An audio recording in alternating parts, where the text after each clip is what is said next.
Good morning, ladies and gentlemen, and welcome to Anchorage for the statewide king and tanner crab meeting. I'm Reed Mariski, Chairman of the Alaska Board of Fisheries. Today is Sunday, March 8th, 2020. It is 9:05 a.m. There are 7 of 7 board members present. I'd like to let everyone know that we have staff here to assist with any disabilities, including hearing. And we ask everyone to either mute or turn off your cell phones, please. As board members, we are available to you for the purpose of receiving added information. This process does not work without your help. Many of us often meet with stakeholders informally during breaks and both before and after daily meetings. We are here to serve you and can benefit from your input. There is a line we call the sanctuary line in front of tables across from which the public may not cross during our meetings and breaks. However, if you wish to talk with one of us, please just ask someone to notify whomever you wish to speak with, and generally we will come to you.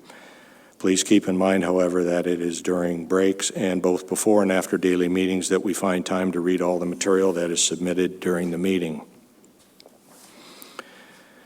In order to ensure that the public is fully informed on the board, the chairman, vice chairman, and executive director will answer all process questions that the public may have during the course of this meeting. It is hoped that the practices of the board outlined above will maximize public participation in the board process, as the board believes that an informed and engaged public can only result in better conservation and development of our fisheries resources. In accordance with the Administrative Procedures Act, the board staff published a legal notice of this meeting in a statewide newspaper. Since the notice is quite lengthy, I will not take the time to read it. Copies of the notice are available from the executive director for those who are interested in the complete text. The public notice and proposal books were distributed to local fish and game advisory committees and many other interested organizations and individuals. Public comments were solicited, and the board members have received copies of all written public comments. The timely public comments and timely advisory committee comments are available for the board's use and are available to the public in the workbooks on the table at the back of the room. Regarding a respectful workplace, the Alaska Board of Fisheries and the Department of Fish and Game are united in support of fostering a respectful workplace. We are committed to ensure our workplace is free from negative, aggressive, and inappropriate behaviors. Harassment of any nature is unacceptable and will not be tolerated. We appreciate everyone's assistance in joining us in this important effort. Copies of the tentative agenda and roadmap for this meeting can be found on the table in the back of the room. This agenda and roadmap are subject to change throughout the meeting, but an attempt will be made by the board to generally stay on this agenda. At this time, I'd like my fellow board members and the staff to introduce themselves. Each board member has a bio set forth in the Board of Fish website, which is available online. We'll start out with board members on the right. Mr. Jensen. Good morning, Mr. Chair. Good morning, everyone. I'm John Jensen. I'm from Petersburg. And John Wood from Willow. Good morning, folks. My name is Marit Carlson Van Dorp from Anchorage. Good morning, Israel Payton from Wasilla. Good morning, Jared Godfrey from Eagle River. And Fritz Johnson from Dillingham. Good morning. Thank you. And we'll move to staff and start with Commercial Fisheries Division. Mr. Raybung. Good morning, Mr. Chairman and members of the board. I'm Sam Raybung. I'm the Director of Commercial Fisheries Division. With me today, we have Deputy Director Forrest Bauer, Shalene Hutter, our Regulations Program Coordinator, Bert Lewis, Regional Supervisor for Central, Aaron Potter, Prince William Sound Bristol Bay Management Coordinator, Jack Erickson, Central Region Research Coordinator, Jan Rumble, Prince William Sound Cook Inlet Shellfish and Groundfish Management Biologist, Wyatt Rhea Fournier, Prince William Sound Cook Inlet Shellfish Groundfish Research Biologist, Tim Sands, our West Side Bristol Bay Management Biologist, Nick Segalkin, a Regional Supervisor for Westward Region, Mark Sticker, Westward Region Shellfish and Groundfish Management Coordinator, Dr. Ben Daly, Westward Regional Shellfish and Groundfish Research Coordinator, Miranda Westfall, our Bering Sea, Aleutian Island Shellfish Groundfish Area Management Biologist. These are long titles. Mr. Bo Whiteside, our Shellfish Observer Program Coordinator. John Linderman, our AYK Regional Supervisor. Chuck Brazil, our AYK Regional Management Coordinator. Jim Menard, our Norton Sound Kotzebue Area Management Biologist. Kevin Clark, Norton Sound Kotzebue Assistant Area Management Biologist. Nick Smith, our Kuskokwim Area Management Biologist.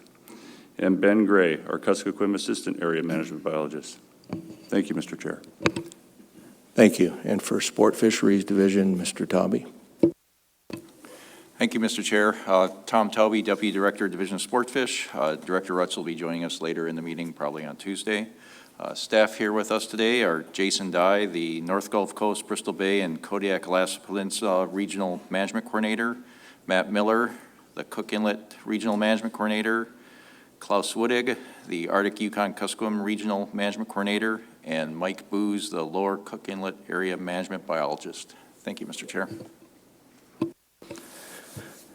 Next, we have Subsistence Division, Mr. Fall. Good morning, Mr. Chairman, members of the board. My name is Jim Fall, and I'm the statewide program manager for the Division of Subsistence, and I'm sitting in at this meeting for Deputy Director Lisa Olson, who is in Fairbanks at the Board of Game meeting. And also here today is Subsistence Resource Specialist Jackie Keating, and our regional program manager, Robin Dublin, will be joining us tomorrow. Thank you, Mr. Chair. Thank you. And with the Alaska Department of Law. Good morning, Mr. Chair, members of the board. Aaron Peterson for the Department of Law. And with the Alaska Wildlife Troopers. Good morning, Mr. Chair. Scott Quist with the Wildlife Troopers. And with board support. Thank you, Mr. Chair. Yes, we have Jess Laurentala, Publication Specialist, working with the Sound and Audio, and Charity Lehman is a Regional Coordinator from South Central. She's helping with the RC desk. We have a number of advisory committees joining us for the meeting, Mr. Chair, and I'm sure I'll miss a few, but my apologies in advance. We have James Charles from Lower Kuskokwim here, Nick Kameroff from Central Cusco. We have Robert Leekander from Bethel, Charlie Lean from Northern Norton Sound, Barbara Carlson, I see her here. She's from Stony Hole-Litna. I believe Jacob Ivanov from Southern Norton Sound will be coming as well. And Ben Allen, he's not here yet, but he's from Chignig. And while I don't think they're here representing their ACs, I see we have Oliver Holm and Duncan Fields here. I think they both serve in some capacity on the advisory committee in Kodiak. And I apologize again if I've missed anyone. Thank you, Mr. Chair. Thank you, Mr. Haight. Next, we have ethics disclosures by board members. The procedural requirements for disclosure by board members are set out in Alaska statutes.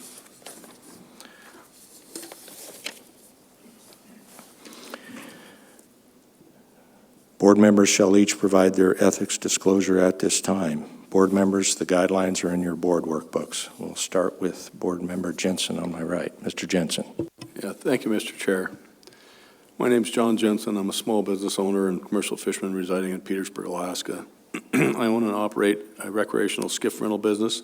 As a commercial fisherman, I hold permits in the Red King and Tanner crab fisheries in southeast Alaska. Other business interests includes a partnership in a real estate investment company, JHD Real Estate Investments, it's LLC. My wife works part-time as administrative clerk for Petersburg Municipal Power and Light Department of the Petersburg Borough.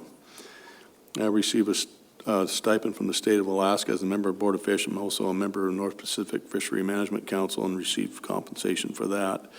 I'm currently a member of UFA and Petersburg Vessel Owners of Petersburg. As a business membership, I'm non-voting and no policy-making capacity. We receive annual permanent fund dividend from the state of Alaska. I'm a lifelong resident of Alaska and have always traditionally enjoyed hunting and sport fishing along with all the members of my family. There are 3 members of my immediate family that are directly involved in commercial fishing industry in Alaska. I have 2 sons, Jeremy and Sam. They are both commercial fishermen. They own commercial operations or participate as crew in the following areas: Southeast Alaska, northern herring roe on kelp, golden king crab, tanner and red king crab, southern herring roe on kelp, sea cucumber diving, and in Bristol Bay, my son Jeremy owns a salmon drift gill net permit. And with that, I'm going to conflict myself out on proposal 279. My brother Mark of Petersburg is a commercial fisherman. He holds permits in southeast Alaska for salmon, gill netting, hand trolling, Dungeness crab, and southern southeast herring roll and kelp. And with that being said, I'm going to conflict myself on proposal 277. It's a conflict with troll. It's very marginal a conflict because my brother is just well, not just a hand troller. He's a hand troller, and he doesn't participate much in trolling. He does a little bit of winter king trolling around Petersburg, but he hasn't done that for quite a few years. With that, Mr. Chair, I don't believe I have any conflicts with the matters before us. I certify that to the best of my knowledge, my disclosure statement is true, correct, and complete, Mr. Chair. Thank you, Mr. Jensen. Any board questions for Mr. Jensen? Hearing none, I rule that Mr. Jensen will be conflicted out of proposals 277 and 279 and may fully participate in the other proposals before us. Mr. Wood. Thank you, Mr. Chairman. I inadvertently left the conflict statement on my desk at home, but I've got it on this little bitty screen, so I'm going to try and read it to you. In compliance with AS 3952, I'm John Wood, residing in Willow, Alaska. I have 2 adult children from my first marriage. I currently live in the Austin, Texas area. My wife, Mary B. Wood, and I have an adult child who lives in Willow, Alaska. None of the 3 children are involved in fishing-related work or business. I receive a pension from the state of Alaska after serving in the Alaska court system, the Anchorage Municipal Assembly, and as staff to the Alaska State Senate. I also receive Social Security benefits and the Alaska Permanent Fund dividend. Oh, somebody's nice. I happen to have Mr. Wood's full okay. ethics disclosure if you'd like, Mr. Wood. Thank you very much. It's a lot easier. I also am on contract with the state of Alaska on an hourly as-needed basis, totally unrelated to any fishing issues. I fish recreationally and have a riverboat along with several rafts as well as numerous fishing poles and gear, but I have no investments or other interests that are in any manner related to fishing work or business. I will receive a stipend for service on this Board of Fisheries. I have no personal or financial interest that constitutes a conflict of interest under the Alaska Executive Branch Ethics Act. My wife, Mary, is Vice President of Arctic Office Products, which is a retail office supply business located in Anchorage. She is also the administrator of a trust composed of assets, none of which are related to any fish business. She has no personal or financial interest that constitutes a conflict of interest under the Alaska Executive Branch Ethics Act. Neither I nor my wife or children have any interest in any business or organization related to fish resources or in any proposal that may be considered by this board. My parents, as well as my older sister, have predeceased me. I have 2 living brothers who are considerably older than I. The oldest one lives in Mandeville, Louisiana, and is a retired oral surgeon. The next oldest is a retired chemical engineer who holds multiple patents and travels extensively, and I don't know where he presently resides. Neither has visited with me since I've lived in Alaska for the past 48 years, and we seldom communicate. I do not know of any of their personal business interests, if any, but I have no reason to believe that they would be involved in any business or activity related to fish resources. There are no interests of a personal or financial nature that I nor any members of my immediate family has that may be affected by any proposal to be considered by the board. Neither I nor any of my immediate family are members of any organization or corporation that is involved in a lawsuit against the state, the board, or the Department of Fish and Game, or where the state, the board, or the department is a party to the lawsuit. I certify to the best of my knowledge the statement is true, correct, and complete, and I thank the chair for a bigger version. Thank you, Mr. Wood. Any questions from Mr. Wood? Hearing none, I rule that Mr. Wood may fully participate in the matters before us. Ms. Carlson Van Dort. Thank you, Mr. Chairman. My name is Marit Carlson Van Dort. I was born and raised in Alaska and currently reside in Anchorage. My primary employment is with Nana Regional Corporation as a Senior Director of External Affairs. I'm also employed part-time as the President and CEO of Far West Incorporated, the village corporation for Chignik Bay formed under the Alaska Native Claims Settlement Act. I'm also a shareholder in Bristol Bay Native Corporation and in Koniag Incorporated. I have previously provided some limited volunteer work with the Chignik Intertribal Coalition and received a one-time payment for facilitation of a stakeholder workshop for the Chignik Regional Aquaculture Association. My partner is a heavy equipment operator and a member of the International Brotherhood of Operating Engineers, number 302. Both he and I receive State of Alaska Permanent Fund dividends. I will receive a stipend for my service on this board. I believe the last year I held a commercial fishing license was around 2005 or 6, and currently both my partner and I regularly purchase resident sport fishing licenses. Neither of my employers have a financial interest in fisheries, and neither my partner nor I have any interests that are not involved with any lawsuits with the state of Alaska, the Department of Fish and Game, or the Board of Fisheries. For disclosure, my aunt's husband once held a Chignik seine permit. He does not currently hold that permit. One of my cousins submitted proposals 259 and 260. A cousin does not meet the definition of immediate family member as defined by the state's Ethics Act. I have no immediate family members who participate in the Chignik fisheries. There are no interests of a personal or financial nature that I nor any members of my immediate family have that may be affected by any of the proposals before us, Mr. Chairman. This information is true, correct, and complete to the best of my knowledge. Thank you. Thank you. Board questions? Hearing none, I rule that Ms. Carlson Van Dort may fully participate in the matters before us. Mr. Payton. Thank you, Mr. Chair. My name is Israel Payton. I'm a lifelong Alaskan, born and raised in Squinta, and currently live in Wasilla. I'm self-employed in property development. My wife is self-employed as a mental health counselor. My wife and daughter and I all receive PFDs. I receive a stipend from serving on this board. We also receive monthly income from rental properties. I and my family do participate in various sport, personal use, and subsistence fisheries, and on occasion I participate in commercial fisheries, but for educational purposes only. Neither I or any members of my family have any financial interest or benefit of any of the proposals to be discussed. Neither I or any members of my family are currently involved in any lawsuits against the state of Alaska or the Board of Fisheries. I certify that the statement is true and correct to the best of my knowledge, Mr. Chair. Board questions? Hearing none, I rule that Mr. Payton may fully participate in the matters before us. Mr. Godfrey.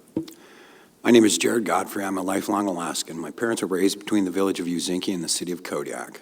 I live in Eagle River, Alaska. I'm a shareholder with both Kodiak and Afognak Native corporations. In my day job, I'm president of two subsidiary companies of Afognak Native Corporation, whose operations are currently exclusively outside of Alaska.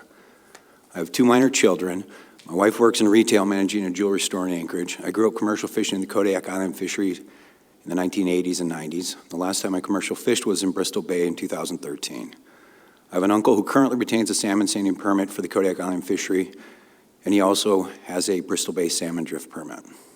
In light of the fact that my uncle holds a Bristol Bay commercial drift permit, I hereby declare a conflict of interest on Proposal 279 regarding Bristol Bay drift gill netters, which is scheduled to be heard during this meeting. Notwithstanding Proposal 279 and beyond the standard compensation for time and effort provided to board members, there are no interests of a personal or financial matter that I, nor any member of my immediate family have that may be affected by any of the proposals before us during this meeting.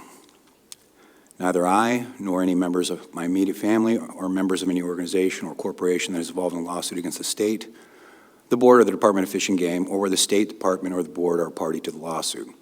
I certify to the best of my knowledge that this statement is true, correct, and complete to the best of my knowledge. Thank you. Board questions? Hearing none, I rule that Mr. Godfrey conflicts out on Proposal 279 and may fully participate in the balance of the matters before us. Mr. Johnson. Thank you, Mr. Chair. My name is Fritz Johnson. I make my home in Dillingham. I hold a Bristol Bay salmon drift permit, a business interest which argues against my participation also in deliberations on Proposal 279. Other than that, I see no other proposals with which I may have a conflict. Presently, I work formally for the Bristol Bay Economic Development Corporation as a regional fisheries director, but presently my income comes from commercial fishing, some retirement, and rental income. And I receive the standard state stipend for service on this board.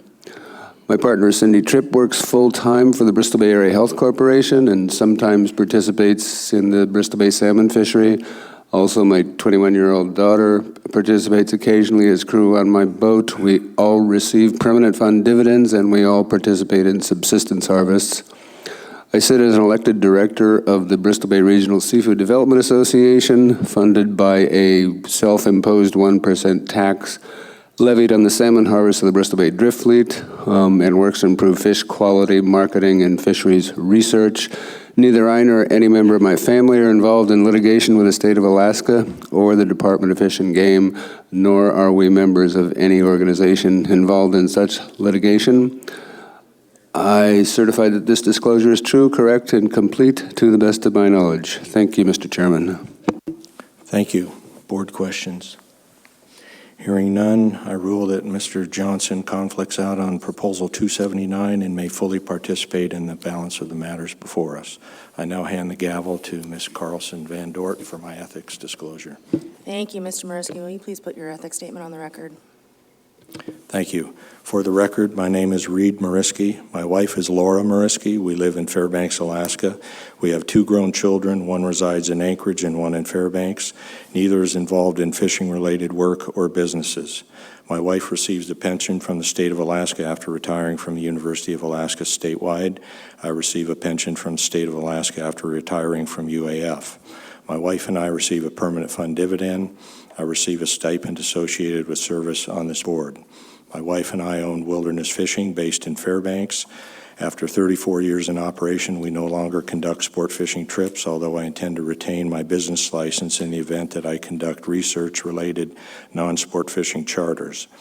In 2018, I provided jet boat support services to Tanana Chiefs Conference for a salmon habitat project on the Tanana River. Funding was through NOAA. I own Alpine Publications in Fairbanks. My investments are in non-fisheries directed sectors. My brother Eric Mariski of Sitka is a sport fishing guide in the Sitka area. Although he was a commercial fisherman for over 2 decades, he currently holds no state of Alaska CFEC fishing permits. He has a non-transferable 4-person halibut charter permit issued by NOAA. He crewed on a commercial halibut boat in northern southeast during the spring of 2019. I have no financial interest in his fishing operations. I hold a U.S. Coast Guard Merchant Mariner's credential and a permanent state of Alaska hunting and fishing license. I'm a life member of the NRA and Trout Unlimited and a member of the Alaska Outdoor Council. I hold no management or board positions with these organizations. There are no interests of a personal or financial nature that I nor any members of my immediate family has that may be affected by any of the proposals before us. Neither I nor any of my immediate family are members of any organization or corporation that is involved in a lawsuit against the state, the board, or the Department of Fish and Game, or where the state, the board, or the department is a party to the lawsuit. I certify that to the best of my knowledge, this statement is true, correct, and complete. Thank you. Does any member of the board have any questions for Mr. Mariski? Seeing and hearing none, I rule that Mr. Mariski can fully participate in the proposals before us. And I hand the gavel back to you, Mr. Chairman. Thank you. Regarding record copies, the board encourages the public to submit written comments on specific proposals. Written public comments limited to 10 single-sided or 5 double-sided pages in length when submitted before deliberation of proposals begin from any one individual or group will be accepted as a record copy, RC. Individuals not attending the meeting can submit written comments by fax to 907-465-6094. Excuse me. New public comment standard. Once deliberation of proposals begin at a board meeting, the board will only accept written public comments that are not more than 5 single-sided pages or the equivalent double-sided pages unless specific information is requested by the board that requires more pages than allowed under this standard. As a practical matter, comments submitted after the board begins deliberations on relevant proposals are likely to receive less consideration than comments submitted earlier. Anyone attending this meeting who would like to submit written materials to the board for its consideration must give 21 copies of the written materials to our record keeper. It is not the responsibility of the board staff to make copies for any person submitting written materials to the record. It is the responsibility of the person submitting the materials to make the copies. With no exception, all materials which are to be submitted to the board for its consideration must be presented to the record keeper for distribution. Please do not give documents to board members directly, as those documents will be handed back to you to submit to the record. All documents received at this board meeting will be assigned a log number called RC, recorded in the logbook. The original of all written materials submitted will be retained for permanent record of the board.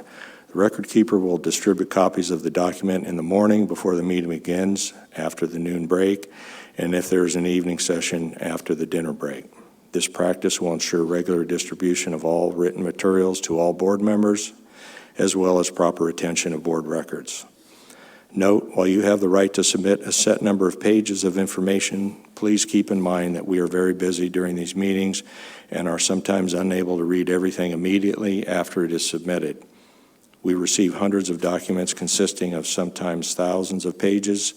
The less number of pages it takes to say what you need, the better opportunity we will have to read the material in a timely manner. Those of you who wish to testify must fill out one of the blue cards located on the table in the back of the room and hand it to the board staff. The blue card should be legibly and completely filled out so that both your name and your area of interest, your topic, or the proposals about which you're concerned can be identified to the board members. The tentative cutoff time to sign up for oral testimony is Sunday, today, March 8th at 2 p.m.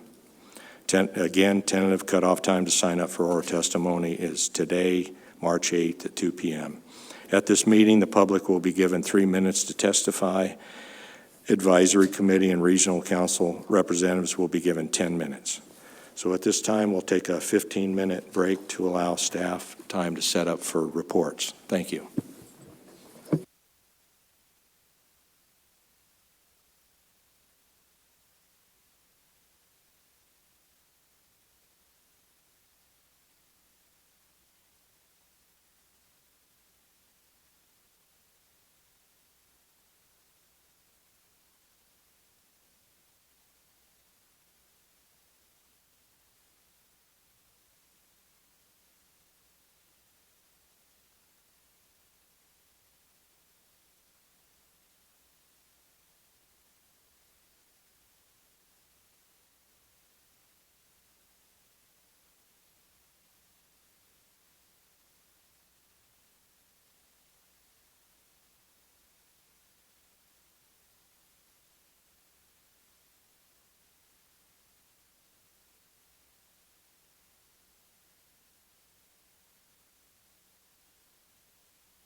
Welcome back, everyone. We have 7 of 7 board members present, 9:53 a.m.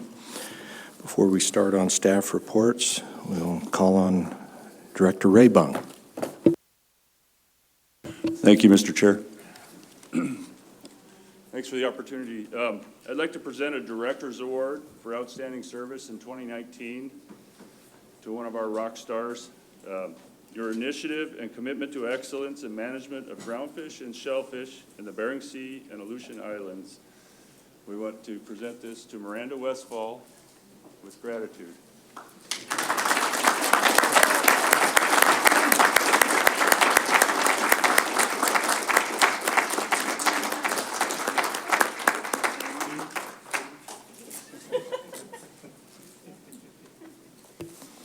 Congratulations. Mr. Raybung, if you can introduce your staff there. We've got, who's taking the lead here? Okay, Jan Rumble.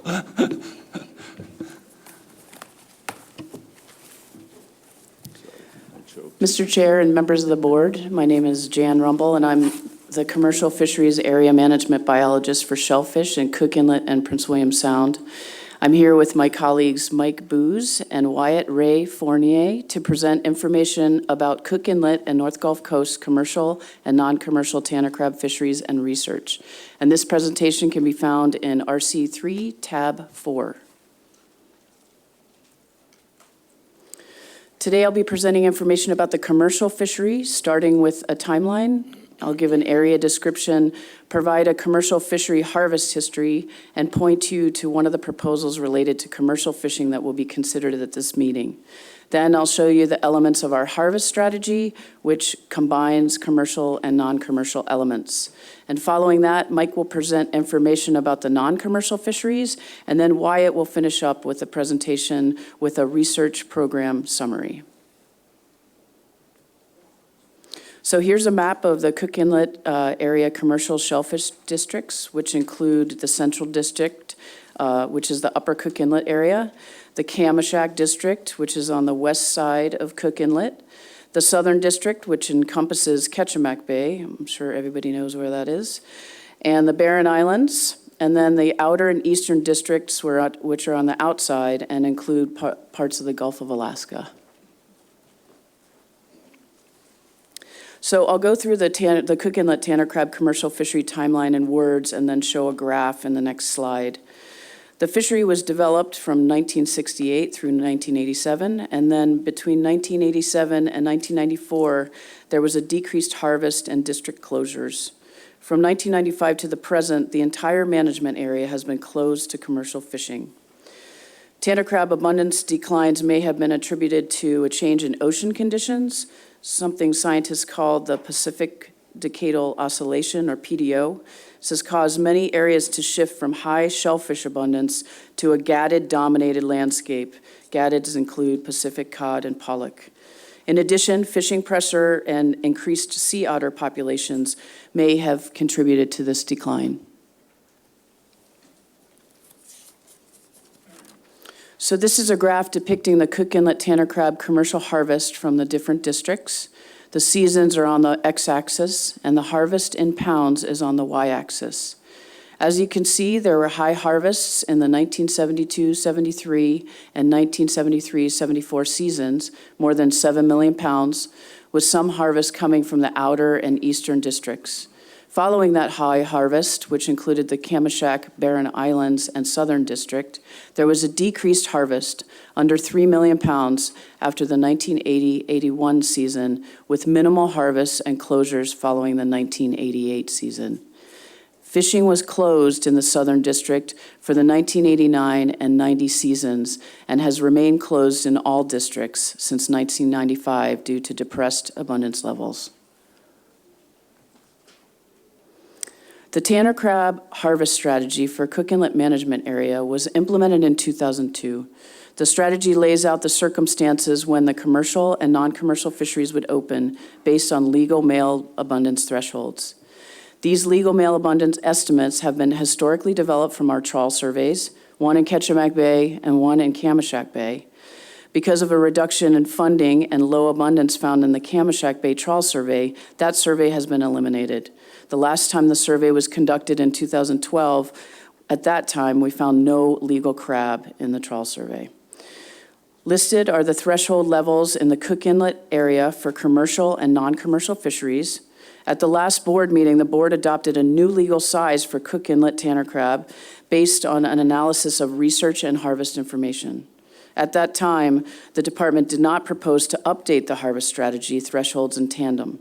Proposals are being brought forward at this meeting to update these thresholds to reflect this new size limit.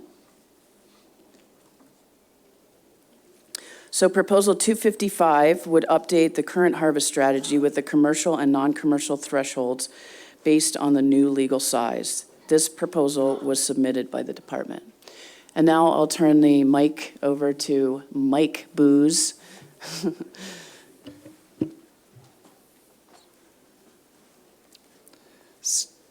Similar to the commercial fishery, the non-commercial fisheries include all waters of Cook Inlet and the North Gulf Coast of Alaska, north of the latitude of Cape Douglas and west of the longitude of Cape Fairfield.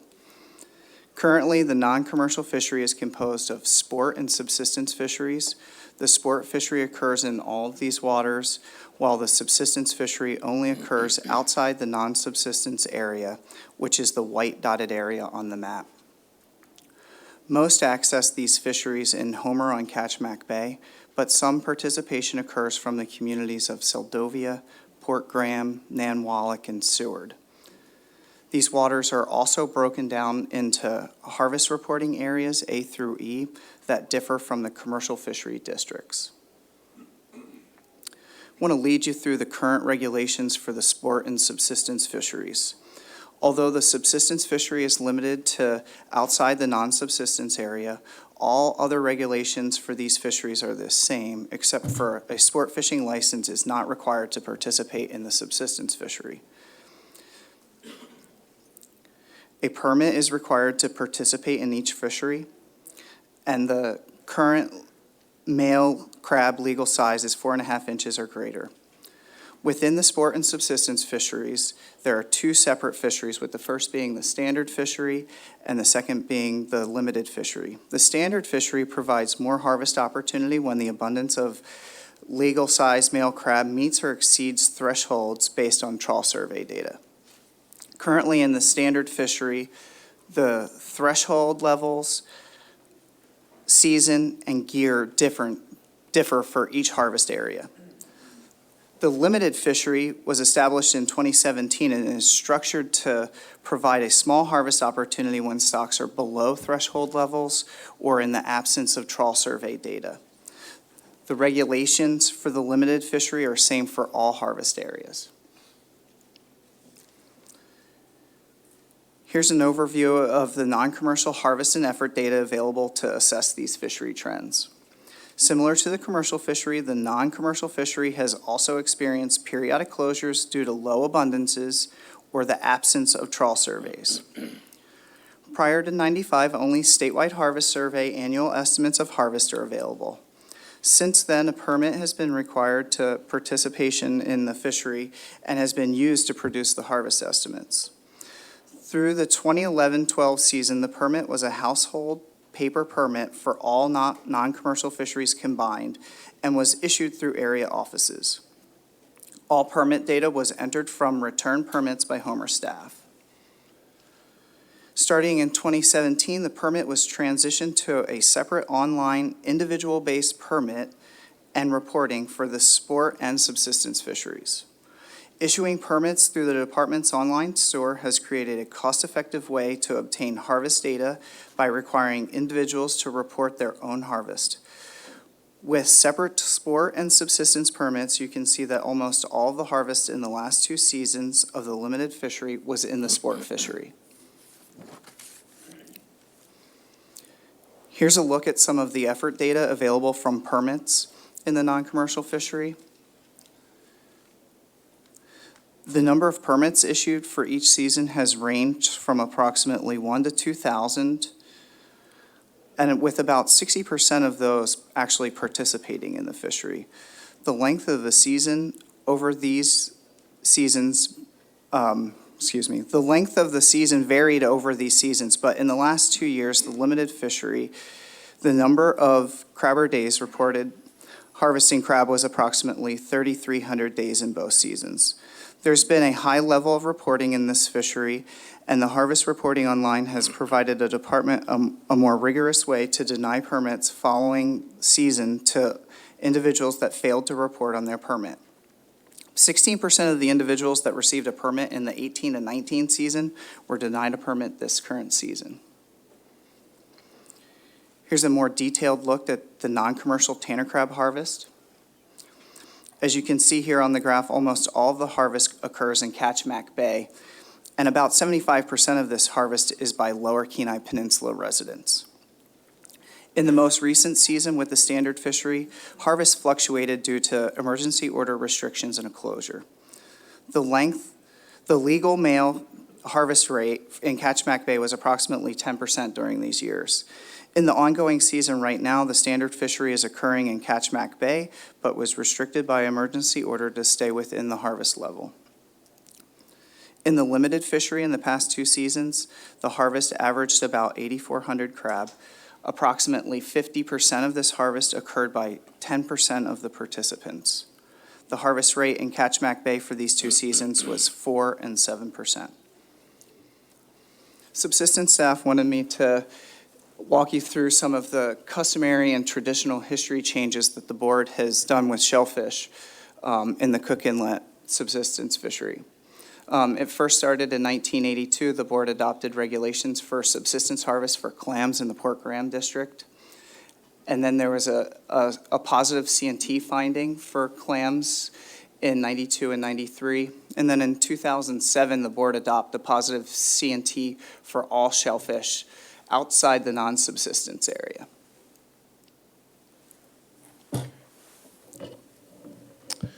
The Division of Commercial Fisheries has been assessing the abundance of tanner crab in Catchmack Bay through an annual large mesh bottom trawl survey that began in 1990. This survey was discontinued after the 2013 year due to a lack of funding and was reestablished in 2017 with funding through the Division of Sport Fisheries. This survey is now done in collaboration between the 2 divisions. Our primary objectives are to estimate legal male tanner crab abundance and to estimate size of male tanner crab at morphological maturity. Our secondary objectives are to estimate sublegal male, juvenile female, and mature female tanner crab abundance, and to report catch and collect biological information for other crab species, such as Dungeness and red king crab, and for groundfish species. This is a map of Catchmack Bay and our survey area. As you can see, we conduct the survey between the depths of 25 and 115 fathoms. These darker shades on the map indicate the deeper areas.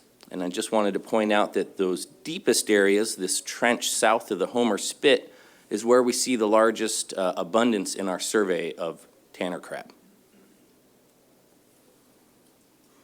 Because we are conducting a trawl survey, one of the strengths is we collect all sizes of tanner crab, from juveniles to adults, so crab that are from 1 inch all the way up to the legal size. So what this figure is showing you here is a compilation of the entire survey for male tanner crab catches.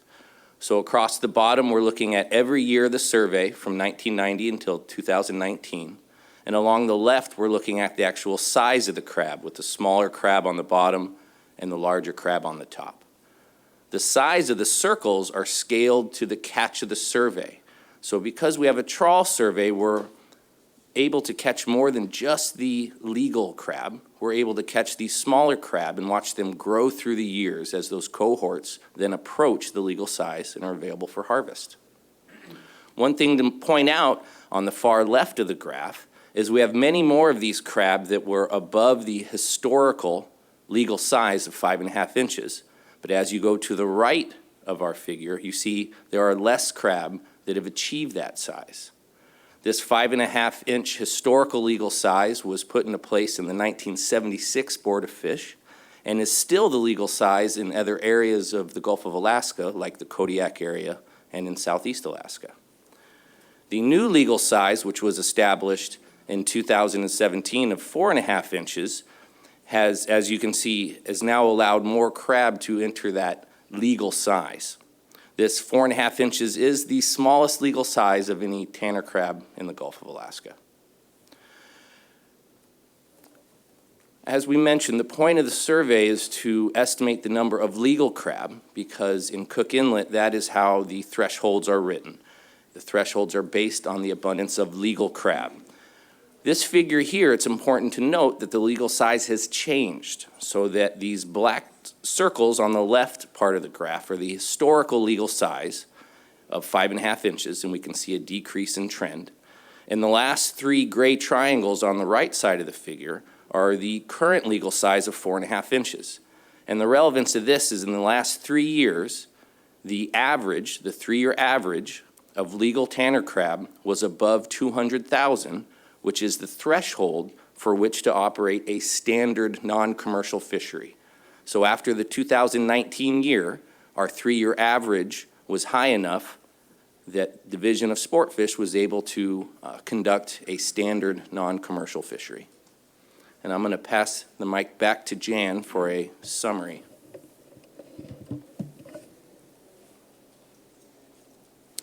So just to summarize what we've all talked about, currently we have sport and subsistence fisheries for tanner crab in the Cook Inlet area, and no commercial fishing has occurred since the mid-1990s.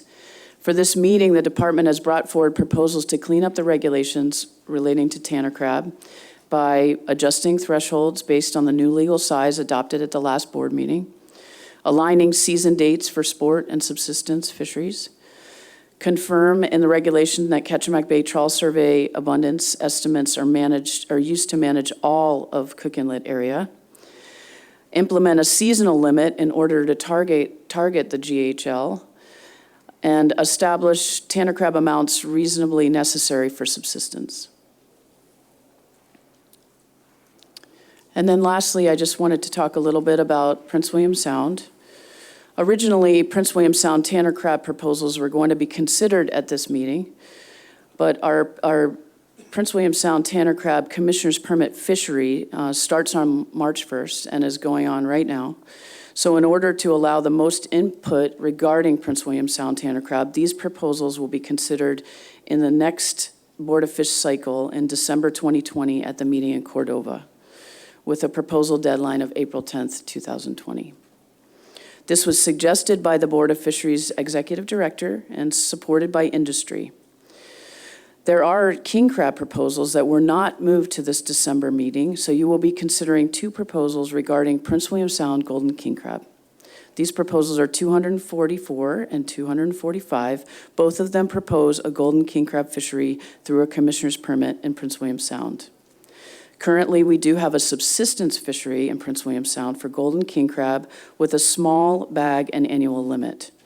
A golden king crab commercial fishery existed in Prince William Sound, but was closed in 1989 because of low abundance and decreased size.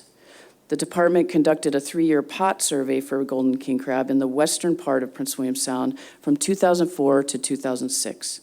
Data obtained over the course of that survey provided an indication that golden king crab numbers in Night Island Passage area of Prince William Sound appeared stable, but were at low levels and not close to being high enough to sustain a commercial harvest. There's been no assessment since then, but we have had tanner crab fishermen participating in this fishery I just talked about, recording golden king crab levels. And I've really had some we have a call-in every day for this fishery, and they've been doing a really great job telling us how many golden king crab they've been catching in the fishery in the last week. So that'll be very helpful for us just to determine, where and how many golden king crab are in the sound. So that is the end of our presentation, and Mr. Chair and the board, and we can entertain any questions. Thank you. Thank you. Board questions? Mr. Jensen. Thank you, Mr. Chair. Mr. Rumble, how many participants are there in the subsistence fishery for golden crab? Do you have a number, and then how many they catch? I do have a number, and I believe it's in our staff comments. I don't have it off the top of my head, but I can certainly get that for you, and yeah, it's in our staff comments. There's a graph in the staff comments with subsistence information about golden king crab ever since it was opened in the Sound, and it has shown a little uptick last year of golden king crab harvest and catches in Prince William Sound, and that's available in here. So I can get you the number, Mr. Jensen. I could probably look it up too. And I want to have a follow-up on that on the tanner crab. You base it on legal male crab for your openings, the threshold for the sport fishery? Is it all based on legal size male crab? Through the chair, Mr. Jensen, yes. Okay, thank you. I just found the table in here. It's table 244-2. It has effort, harvest, and catch targeting golden king crab. Obviously, the tanner crab and golden king crab are a permit fisheries, and they are the same permit for subsistence in the Sound. So, but obviously, we all probably know that they are two different areas to fish for tanner and golden king crab. So, but there are people who go out and target golden king crab, but it's a lot deeper. It takes a lot more energy and talent to target golden king crab. And I'm just looking at the last couple years of information. The number of permits issued was 192 last year, but that's for tanner and golden king crab. So it includes those. It would be hard to tease out which ones I think most people are participating mostly in the tanner crab part of that subsistence permit. Mr. Jensen, through the chair. Thank you. Thank you, Mr. Jensen. Ms. Carlson Van Dort. Thanks, and just want to make sure I'm connecting the dots here. So since '95, there's been a full area-wide closure of tanner crab commercial, correct? Through the chair, Ms. Carlson Van Dort, yes. Thank you. I'll get it. But the sport fishery was only closed for a period of 2013 to 16 until you lowered the legal size limit, and then it was reinstated. Not you, but the board. Through the chair, yes. Thank you. Mr. Payton. Thank you. I think this question will probably be for Wyatt on slide 16.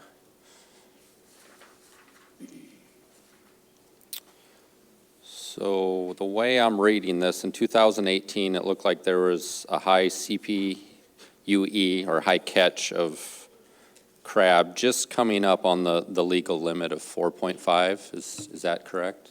Through the chair, Mr. Payton, that is correct. And then, so one would expect to see that carry over to 19, but it didn't. Can you elaborate a little? Through the chair, Mr. Payton, that's correct. One thing that happened in 2018, it was that the survey was delayed. And so instead of the survey taking place in June, it took place in September. And the other thing that happened is there was one very, very large trawl that caught a lot of crab. And a lot of those crab, almost all of them, were sublegal. And so that's a little bit of a caveat to that survey result. Why that high catch did not propagate and show a large catch of legals in 2019, I don't have a direct explanation for, but I would suggest that due to seasonal migration patterns, we may have found a large aggregation of sublegal crab that was not normal relative to the historical survey that usually takes place in June. All right, thank you. So I'll put a little asterisk by 2018 there. Through the chair, yes, Ms. Payton, and we have a publication that is in draft form that I have with me that could be submitted for an RC that shows those catches, and you can see that it's slightly abnormal. All right, thank you. And the next question, I don't know who would answer, either Jan or Mike, but in the written report, it mentions that in 2017, we changed the way we enumerate non-commercial permits, sport and subsistence, and that sport and subsistence data may be evaluated separately now, but an unintended consequence is that many users acquire both permits, and it makes gathering the fishing effort data more difficult to analyze. Is that okay, or do we need a solution to that, or could you elaborate? Through the chair to Mr. Payton, transitioning to online permit and having separate permits, they're both available online, and one component of that is that people are actually able to get both permits, and what we've tried to do is have a little bit more education or information in the online store for when people go to get the permit, and notifying them that there's no real benefit to having both permits. And so it seems like that effort has kind of helped us this year, and the number of people getting both permits was actually reduced this year. I think transitioning from a non-commercial fishery that included them all in one was a little confusing to people moving on to sport and subsistence separately. They weren't sure which fishery they were participating in, so just to be safe, they were getting both. Mr. Chair.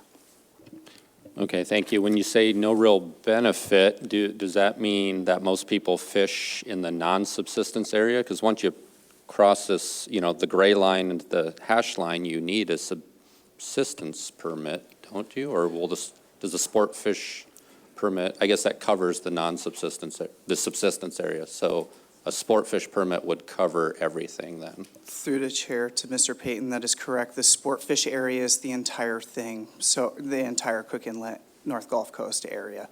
So if you have a sport fishing license, you're essentially a sport fisherman. So the subsistence fishery only occurs outside the non-subsistence area, and that's available for people that don't have a sport fishing license. Mr. Chair.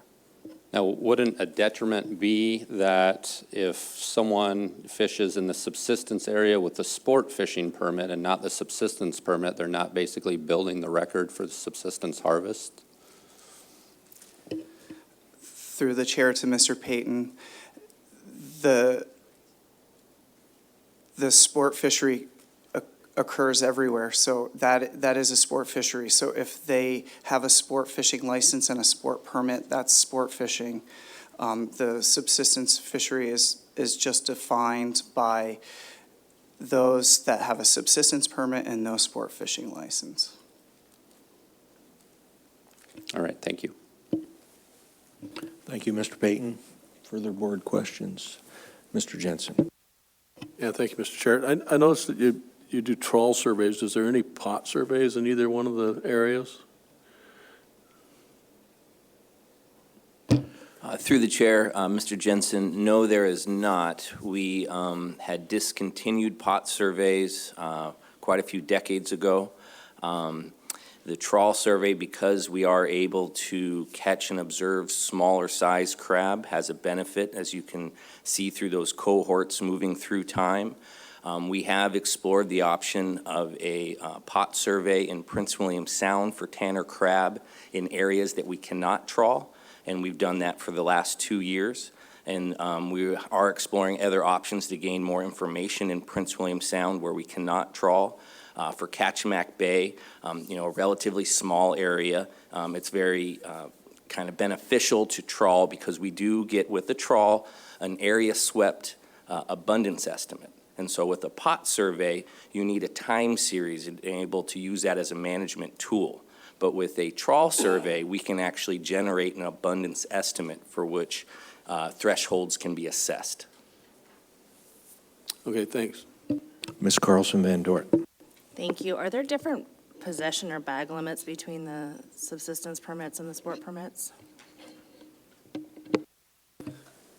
Through the chair to Ms. Carlson Van Dort. The regulations are the same for sport and subsistence, whether you're with the standard fishery or the limited fishery. You can't participate in both fisheries at the same time, but all the regulations are the same, Mr. Chair.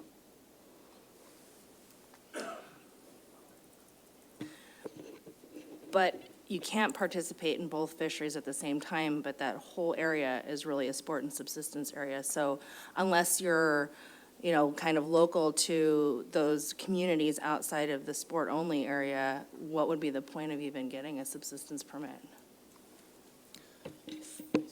Through the chair to Ms. Carlson Van Dort, the only benefit of participating in the subsistence fishery is the lack of a need to have a sport fishing license.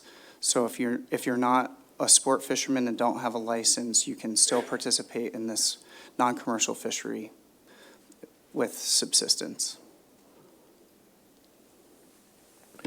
Thank you. Further board questions? Mr. Pate. A little follow-up on some of the subsistence stuff. So if the sport and subsistence regulations are basically the same, if we fall below some thresholds and close the fishery, where does the subsistence priority come into play on shellfish in this area?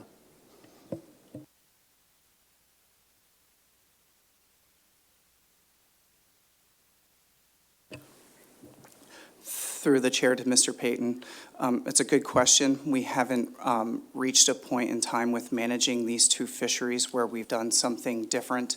The stock is either capable of supporting the historical standard fishery or now with the limited fishery. So I think depending on what we might see in the trawl survey, we might have to at some point prioritize the subsistence fishery outside the non-subsistence area, but that hasn't happened to this point, Mr. Chair. Okay, would this proposal be a venue to maybe add that into the harvest strategy and regulation to add a subsistence priority?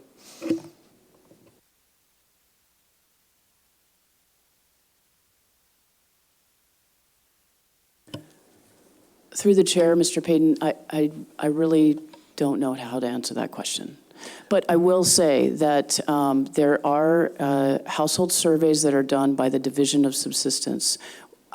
Commercial Fisheries manages subsistence for shellfish in Cook Inlet area, but information is gathered through the through Subsistence Division with the household surveys, which I think is parlaying into this ANS, a recommendation of the ANS levels that are going to come forward from the Division of Subsistence.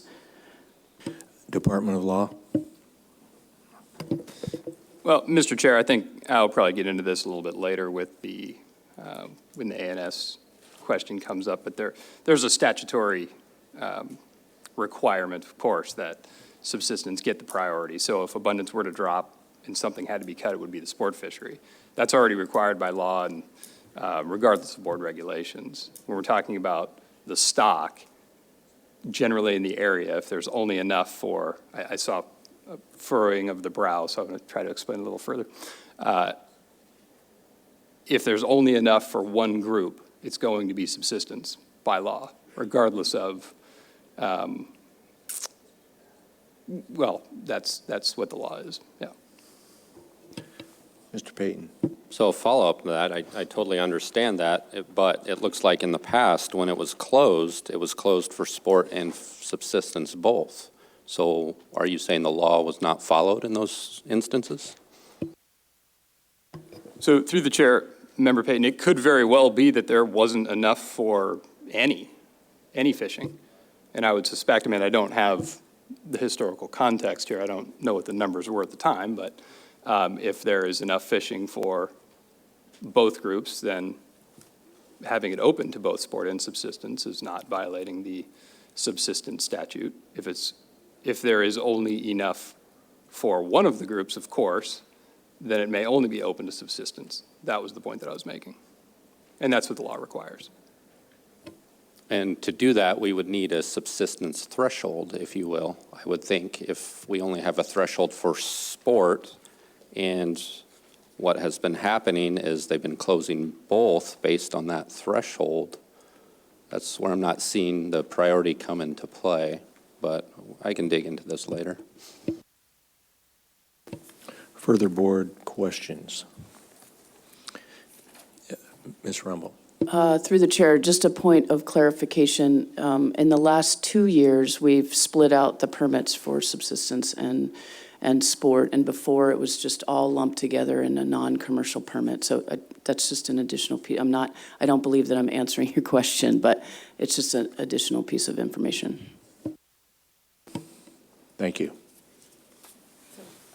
Ms. Carlson Van Dort. Thanks. So kind of following along this line too, and now that you're looking at these two different permits separately, I mean, getting to this idea of the subsistence priority, when you move into the regulatory structure of the limited fishery, both subsistence and sport are also being equally curtailed, correct? Okay. Through the chair, yes.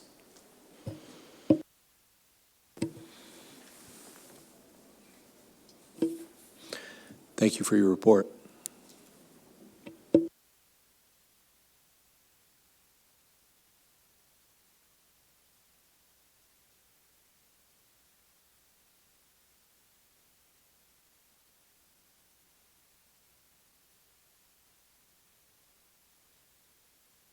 Do we need to take a short stand down to bring your next group? Okay. Yes? Yes, yep. We'll take a 15-minute break.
Welcome back, everyone. We have 7 of 7 board members present, 10:53 a.m.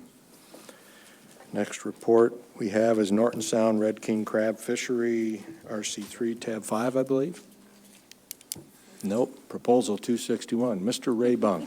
I apologize, Mr. Chair. We're somehow out of order. We started out of order. We're going to stay out of order. So if I could, I'll introduce our lead here, and he'll introduce who's with him. This is Dr. Ben Daly. Thank you.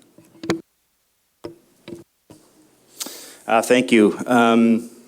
Good morning, Board. My name's Ben Daly. I'm Shellfish and Groundfish Research Coordinator for the Westward Region. To my left is Mark Stickert, the Management Coordinator for the Westward Region. Today we'll be presenting the oral report for Proposal 261, which discusses the recommended harvest strategy for Bering Sea tanner crab. A printed version of this oral report should be available in RC3, tab 3.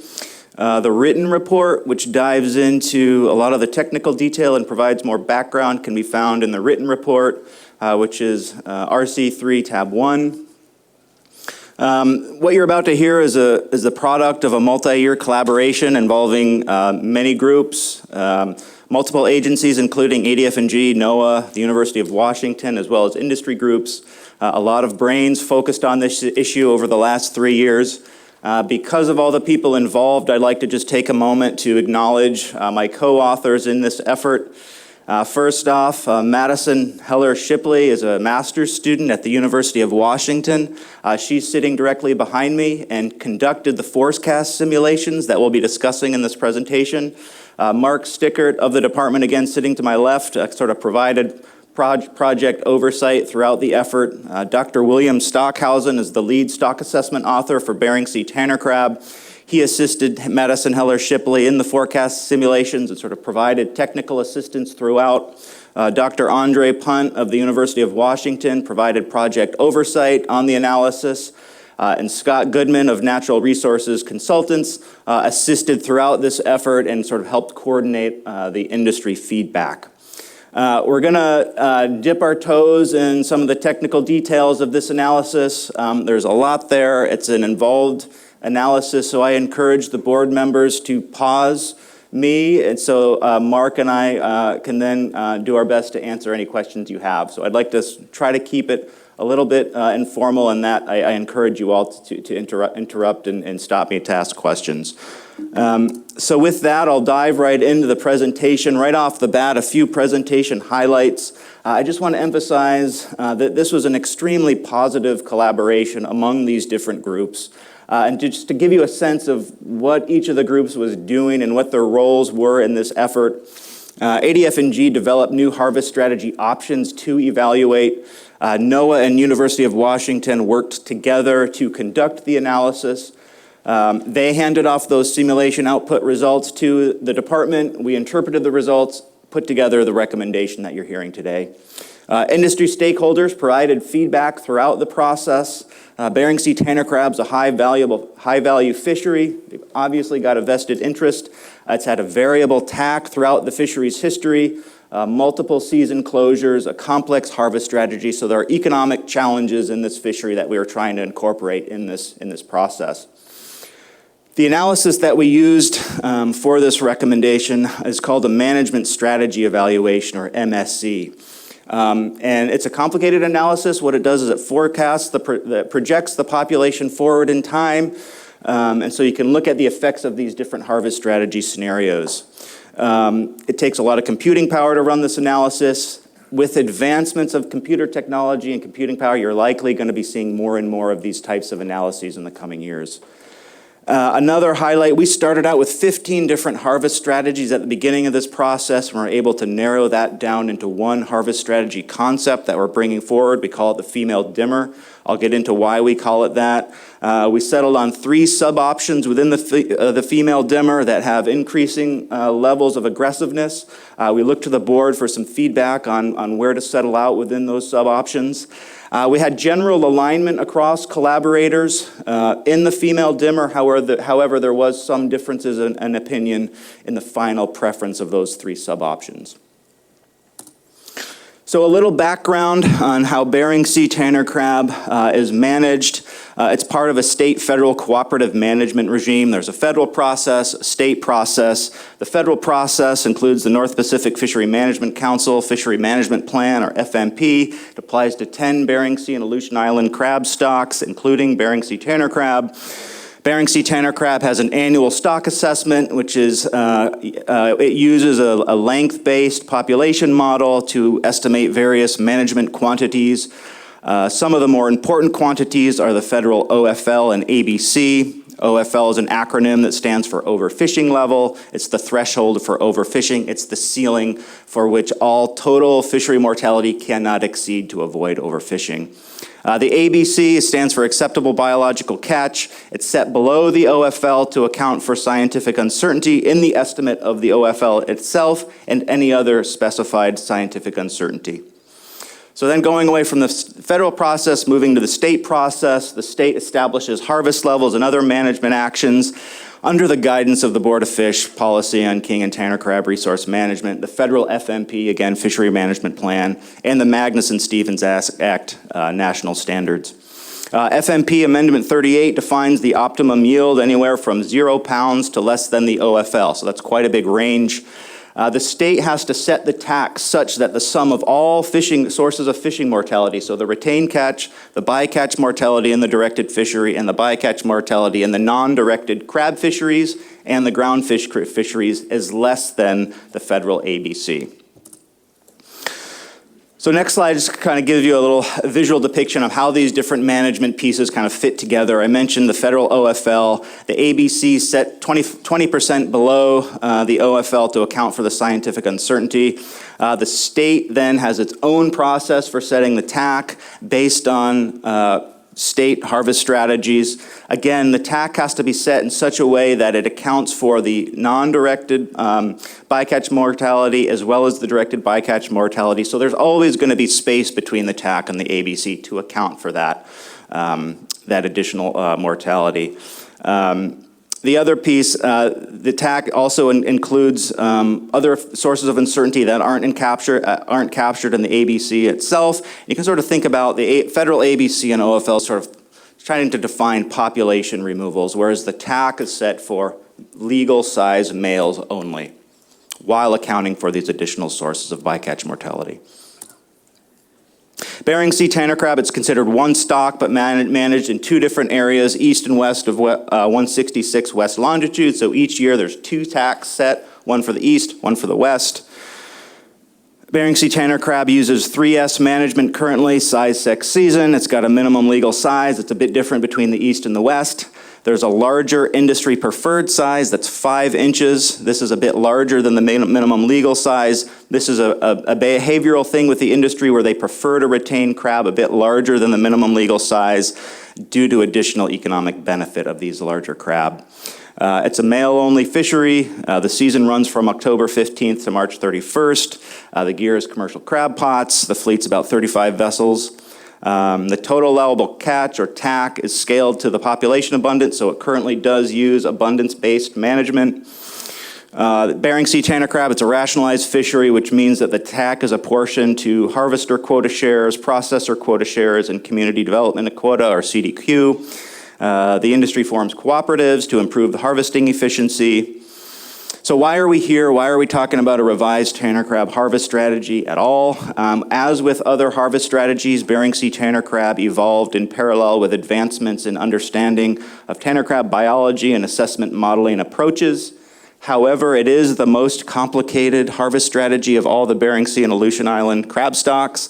It includes a mature female threshold that triggers fishery closures and substantial TAC reductions. Many of you will recall the season closure in 2016 that we discussed in Kodiak in January of 2017, I guess it is. That was due, if you recall, to the abundance estimate of mature females being just below a closure threshold in that year. That season closure and sort of this general uncertainty surrounding the application of a female control rule initiated this effort to kind of take a step back and take a holistic look at the harvest strategy and try to evaluate the utility of including mature females in decision making. Part of that effort was a tanner crab workshop that was hosted by the Bering Sea Fisheries Research Foundation. It was a 2-day workshop in December of 2017. Invited participants included experts in the field of tanner crab biology from multiple agencies, the University of Alaska Fairbanks, the University of Washington, industry members were also there. And the whole point of the workshop was to discuss the current state of the science for Bering Sea tanner crab and specifically discuss the utility of considering females in decision-making. What came out of that workshop, a series of recommendations. The sort of final recommendation was that workshop partners recommended an approach to revise the Barrett harvest strategy that improves the economic outlook to the industry and acknowledges the importance of Barrett reproductive capacity to conserve the stock. So sort of two goals: improve the economic outlook, but also acknowledge the importance of Barrett reproductive capacity.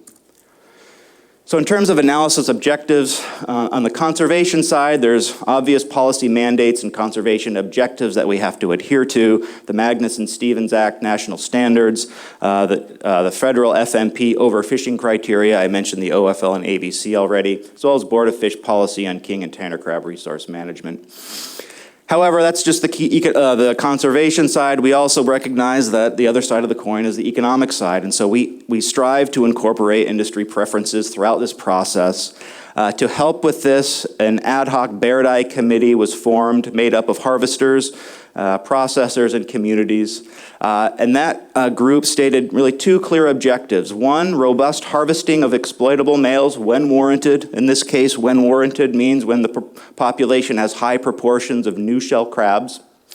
The other was to increase the stability of the fishery by reducing the likelihood of season closures. The analysis was an iterative and transparent process. We included feedback on policy scenario options along the way, so solicited feedback on what kind of harvest strategies to include in the analysis. We presented preliminary results of the analysis to the industry, got feedback, incorporated that feedback into sort of the final simulation. So the analysis that we used it's called the Management Strategy Evaluation, or an MSE for short. And it projects the population forward in time to compare different harvest strategy scenarios relative to fishery objectives. And so what you can think about this analysis is it's a tool to estimate relative differences in population sustainability and productivity under different harvest strategy scenarios. It's not a crystal ball that will tell us exactly what will happen over the next 100 years. It's a very powerful and complicated tool. However, there are some limitations. It doesn't include environmental forcing. It can't capture environmental variability that we may have in future years. There's inherent limitations in our understanding of tanner crab biology, specifically their mating dynamics. There's no established stock-recruit relationship for tanner crab, which makes it difficult to tease apart the effects of females using the management strategy evaluation. So, I'm going to slow you down for a second. Go back about a minute and a half when you're talking about it does not include environmental, and I didn't catch that part of it. Environmental forcing or environmental variability, so it just doesn't include effects of environmental change like ocean currents, for example, temperature fluctuations, and so forth. Thank you. Mm-hmm.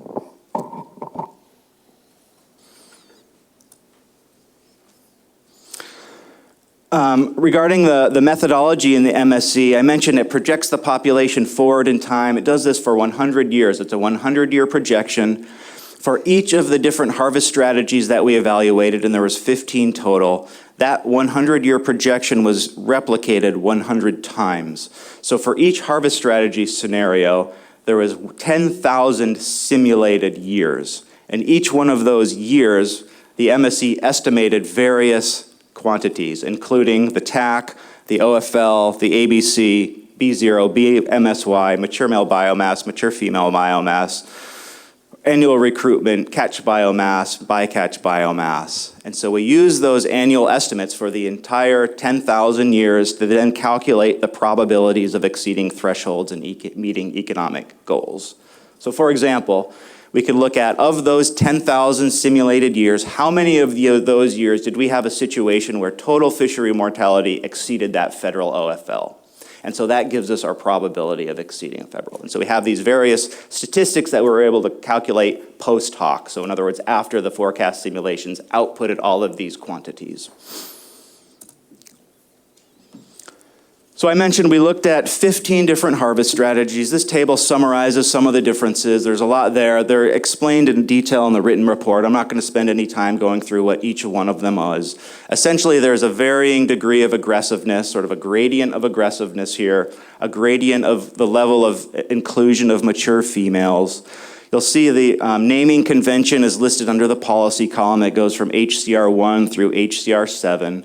There are 15 of them. You'll note that some of them are iterations of the same harvest strategy concept. So you'll see an HCR2 underscore R1. That just simply indicates an iteration of a single harvest strategy concept. And so I want to take a minute and just talk about kind of the idea behind a sloping control rule and what it is and what it does. When we're talking about abundance-based fishery management, it really boils down to the exploitation rate that we're applying to that population abundance estimate. And so this is just a kind of a theoretical look at a sloping control rule where you have exploitation rate on the y-axis and you have relative population abundance on the x-axis. The units for the relative population abundance here are percentage of a long-term average. So 100% just simply means 100% of the long-term average. And you can see that this starts with a threshold for opening and closing the fishery. In this case, it's 25% of the long-term average. That's consistent with federal federal assessment control rules. That's a pretty low bar, really, to meet 25% of the long-term average. This sloping control rule is capped at 100% of the long-term average. Here, the exploitation rate is 20%, so we call that the upper bound of the sloping control rule. That exploitation rate then decreases as the relative population is reduced down to that lower bound. In this case, it's 5% at that 25% of the long-term average. So this sloping control rule just ratchets back the fishing pressure as your population abundance decreases. It's meant to be a conservation measure just to reduce the exploitation rate at lower relative population abundances. So when we're talking about evaluating these 15 different harvest strategies, we looked at about a dozen different performance metrics from the MSC. We grouped those into kind of three broad categories: conservation, catch, and catch stability. The conservation metrics that we looked at was the probability of the population being in an overfished state, the probability that total fishing mortality exceeded the OFL, so whether or not overfishing occurred in a given year, probability that we exceed the ABC, long-term trends in mature male biomass, the ratio of mature male biomass over the long-term average. The metric we looked at for catch was simply the long-term average TAC. Metrics for catch stability included the probability of a fishery being closed, the proportion that the TAC varied from one year to the next, the probability that the TAC was above 10 million pounds, the probability that the TAC was above 20 million pounds, and the stock status was just an indicator of whether or not the population was on the sloping part of that control rule. And so when we group these performance metrics in these broad categories, we're able to kind of look at the economic and conservation trade-offs. And the idea is here, when we do that, we're trying to use the process of elimination to exclude some of these harvest strategies so that we can go down from 15 harvest strategies down to a single harvest strategy. So I mentioned there was about a dozen different performance metrics we looked at. I'm going to show kind of an example of probably the more important conservation metric here. You can see along the x-axis, you've got the 15 different harvest strategies. Along the y-axis, you've got probability. And in this case, it's the probability that the total fishery mortality exceeds the federal OFL rule. So because we don't want to exceed that federal FOO rule, high probabilities are bad. Big bars are bad in this case, and so we can start to see a few of them jump out. We can identify those right off the bat and exclude those from consideration. These harvest strategies, they're just too aggressive. We can't be exceeding the federal OFL. And so you can see we're starting to just, right off the bat, we're starting to exclude some of these harvest strategies for just, they're too aggressive and they're not meeting conservation goals. So this next figure is showing, we're starting to get a little bit more refined now. Now we're looking at the probability of exceeding the ABC. Now remember, the ABC is the same as the OFL, just buffered by 20% to account for scientific uncertainty. So we're starting to do some refinements now. I've already used the Ghostbuster symbol to indicate the harvest strategies that we've already eliminated from consideration. Okay, now when we look at the probabilities of exceeding the federal ABC, we're starting to identify a few more, okay? They're starting to look a little too aggressive here, indicated with the dashed red arrows.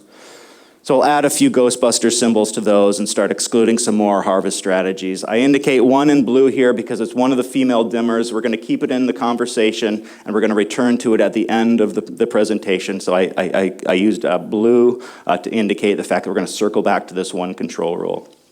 But looking at this, about 20% probability of exceeding the federal ABC. So to us, this is approaching a little bit, getting a little bit too aggressive for our comfort. So those are some examples of the conservation metrics we looked at. So we understand the economic side is important as well. So here's an example of one of the more important economic metrics. This is showing long-term average TAC for years 11 through 100 in the forecast projections. We exclude the first 10 years of the forecast projections because as the model's spinning up and it's forecasting, those first 10 years tend to be a bit unstable. So we remove those from the calculation and just focus on the 90 years where those estimates kind of tend to stabilize. We gray out the harvest strategies that we've excluded for failing to meet the conservation goals. When we're looking at long-term average TAC, in this case, we want big TACs, right? So small bars are bad.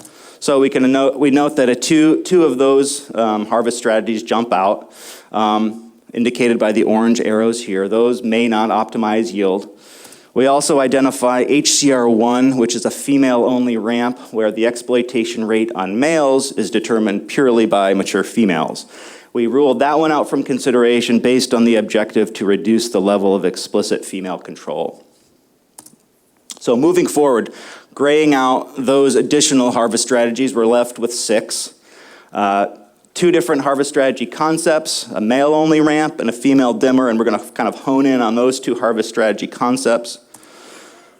So the male-only ramp, that figure in the upper right shown here is the same figure that we talked about earlier, with the sliding control rule, where we have an upper bound at 20% exploitation rate, a lower bound at 5% exploitation rate, and a slope that sort of connects the two based on where you are in your terms of your relative population abundance. The male-only ramps in general ignore females in decision-making.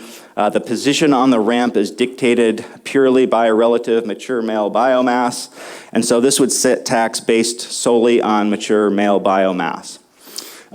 So because these control rules ignore females, they ignore their importance in terms of the reproductive dynamics of the stock, we believe that's inconsistent with Board of Fish policy on king and tanner crab.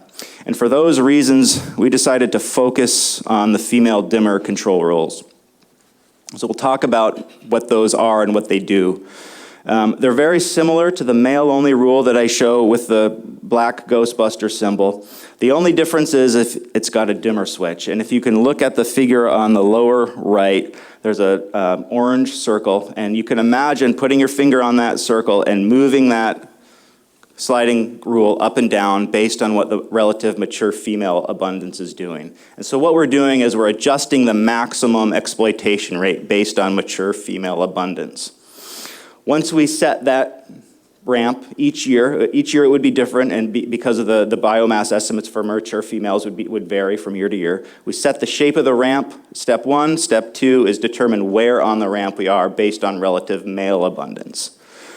So I was mentioning before, it all boils down to the exploitation rate, and we're just trying to massage that exploitation rate. This case, we incorporate consideration of both males and females.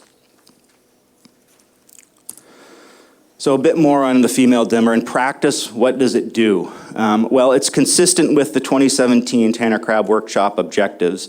It improves the economic outlook to the industry, and I'm going to show you exactly how it does that in the next handful of slides.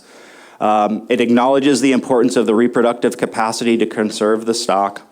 And you'll see in a minute that both the male-only rule and a comparable female dimmer has similar tax when the population abundance is high, but what the dimmer has is an added level of conservation benefit that lowers the exploitation rate when the population is in decline. And this tends to happen when crabs are less valuable to the fleet. When the population is in decline or at low levels, you tend to have higher proportions of old shell crab in the population, which are less valuable to the industry. It's also the female dimmer is also a proactive approach to fishery management. Females tend to mature about a year or two ahead of males in a given cohort. So when you're looking at the time series of the data, the female trends tend to be a predictor of the male population decline. So you can use mature female biomass, again, as sort of a predictor about what males are going to be doing in the next year or two. So you can get a leg up on possible incoming population declines. So up to this point, we've been focusing on the MSE. And remember, the MSE is forecasting into the future 100 years. So I want to sort of pause for a second, put the MSE aside, and focus on historical tax. Okay, what actually happened? This figure is showing actual tax going back to 1982 in the solid black line. And you can see that they're very variable. They jump up and down. There's been years with high tax, years with low tax. We've had multiple closures. And so this obviously creates an economic challenge for the fleet.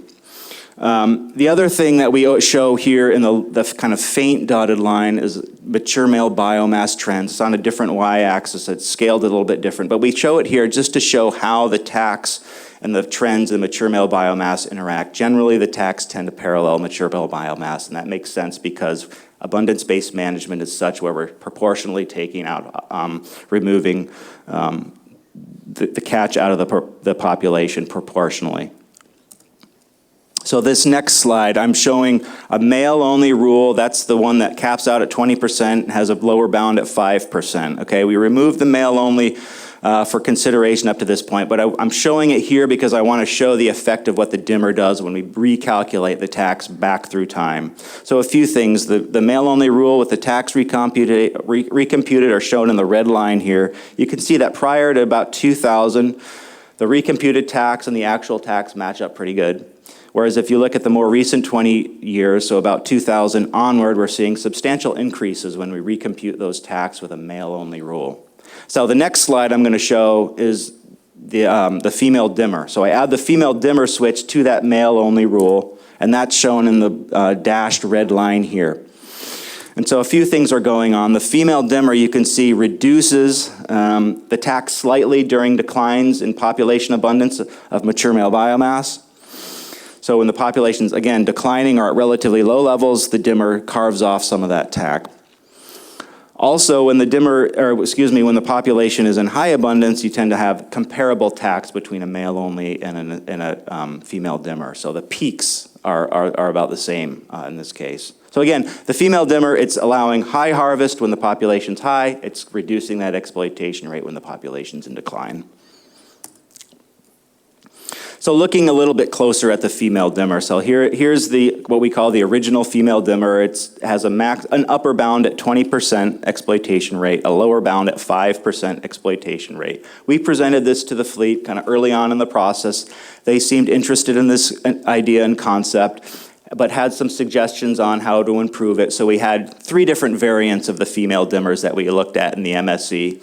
And they differed from this original dimmer, which is HCR4_1, where we raised that lower bound from 5% to 10%. We raised the upper bound from 20% to 22.5%, and we used a slightly lower, in one of the versions, a slightly lower cap on exploitable legal males. I didn't get into that yet, but a common feature in Bering Sea crab harvest strategies is a cap on the exploitable legal males. It's sort of a standard control rule.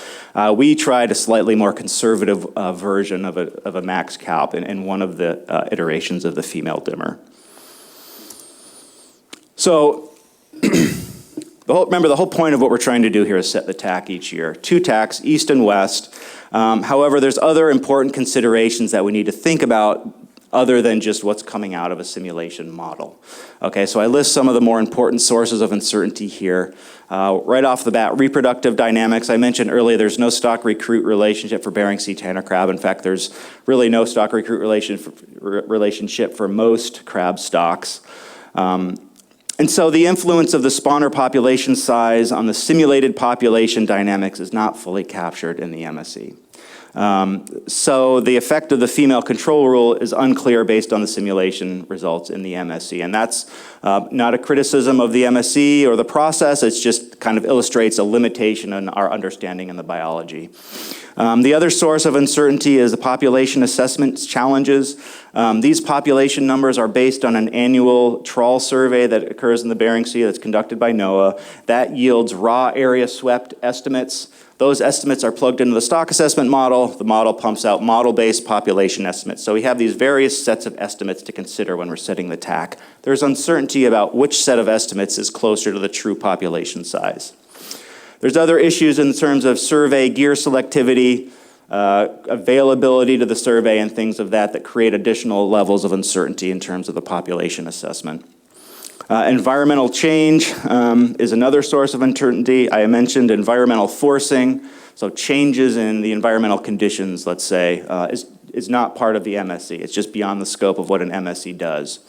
But the Bering Sea has experienced unprecedented environmental conditions in recent years. We've seen warm temperatures, a lack of sea ice. These warming temperatures are likely suboptimal for a cold-adapted species such as Bering Sea tanner crab. Yeah? If those conditions were to persist for 10 years, 15 years, what impact would it have on your calculations? Oh, that's a great question, and it's just a huge source of uncertainty. It's hard to say. A substantial amount of research has gone into the effects of these various factors on crab biology. We know that it's a cold-adapted species. We know that a changing environment will have a complex effect on crab biology. Warming temperatures will have effects on their physiology. It'll have effects on their spatial distribution, which affects their mating dynamics, and it's complicated. We don't know exactly, is the long story short, yeah. So while we're talking about environmental uncertainty, we're sort of talking about it in kind of a general way, but this is an example of kind of a more tangible piece of information with respect to the environment. This is a tanner crab report card that was put together by NOAA scientists, and it's simply a series of environmental indicators that we believe are important for tanner crab biology. And so I'll sort of kind of hit some of the important ones here just to give kind of a flavor. 2019 bottom temperatures were the warmest in the entire time series. The last 2 years had the lowest cold pool extent in the entire time series. The cold pool is simply a body of subsurface water on the ocean bottom that affects crab spatial distribution and their physiology. Pre-recruit abundance has been in decline. We're seeing an increase in prevalence in certain diseases. We had a record low sea ice coverage in 2018, and where the projected conditions are continued warming and loss of sea ice. So just trying to illustrate some of the uncertainty we're talking about and the kind of impacts of what this means for Bering Sea tanner crab. Okay, so circling back to the female dimmer and the 4 sub-options. Okay, so we've got 4 sub-options of the female dimmer. The original one with the upper bound of 20% and lower bound of 5% is the original dimmer. That's HCR4_1. The other ones have kind of increasing levels of aggressiveness. That one that I flagged early on with the blue Ghostbuster, that's still part of the conversation. We believe that's getting a bit on the aggressive side. That's about 20% probability of exceeding the federal ABC. HCR4_4 has a lower cap on the TAC. That does not align with industry preferences, so we excluded that one from consideration. So that leaves us down to 2 harvest strategies, with the third also as part of the conversation. So focusing on those 2 for a minute, the difference being that lower bound. They both have 20% upper bounds. The original dimmer has a 5% lower bound, and the first variant has a higher lower bound at 10%. So what does that 10% lower bound get you? A little bit more TAC.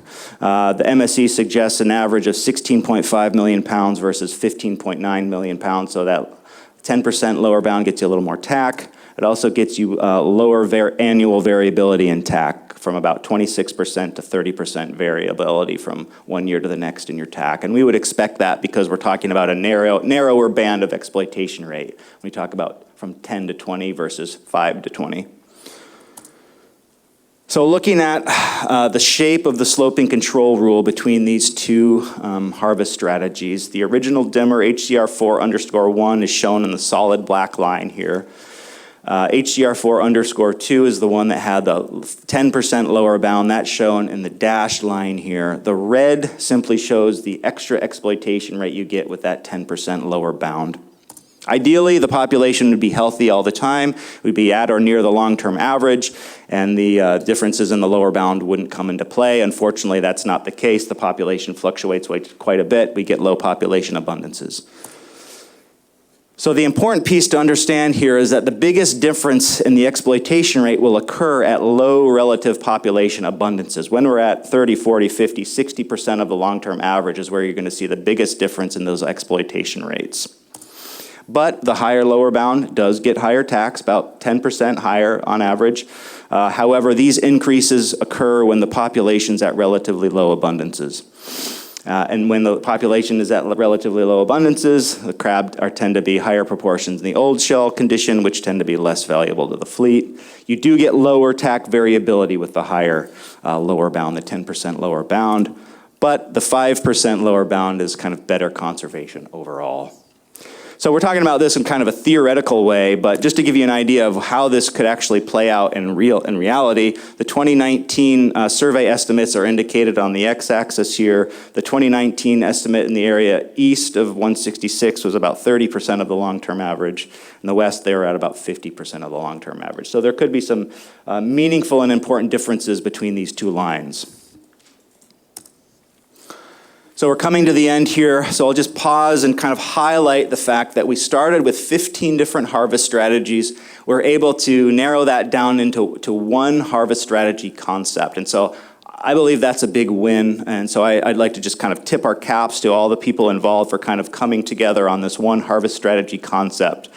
All the female dimmers that we're talking about here address the 2017 Tanner Crab Workshop goals. They're all a precautionary and proactive approach to fisheries management. The 10% lower bound provides an added level of conservation without significant economic downside.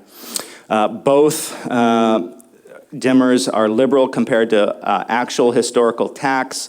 They both yield zero fishery closures and higher tax relative to the actual historical tax.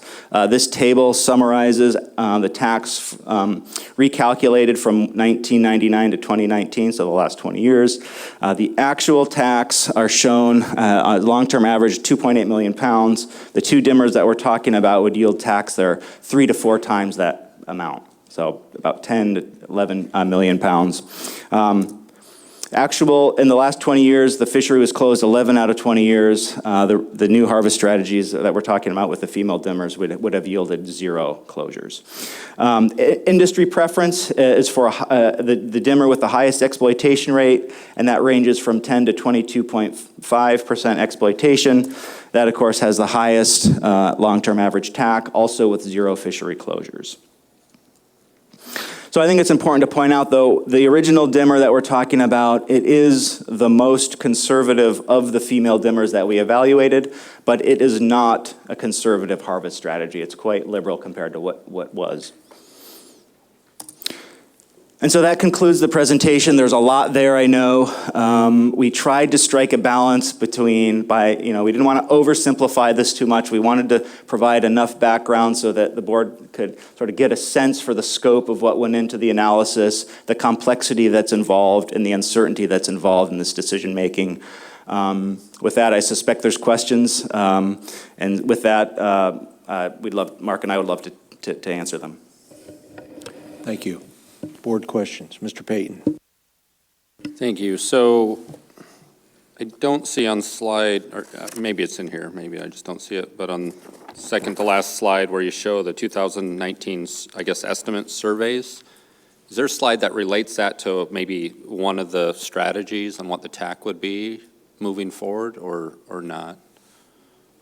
Like say we adopt strategy HCR 4_1. How does that relate? What would that look like when? Mr. Payton, through the chair, so moving forward? that could be found on slide number 21 with respect to HCR 4_1. And looks like it's about 2.5 million pounds in 2019. It's the dashed line on the slide that I'm showing here for 2019. We did do the recalculation for all of these female dimmers. I don't have the numbers in front of me for all of the variants. I could get with you at the break or something to provide those numbers. That's good. So how many pounds you said? You said about 4 or 24? Yeah, it's all, if you look at my mouse here, it's this number here. Okay, which would be somewhere, I don't know, 2 or 3 million pounds. Gotcha. Okay, thank you. So I'd like to maybe go back to your slide 9.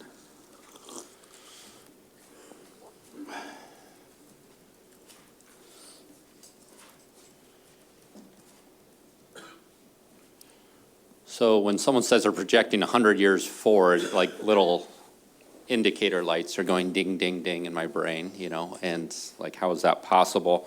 So help me understand. So the way I'm dumbing it down for myself is, you know, you say what you're not taking into account, and one, environmental conditions, ocean conditions, and so that's probably the largest effect on crab populations. To me, it looks like what you did with this methodology is you just took all your known information in the past and just ran it through this model. But what I don't understand is, say you ran each of the 15 through the model 100 times, random times. What differentiates? You run HCR 1_4 100 times randomly. Why would it be different each time, I guess?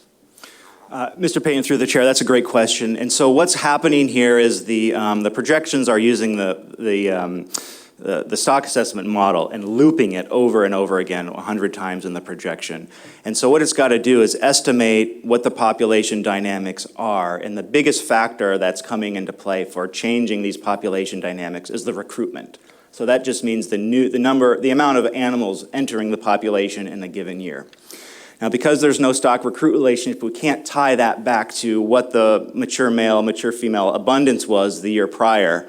And so what the model has to do is take a random draw of historically estimated recruitments from the actual assessment from 1975 to 2017, I think. So it's randomly selecting. So you do that 100 times, and it's different each time. And so the idea is that over time, you start to get a sense of what these trajectories are, these population projections are going to do. And if you do it enough times, you start to get a sense for how these population trends differ under these various harvest strategies. Thank you, that makes sense. And this strategy is basically just the harvest strategy. You're excluding all these other unknown factors, and you're just like what we're taking out, basically. Exactly, and so Mr. Payton, through the chair again, so the harvest strategies really drive the removals out of the population each year. And so then you recalculate your recruitment for the next year, and you base what the population dynamics are going to be the subsequent year after you had removed that biomass the year prior based on a harvest strategy. All right, thank you. And does the department have, I guess these harvest strategies are very allocative, so you're probably kind of neutral on them, but from a biology conservation standpoint, I missed which was the preferred one.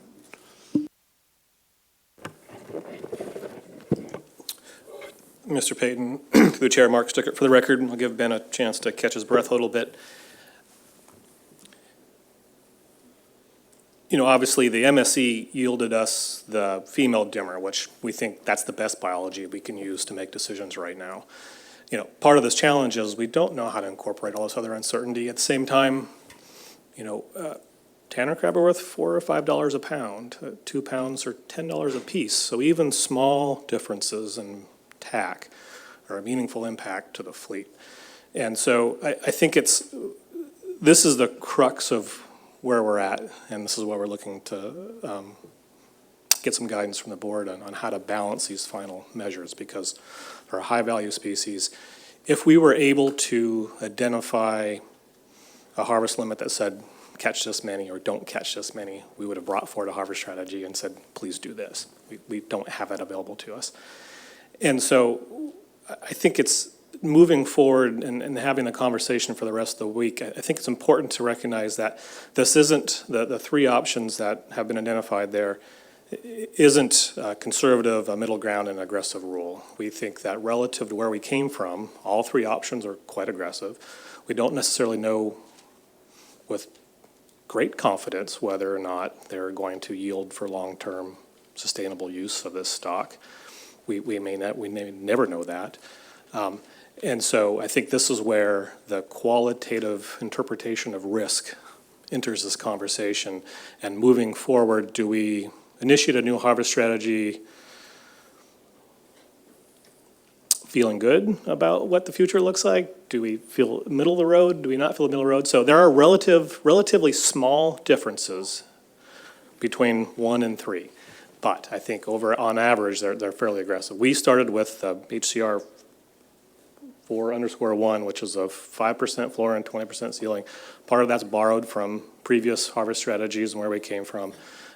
We look to you to measure the gradient of risk moving forward. We fully acknowledge the differences are minor, but because of the value of the fishery, they could be meaningful to the fleet. But part of our challenge when we sit down each September and try and set the tax, well, what do we think about temperature? That was a goofy survey estimate this year. How do we deal with that? This isn't just a matter of putting numbers into a model, turning a crank, choosing that number, putting a news release out, turning the fleet loose. We spend days thinking about how to make sure that we're capturing all of the information that we think is important relative to decision making. And this is a good intersection for us to hand it off to you and look for your guidance in terms of inserting your own interpretation to it. All right, thank you. Putting the monkey back on our back. Appreciate it. So just to be clear, we're looking at the best options in front of me as a board member to look at and focus on are 1, 2, and 3, it looks like. Is that correct? Mr. Payton to the chair, yes. They're variants of the same thing, but we think at a base level, the information that underlies all of them is the best that we can provide right now. Thank you. Ms. Carlson Van Dort. Thank you, Mr. Chairman. Does the department or academia have theories associated with why this particular species has demonstrated population declines? There's a lot of variability I recognize in the TAC. It's correlates directly to the MMB. But since really the early 90s, you're seeing a pretty significant sustained decline. Are there any thoughts on that?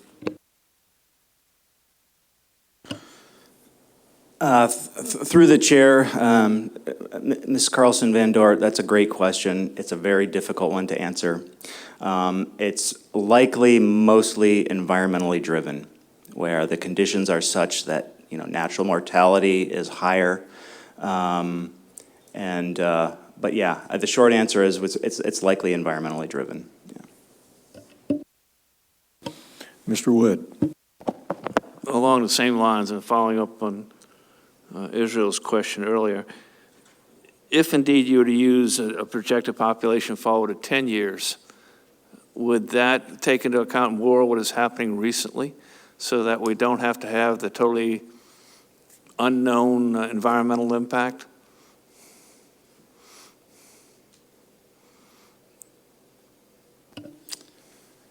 Through the chair, Mr. Wood, that's a good question. It's a tricky one. In theory, I think I would say yes.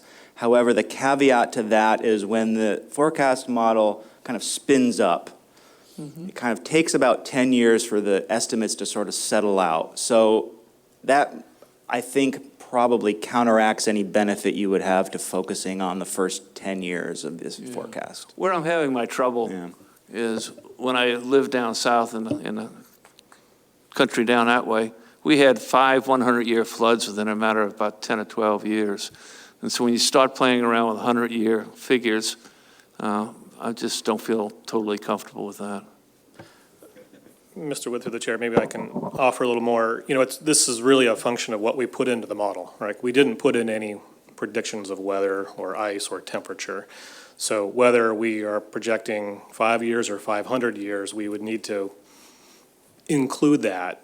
We don't know what the temperature is going to be tomorrow, or, so for this year, sea ice is coming down, it's going to pave over the Pribilops, right? This is going to be one of the coldest winters we've seen in the Bering Sea going back the last 10 years, right? So last year, we wouldn't have projected that. So the short answer is no. I wish we could better include things like weather and prevailing environmental conditions into the model, but because there's so much uncertainty, they are just not in the model either in the short or the long term.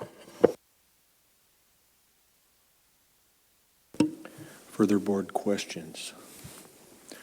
Thank you for your report.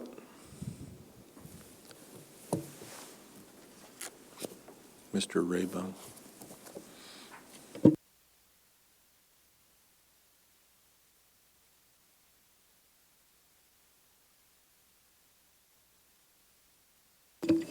Thank you, Mr. Chair. Next, we'll have Jim Menard and Kevin Clark give us a presentation on the Norton Sound Red King Crab Fishery. Thank you.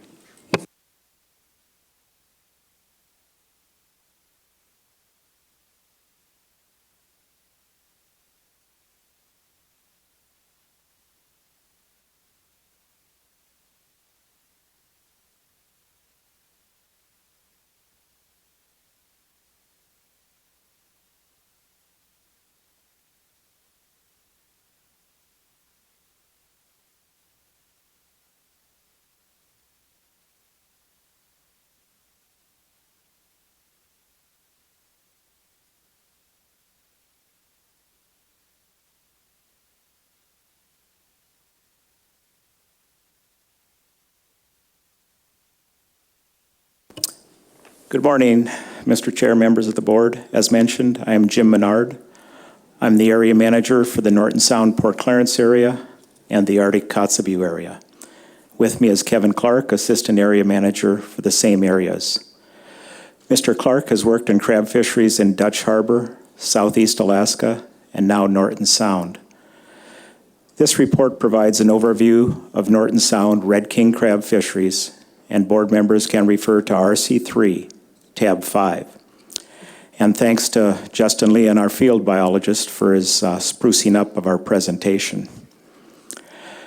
Norton Sound is under an FMP, and the North Pacific Fisheries Management Council sets the overfishing limit and the allowable biological catch for red king crab after receiving input from federal and state biologists and statisticians on the crab plan team and scientific and statistical committee. The council sets the OFL and ABC levels in February, and the department then sets the guideline harvest level in accordance with the state management plan. Before 2016, there was no catch limit in the through the ice winter commercial fishery, and in those days, the OFL and ABC levels were received from the council in May for the department to set the GHL for the summer commercial crab fishery. The winter commercial harvests in the 2000s, before 2012, averaged less than 2.5% of the total yearly commercial harvest, but by 2015 was up to 20%. And beginning in 2016, the Alaska Board of Fisheries limited the winter commercial fishery to 8% of the GHL. Here is a map showing the major crabbing areas in Norton Sound. The subsistence and commercial crab fisheries occur close to shore during the winter, and commercial permit holders cannot fish in open water and must harvest crab through the ice. During the summer, commercial permit holders are required to fish approximately 10 to 15 miles offshore from west of Nome to south of Unalakleet. For subsistence crabbing, a permit is required in Norton Sound, and there are no restrictions on where to crab and no requirements to crab only through the ice during the winter. However, with crab being much farther offshore in the summer, There is limited subsistence participation during that season because of the need for a seaworthy vessel. The Norton Sound summer commercial crab fishery began in 1977. The summer fishery initially was open to all and ended up being a big boat fishery with vessels coming up from the Dutch Harbor area. The commercial season usually lasted a week or less. Here is a bar graph showing the commercial crab harvest in thousands of pounds, and the line graph showing the number of permits fished in the summer season prior to the super exclusive designation. Million-plus pound harvests in the late 70s and early 80s were followed by nearly 500,000 pound harvests or less beginning in 1982 and continuing through the present day. The super exclusive designation, The super exclusive designation in 1994 shifted the fishery to a more local fishery, and since 2001, the major buyer, and often the only buyer, will only buy from Norton Sound residents. With the shift to smaller vessels, the length of the commercial fishery usually was from 1 to 2 months or longer. Here is a graph of the summer commercial red king crab harvest since the super exclusive designation. The bars are harvest in thousands of pounds, and the lighter black line is the number of permits fished each season. The summer commercial harvest has been averaging over 350,000 pounds during the most recent 10 years. But last year, there was a huge drop to 75,000 pounds in the harvest. The 2019 summer harvest was just over half the GHL, even though the 2019 GHL was less than half the previous year. In addition, the 2019 GHL was nearly 100,000 pounds lower than any other GHL in the 2000s. The expected downturn for 2019 was projected because of lower numbers observed in trawl surveys. However, only getting half the GHL in 2019 was a surprise. During the 2000s, the harvest was always near the GHL, and the last comparable year to 2019 occurred during the 1998 and 1999 crab seasons, when both years had a GHL of 80,000 pounds and harvests were 60% below the GHL, coming in at approximately 32,000 pounds or less. This graph shows the summer commercial red king crab harvest in thousands of pounds since the fishery started. The blue bars show the super exclusive harvest, and the red bars the harvest during the blue bars show the harvest before the super exclusive fishery, and the red bars the harvest after the super exclusive years. Note that after the initial big harvests of 1 million or more pounds in the early years, the fishery harvests since have been less than 500,000 pounds each year. The lighter black line shows the number of permits fished, and a big jump in the number of permits fished in the early years of the super exclusive fishery. The winter commercial fishery began in 1978. Commercial fishing can only occur through the ice, whereas subsistence fishing can occur both through the ice and in open water.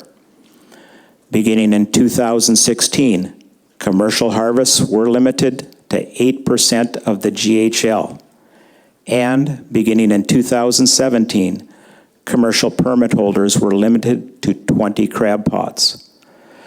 There have been high crab pot losses in the winter fishing during years of unstable ice. This graph shows the winter commercial crab harvest in pounds, and the line graph shows the number of permits fished. The harvest increased during the middle years of this past decade, but beginning in 2016, As mentioned, the harvest was limited to 8% of the GHL.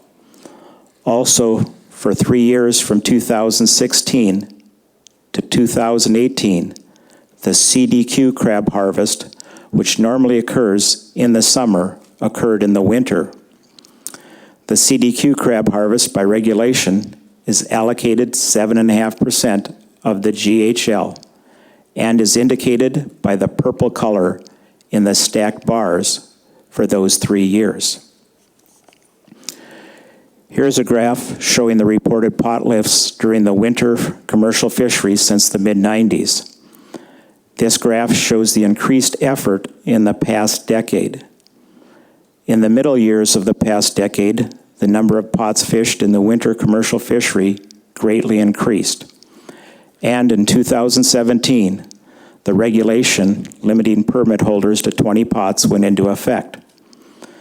The increased effort during the mid-teens was likely the result of crab prices nearly doubling to $7 a pound. The lack of effort in 2019 was the result of ice blowing out to sea 2 weeks into the season on March 10th. Historically, the ice breakup does not occur until May. This graph shows the reported crab pot losses over the last decade in the winter fishery. The subsistence crab pot losses are shown in red and have been somewhat similar in most years. Although the higher number of subsistence crab pot losses in 2019 was attributed to the previously mentioned early breakup.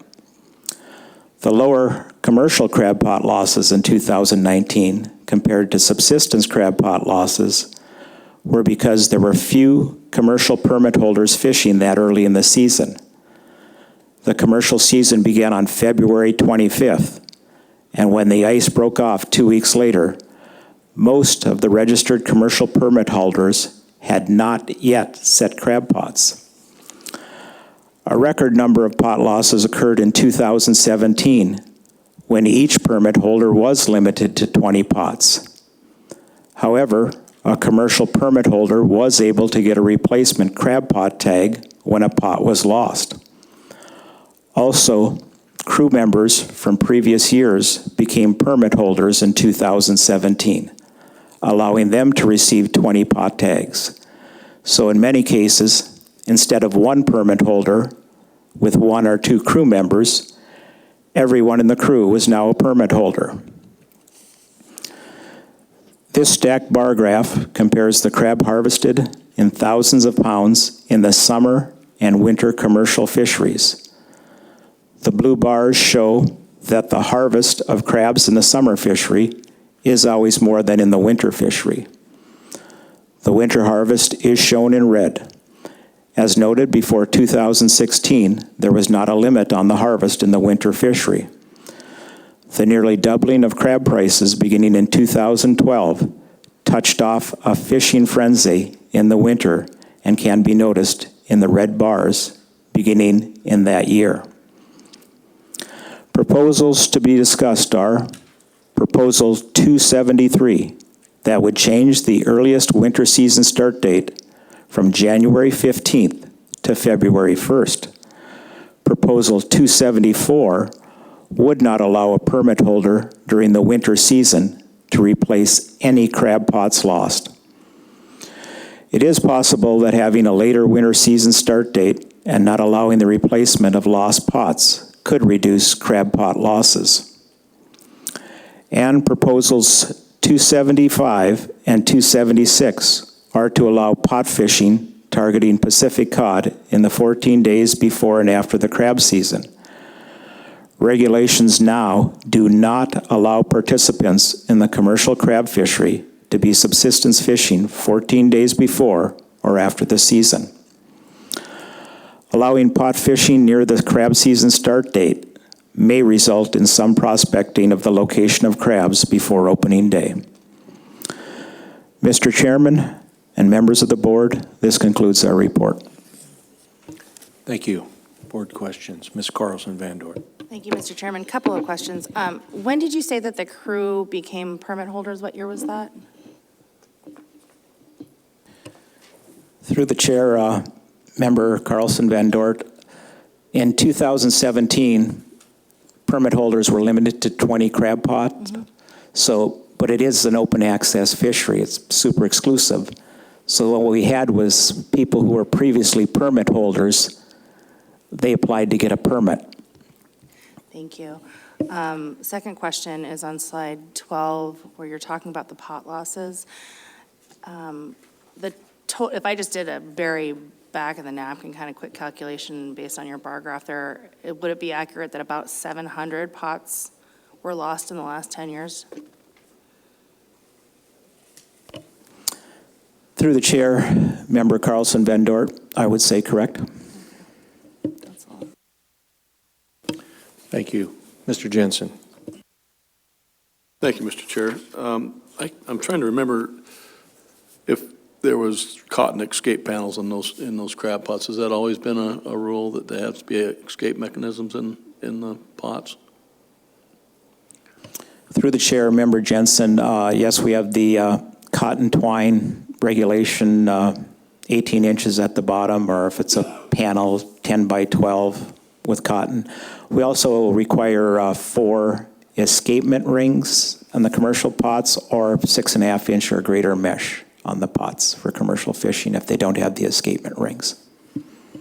Thanks. I sort of thought I remembered we had that regulation in there. Mr. Payton and then Ms. Carlson Van Dort. Thank you. You mentioned something touched off a frenzy for the winter fishery, but I missed what you said caused that. Through the chair, Member Payton, the price went from about $3.50 a pound, and it got close to $7. So suddenly it doubled. There was a very big economic incentive for a lot of people. All right, thank you. And then some other questions on basically any of the slides that show kind of harvest and participation.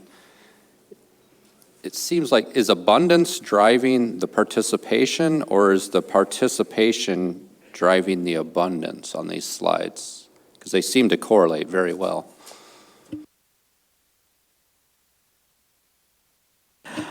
Through the chair, Member Payton, maybe we can get a slide up here and I can better answer that question.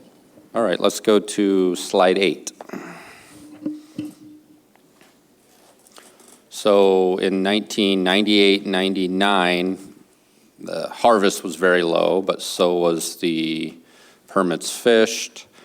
Permits fished went right back up in 2000, 2001, stayed high for a while. The harvest stayed stable. And then you saw recently in like 19 and 18, participation dropped, and then harvest dropped as well. So I'm not sure which is driving, who's driving what there on those. Okay, through the chair, Member Payton. All right, so what's happening in the 90s, the GHL was 340,000 pounds. It was kind of a regulation thing. And then it dropped in 1997 to 80,000 pounds in the GHL. So we do get a big drop. And then the next year, 98, where we caught about 30,000, I think when it dropped down, we caught like 90,000, 91,000 in 97, then it dropped to about 32,000.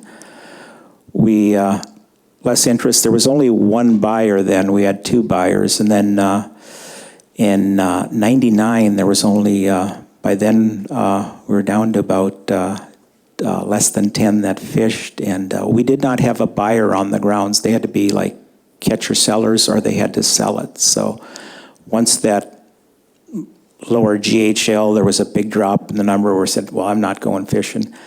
Then the GHL in 2000 jumped back up to about 330,000. So suddenly, okay, now we got interest. They got a bigger GHL, we're going to go fishing. And then we kind of came along, then it started going down. Sometimes people get excited when it starts back up, and then the economics don't pan out for some, and then it sort of drops off. And then, of course, last year, it really was in the tank, and some people hear that and just don't go out. Okay, thank you. So you said a GHL beforehand, that drives it all, basically. Okay. Through the chair, Member Payton, yes. Ms. Carlson Van Dort. Thank you, Mr. Chairman. To follow up on Member Jensen's questions about the escape mechanisms required, the ones that you articulated, you mentioned were for commercial pots. Are there similar requirements for the subsistence pots? The subsistence pots are the same as far as you have to have the 18-inch with the cotton twine that's going to rot, or the plastic, the 10 by square. The idea is that, that will open up. They are not required to have the rings or the larger mesh size because commercially they're able to catch 4 3/4-inch crab. Everything else has to go back. So the rings that the commercial are required to have are the larger mesh size. The rings are 4.5 inches. Thank you. Other board questions? Thank you for your report. We will take a lunch break and be back at 1:30. Thank you.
Welcome back, everyone. 7 of 7 board members present, 1:41 p.m.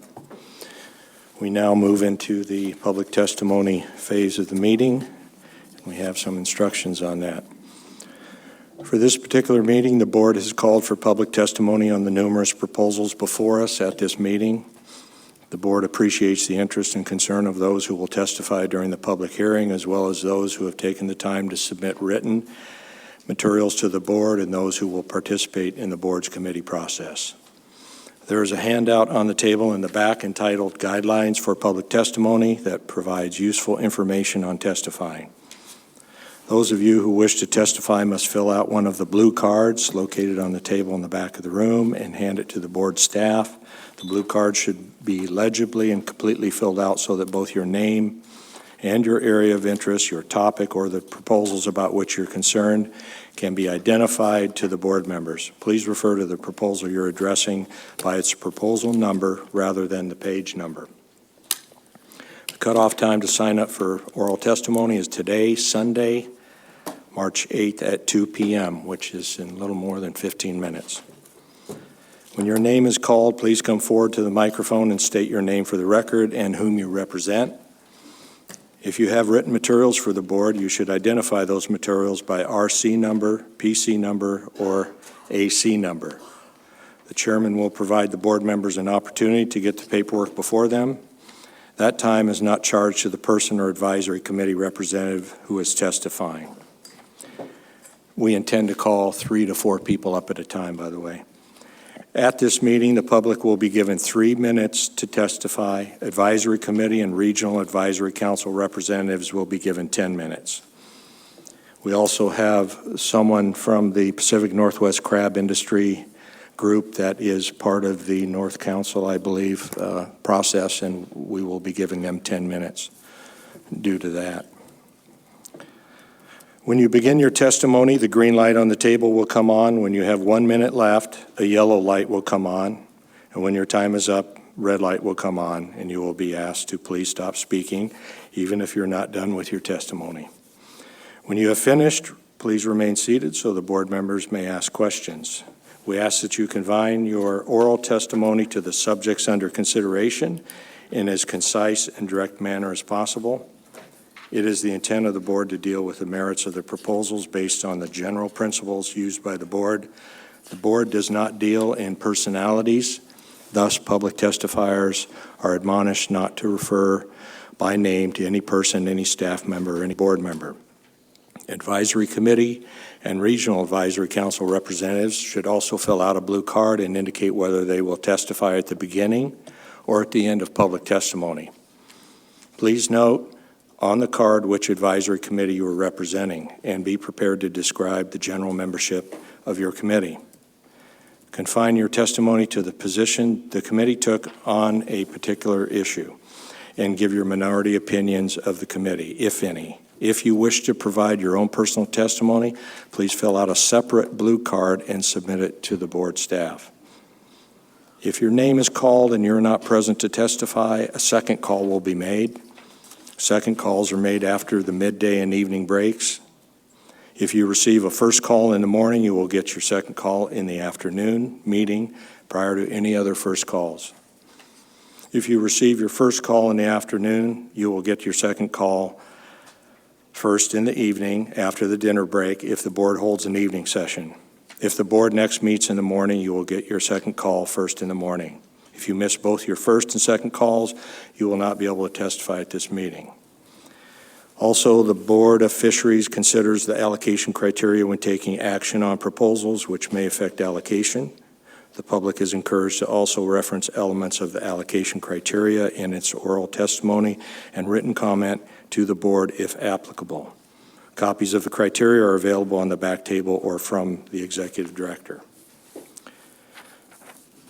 So with that, we are about ready to start our public testimony, and we have a list of the first folks that signed up. Do we have someone by the name of Oliver Holm, Lance Farr, and Robert Hyano, please?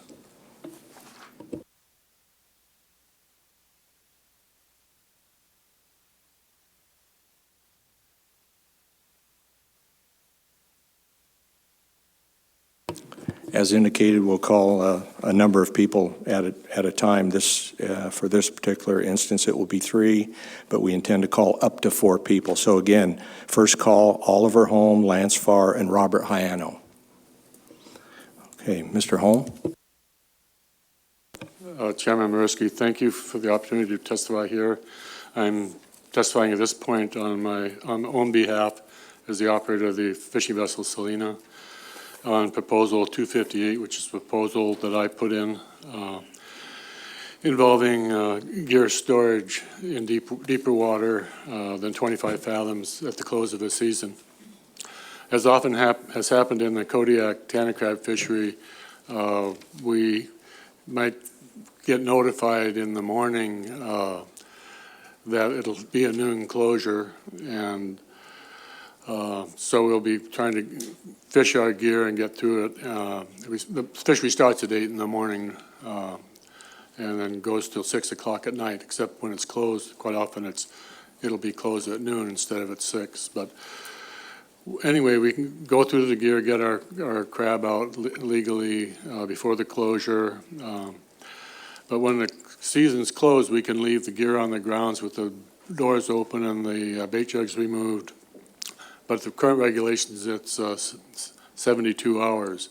But we also, another regulation says that we need to get into port with our crab in 24 hours. And quite often, recently, when there's levels of higher participation, a few buyers, we might spend 3 days before you got your crab delivered, and it would be difficult to comply with the 24-hour to get the crab to port and get back to get your gear into storage at 25 fathoms or less. And when I was working with the department, I found out that it was complicated because they found some other parts of the regulations for Area J that made the gear storage not completely different for non-top loading pots. And so they were anxious also to clean up the regulations and make top loader pots and side loader pots regulated exactly the same. So anyway, of course, I support the proposal, and so the advisory committee. Thank you. Thank you. Would you like to give your AC testimony? I signed up to do that last, I thought. So I checked that box. He did check. Oh, you'd rather do it last? Mm-hmm. You mean when all 3 are done here, or? How many are there here? Oh, at the end of the meeting. Oh, okay. Okay. And by the way, for everyone's information, the board will ask questions when everyone's done speaking up front there. So, Mr. Lance Farr. Good afternoon, board members. My name is Lance Farr. I'm the current chairman of PNCAC, and PNCAC has a balanced representation of harvesters and processors. On proposal 261, PNCAC supports the revised barred-eye harvest strategy using the female dimmer option with a lower bound of 10% exportation rate on the mature male biomass and the upper bound of 20%, with the 50% cap on the ELM to ensure that 5-inch males are left on the grounds to reproduce. This option is shared between ADF&G and industry ad hoc barred-eye committee that compromised of harvesters and processors. Or there may be other options for industry, including that could be scientifically justified. This is the shared option among agency and industry preferences. This option has been vetted through the management strategy evaluation process with stakeholders involved along the way. Through the MSC process and stakeholders' involvement, industry has noted that they wanted robust harvesting of exploitable males when warranted while limiting the likelihood of season closures. Many of the options evaluated in the MSC have achieved that.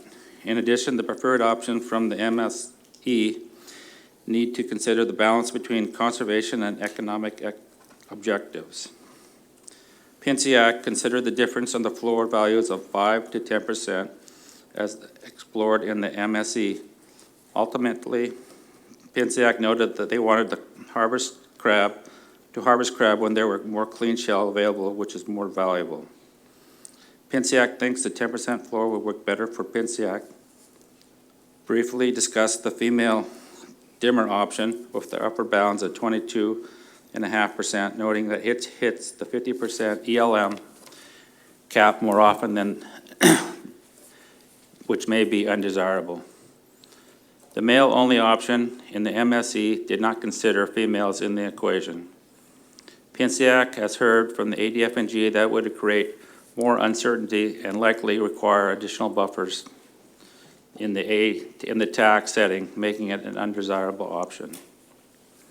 On Proposal 265, PNCAC supports this motion because it would provide more flexibility. On Proposal 268, PNCAC supports this proposal, noting that it would benefit industry by providing flexibility. Proposal 269 and 272, PNCAC supports these proposals because they would result in a better fishery data used in the management by raising qualification standards and making it easier to terminate poor performing observers. Thank you. Thank you. Mr. Hayano? Thank you, Mr. Chairman. For the record, my name is Robert Hayano. I'm a long-life resident of Alaska, more specifically the Nushagak Bay area. I'm an owner-operator of a drift gill net operation for about approximately 48 years. My last 10 years has been fished exclusively in the Nushagak district. I'm one of the 40% of the drift gill net permit holders that operate under the dual permit regulation. My daughter, who has been fishing with me since she was 12 years old, is the second permit holder. She was able to obtain her second permit through a state loan. When 5 AAC 06.333A3 was adopted into regulation, if my memory serves me correctly, it was based under the assumption when the NACNIC went into the special harvest area, the two remaining districts would see a large influx of D permit holders coming into those districts because that was allowable. I guess the jury is still out on that because prior to 2018, it must be 10, 12 years before that was the last time that the NACNIC went in a special harvest area. What we do know, based on those observations probably in the last 3 years, it's more a function of run timing and large volumes of fish to the Nushagak district. Anyway, that's the one I'm most familiar with. In 2018, when the restriction wasn't fully implemented in the Nushagak district, we already had a large over-escapement in the system, especially the Wood River system. And there was a large foregone harvest. I would think that reducing gear in that situation isn't in the best practice for the state of Alaska or the industry. And I'll be here for the committee meeting, so I'll have some other comments, but I'll wait until then. Thank you. Thank you. Any board questions? Thank you all for your testimony.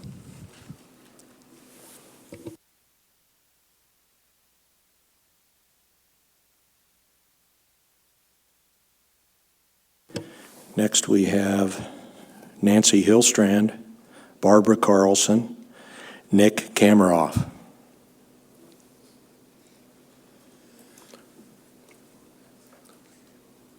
First call.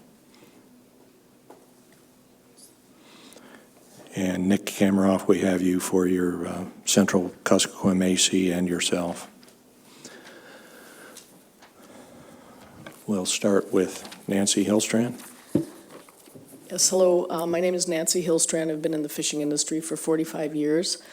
And I also worked in hatcheries for over a period of 21 years. And so I'm real aware of some of the different things that go on with hatcheries and the RPTs and things like that. And I looked at, I put in an ACR 2 in October asking that something be done about the crawfish inlet problem that we have with the major straying that's going on there. And so now we have a proposal that was also ACR1 in October to try to mop these fish up. But I guess what I wanted to talk about is the problem that we have with the RPT process. And this, my comments, which is number 13, kind of gives you a case study of how the RPT process works, and how I gave you the minutes in there from 2014, so you can see what Fish and Game was doing and what the RPT people were doing, so you can get some idea of how and why the crawfish inlet release was allowed. When you have that big of a release go into an area that's pristine like that, it creates an engineering of that ecosystem. And the crab, the shrimp, everything is at risk at that time because you're putting 30 million fish at one time in one small area.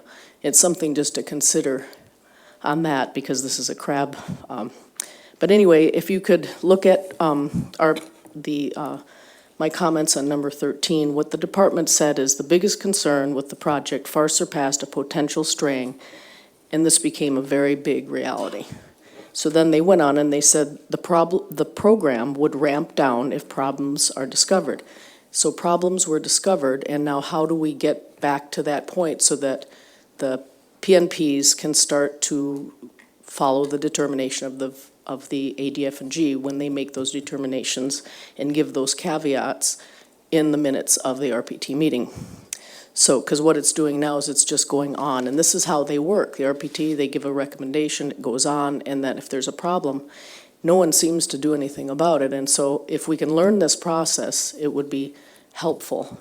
And at the meeting in October, the department said to you folks that there was no problem and no overlap, but in the actual staff comments, they said the peak of the run is probably late August and early September.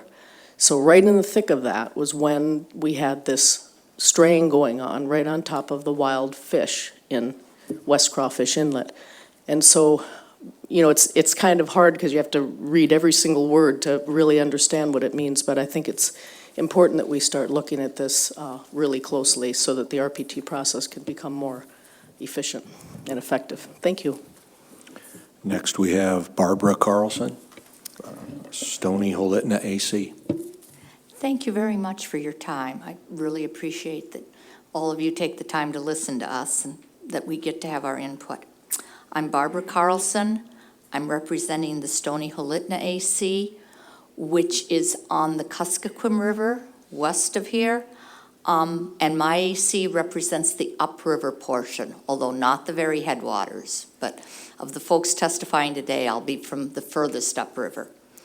By and large, my AC is subsistence users, although there are several sport fishing guides in the area that we try to represent as well as we can, although none of them sit on our AC. And I'm here today to talk about, for the AC, Proposal 280. It had been submitted as a ACR and approved and put in, so it's not in the booklet packet, but it was printed out separately, Proposal 280. Our AC voted unanimously to oppose this proposal. I want to start by explaining a little bit what the proposal was asking and what is in place now. The proposal is looking to change a front-end closure that is currently in effect on the entire Kuskokwim River to help enhance our king salmon production. That's what we have in place right now. The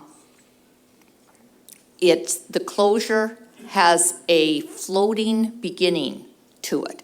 It doesn't have a firm, fast date, but the closure itself is there in regulation. The floating beginning is to take into account a number of different things, from ice out timing, to water temperature, to water level, to what the predicted number of kings coming back up is. They didn't want to tie it into anything too firm. So we can close it off as needed at the beginning, but it will be closed at some point, and it will not open again until after June 11th. That's what's in red right now. And in addition to that, during this closure, there will be, and the closure, I'm sorry, I should have put this in earlier, the closure is for nets, both set and drift. There's other things that can be used like fish wheels, dip netting, beach seining during this time, but anything that tends to kill king salmon when you catch them, which would be your set and your drift nets, is off limits. During the closure, right now as is written, they try to allow at least one opening per week of 4-inch mesh net or smaller, not over 60 foot long, and it has to have a bank orientation where the furthest reach of the net is within 100 feet of the high water mark. So basically a net in close to the beach. You can't go sitting it out in the middle. And that is regulated by EO. If the numbers of kings are looking pretty good and we're not too concerned about by-check catch, they may have several of those 4-inch openings each week. But they try to have at least one so that people don't go for multiple weeks without being able to catch any fish. The 4-inch mesh was put in there as a way to catch whitefish, pike, small she-fish. It was not meant to catch salmon, particularly not king salmon, although you do get some as bycatch. So that's what we have going down around right now. It's been in place exactly that way for 4 years. And for a couple of years before then, we did have an early closure, but it didn't necessarily have all the moving parts of the 4-inch oriented net to the beach and all those things. Those kind of piled up. But for 4 years, we've had exactly the same thing. And it seems to be working. By looking at the escapement numbers at the headwaters, on the weir that has been put in up there, we're getting good escapement numbers. People are upriver are excited because they're seeing king salmon in numbers they have not seen for a very, very long time. So overall, at least from my upriver perspective, it seems to be working. What's happening is it's allowing the early run of kings to get up to their spawning beds, mostly unfished on. They're getting past the lower part of the river, which is 90% of the population. Most of our fishing occurs in the bottom part of the river. Up where I'm from, our villages are teeny tiny, as in, 20 to maybe 100 people. So we don't have a huge impact one way or another on the fish. The early run on the Kuskokwim kings is largely a proportion of the kings that spawn in the headwaters. It's a genetically distinct group. It's the only group of spawners on the Kuskokwim right now that is genetically distinct, with the ability we have to do DNA testing. And they tend to run early, perhaps even coming in under the ice, especially in late ice out years. It also runs separately, whereas the rest of the spawning rivers tend to be more intermixed throughout the season. But those early fish usually are in that first pulse of fish coming up the river. And that's part of why the early end closure works. It lets those fish get up. The headwaters stock has not had a weir continuously in place long enough to have an escapement goal. So part of our problem in judging what to do and what not to do is that we don't have escapement goal for these fish. We have numbers that are escaping, but we don't know in the long run if those are good numbers, bad numbers, normal numbers, or what. So we're kind of judging this based on weirs in different places upriver in previous years and also on aerial surveys. It looks like we're getting a lot more fish up to the spawning grounds in the headwaters now than before the early closure went into place. And so we definitely feel like that early closure is working as it is. The other thing that is an upriver person, and I believe ADF&G mentioned this in their comments, part of why this was put into regulation was so that there would be a more equitable distribution of king salmon and salmon in general on the river. Years back, there had been a lot of talk about the lower river has so many more fishermen that they were kind of cleaning the river out, and we were fishing on leftover fish upriver. Being able to get that early run of kings through allows some of the tiny upriver villages to actually have an unfished on population of fish to go for. And we have very, very much appreciated that. I don't feel like we're cleaning them out or abusing the privilege, but it means that, now I am able to catch kings bigger than a jack king. There are big kings getting through the spawning grounds, and it's exciting to see one of those in my fish wheel in the spring. I may let it go if it's a big female, but it's still really fun to see it. So those are the reasons I think what we have is working and why we shouldn't change it, why we are opposed to this regulation. We feel like by putting in a 6-inch mesh option, even though I agree it would be nice to catch big sheefish during this closure, and you do not catch big sheefish in a 4-inch mesh net. I'm not going to argue that. You are missing out on big sheefish during the closure. But with a 6-inch mesh net, you're also going to catch more kings. There's just no getting around that. And even when limiting those to 60 foot, and even if limiting them to having a bank orientation of 100 feet, you're still going to hit those early kings harder than you are right now. And I don't think we've recovered enough to do that yet. And I think we have some other options. Like I said, there's a floating closure. The beginning date is floating. If we feel like there's enough kings that we could hit them a little harder, we can leave fishing open longer. Last year, we started on June 1st with the closure. The year before, it was May 25th. The 2 years before that, it was May 20th. So we can adjust that to allow more take if we need to. Thank you. I appreciate the time. Thank you. Next, we have Nick Kameroff with both Central Kuskokwim AC and yourself. Which would you like to? I'll just excuse myself and do the Central Kuskokwim Advisory Committee. Okay. Right. Thank you. Thank you. Chairman, members of the board, thanks for the opportunity to express our Central Kuskokwim Advisory Committee's position on 280. As stated, my name is Nick Kameroff. I'm from Aniak, which is right on the end of the federal boundary for federal lands to state waters. And we rely on that front end closure for the fish to get through the whole river equitably, like Barb was saying. Our advisory committee's stance is that it's too early to try to change things and make changes for a much larger population of the area along the river, which is the lower river, where most of the population is. And if we allow the 6-inch opening down that way, there's going to be a lot of kings, early kings that are running, would be detrimental to what success we've been having so far in the last 4 or 5 years. Nikolai just last 2 years saw kings, big kings, and they're happy. So I really wouldn't want to start hitting that front end so soon.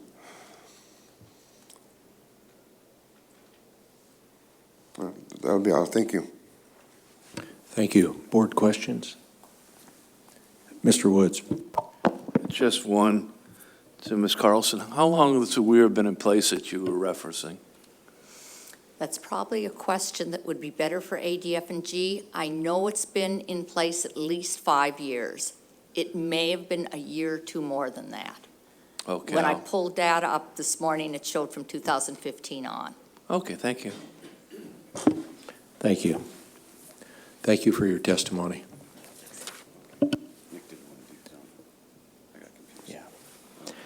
Next, we have James Charles and Robert Lacander.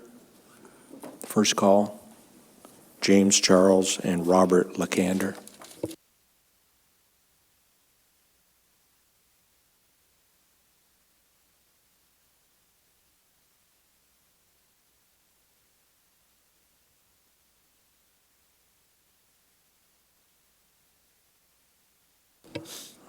Both of you have AC and personal testimony, so we will start with Mr. James Charles.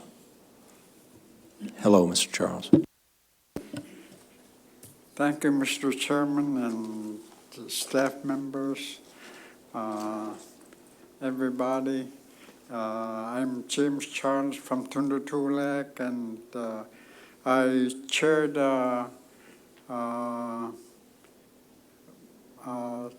last meeting minutes. As you can see that I'm out, but I temporarily chaired them. So the lady who let me chair the meeting was Janet. I'm sorry, but did you want to do your AC testimony or personal first? I will testimony on my personal first. Thank you. And then go on to the Okay, thank you, sir. issue. Thank you. This proposal 280 was is the proposal that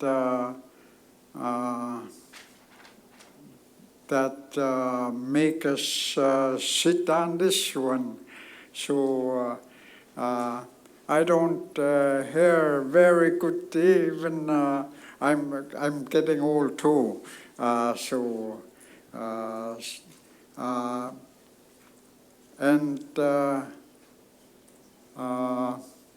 This proposal 280 was made by Guichlup people, but they're not here today. But I support them because of ruling closure that Barbara was saying.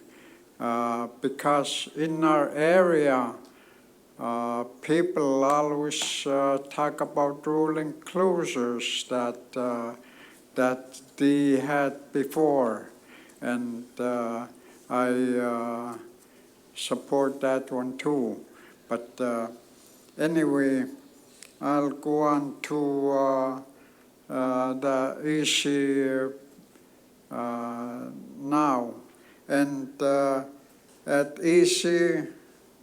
I have been testifying before because I chaired a meeting too before, and today is we are just like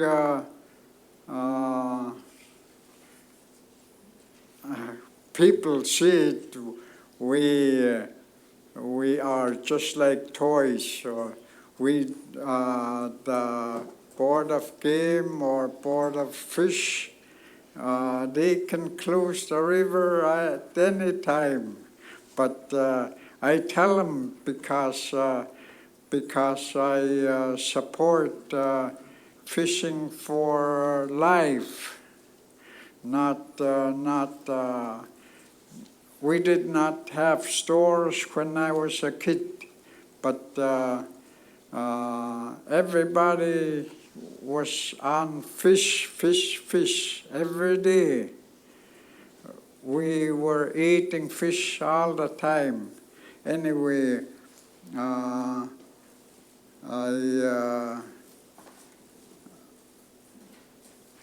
the king salmon declined because we had commercial fishing on the Kuskokwim years ago, and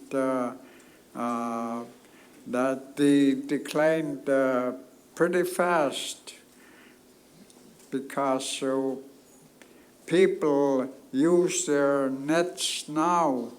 When I was a kid, I see women, even men, women, kids weaving nets. They're all same size. They go by fingers, not 8-inch, but fingers was used that time. And they were weaving nets in the winter time for summer use, because they fish for blackfish in winter time, and we call them blackfish, but they're little fish, and we fished fish all the time. So my mom, when I was a kid, told me, what you eat is what you know now, but if it passed taste buds, it will be, you don't know what you eat. That's true. I really believe that one. And why I said this one is because we want to fish. We want everybody to have fish what they want, because upriver people need the fish too, just like us. And so I support them like like I said earlier. Thank you. Thank you. Now we have Mr. Robert Lakander signed up for both Bethel AC and personal testimony. Which would you like to do first? Thank you. Could push the button on the microphone and it'll light up for you. Thank you. Okay.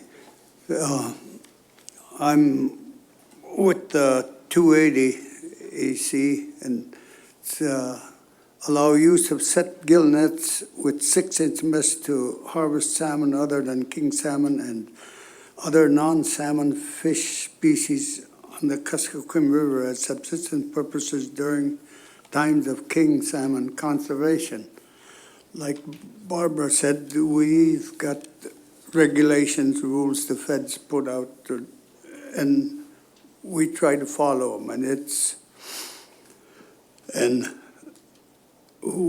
if we get too many, they can shut it down.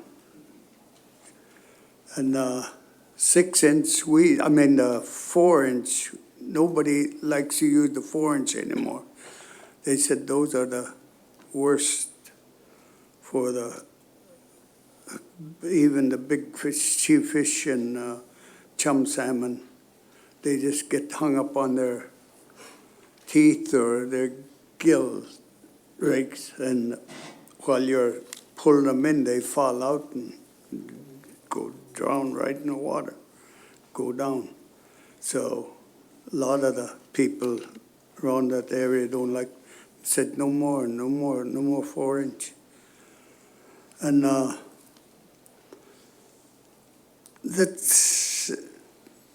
we're not setting these nets out in the main stem. That's where most of the kings run.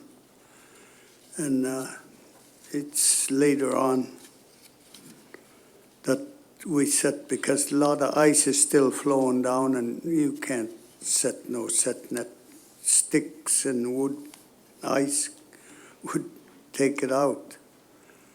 But like I said, the feds or the state have regulations on it, and if there's 6-hour opening for set net only, no drift.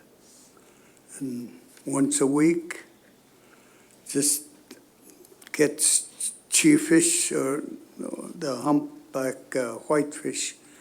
And there's some chum running through there. We like fresh fish. And that's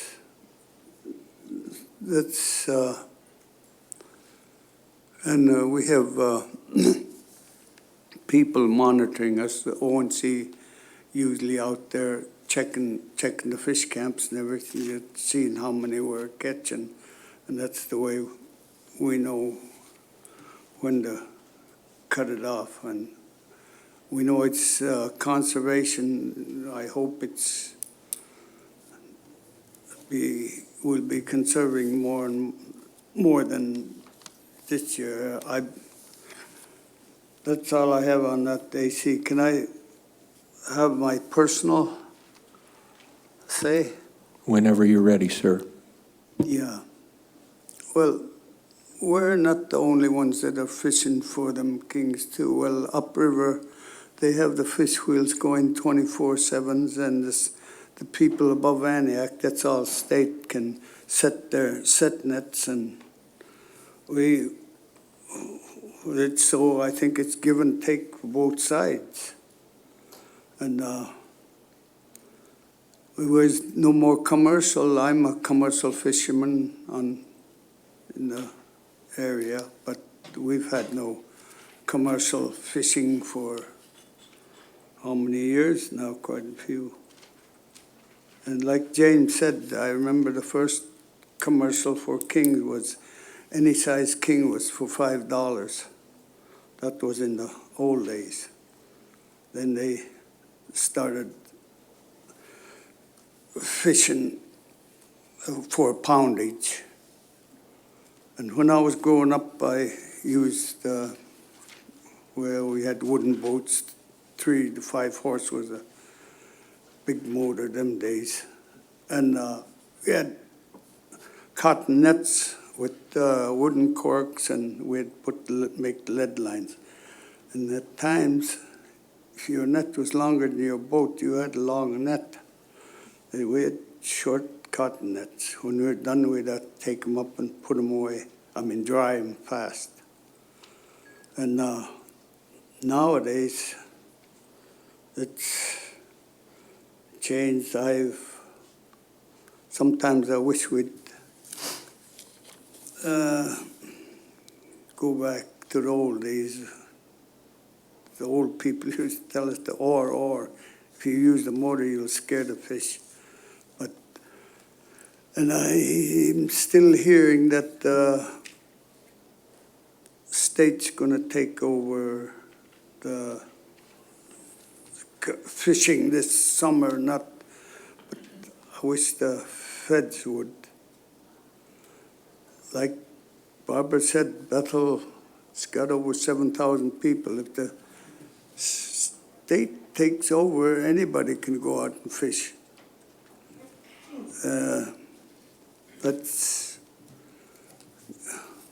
But when the feds had it last few years under conservation, only federally qualified people would do it. People that lived right along the river and that were there living right there, not from outside. Yeah, we're the last of the subsistence people. It's like the Yukon Kuskokwim. It's just like the last of the Mohicans. So that's all. Thank you. I can't imagine how long a cotton net would last. Not very long. No. Board questions? Mr. Woods. Just one of Mr. LaCanda, looking at the notes of the AC1, which makes a note that the 280 as amended is what was voted upon, and the amendment apparently was to include a bank orientation of having that set within 100 feet of normal high water mark. Was that something that the AC itself initiated, that amendment, or was that advised by some third party? By the rules and the fish people, the Fed or the state wanted. And- Not out in the main stem of the river. That's where most of the fish going upriver go through. And in the spring, like, that water's still high, and we sit, and that's way back. But not very early, because the ice is still coming down and a lot of sticks. And mainly it's chief fish and some chum we hope to catch if we ever Thank you. set one out. Thank you both for your testimony. Thank you.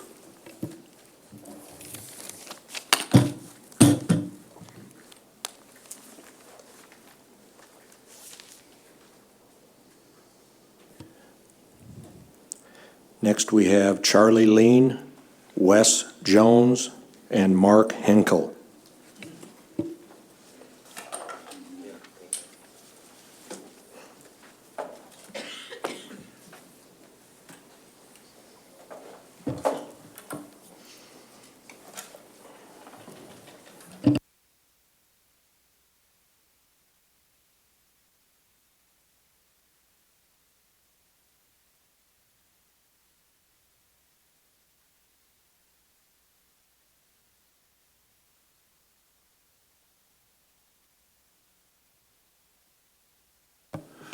Mr. Chair, I've asked Wes to flip the slides, if you will, for me. You were signed up for both Northern Norton Sound AC and personal testimony. Which would you like first? I'd like to do the AC testimony first. Okay, thank you. Okay. So before you, RC10 will be, let's see, RC10 is the slideshow. RC11 are two letters we think you should be aware of. I'm sorry, I did that backwards. Anyway, RC10 and 11, at your meeting last month, RC 113 was the proposal or the petition I authored to close the winter crab fishery in Nome. Some of that data will be shown again, but you might find some of that informative. Although there was no finding of an emergency to allow for the consideration of the petition, you'll hear how factually there is no viable fishery for Norton Sound red king crab for the next several years. You'll hear how passive management played a role in the collapse of the fishery, in the reproductive failure of 2019, and the reproductive failure that will continue through 2020 and most likely into 2021. And the resulting loss of confidence in shellfish management in Norton Sound. So you'll also find, I believe, a letter from QUERIC supporting the commercial fishery closure. QUERIC is the amalgamation of IRA village governments in Norton Sound. You'll find the minutes from both of our advisory committees, North and South. And you should know that on March 12, as soon as I get back to Nome, we're going to be talking to the Regional Advisory Council, the federal RAC. I think the majority of the public opinion in Norton Sound is questioning fisheries management and very much questioning what constitutes an emergency.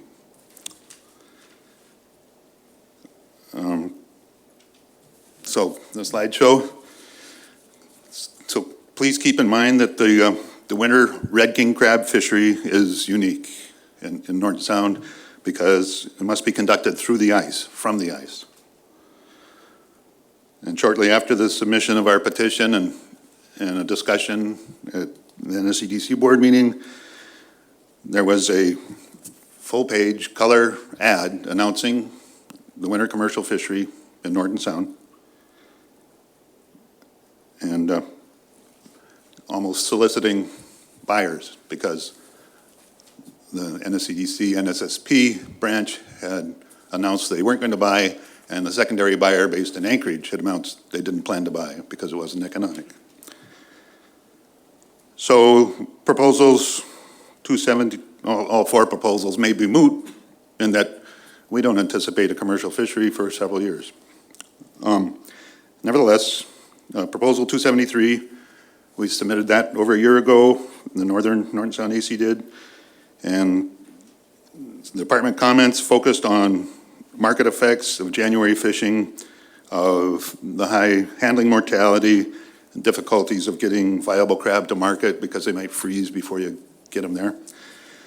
And but really the primary goal of that proposal was to steer fishing away from unstable ice and try to minimize pot loss and therefore ghost fishing.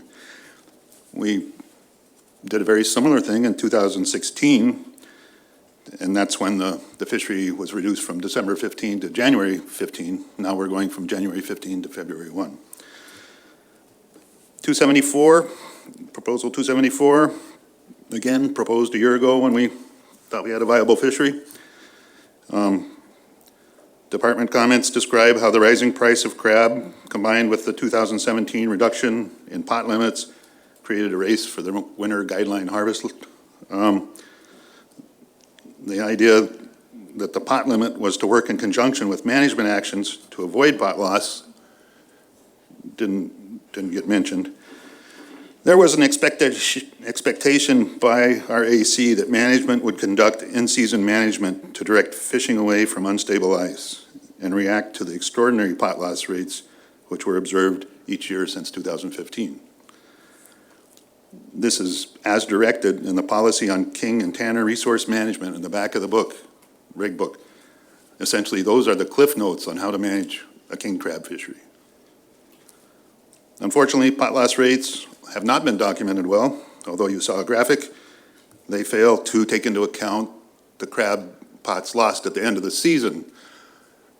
When people, they don't report those pots to get duplicate tags because there's no point, there's no ice to fish from. So a significant portion of pot loss was not documented.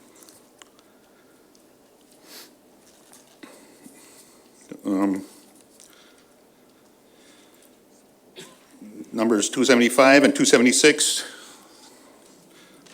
both deal with pot fishing vacations on either side of the Norton Sound summer fishery.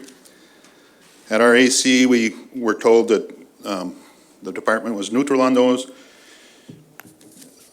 We as an AC saw the enforcement issue.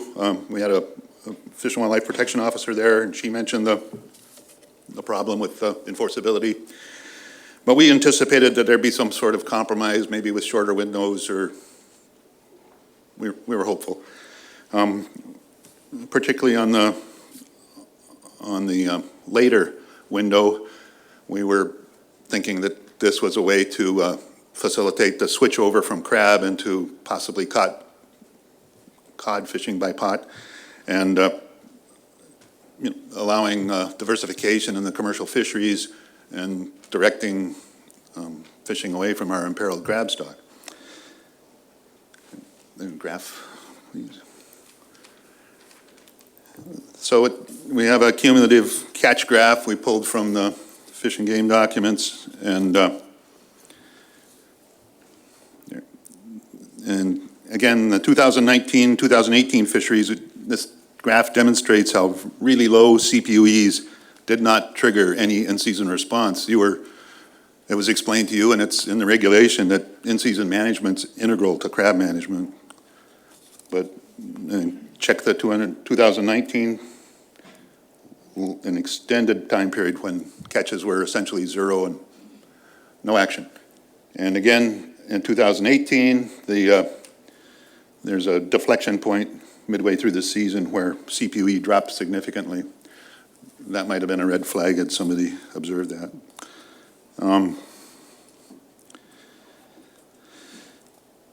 So instead, we have management depending on the buyers and fishers to provide appropriate conservation action, and only reluctantly do they surrender annual reports or trawl survey results, and thereby they delay the ability of us, the stakeholders, to make appropriate business or conservation decisions. We only got the trawl data about a week ago. Next, yeah, okay.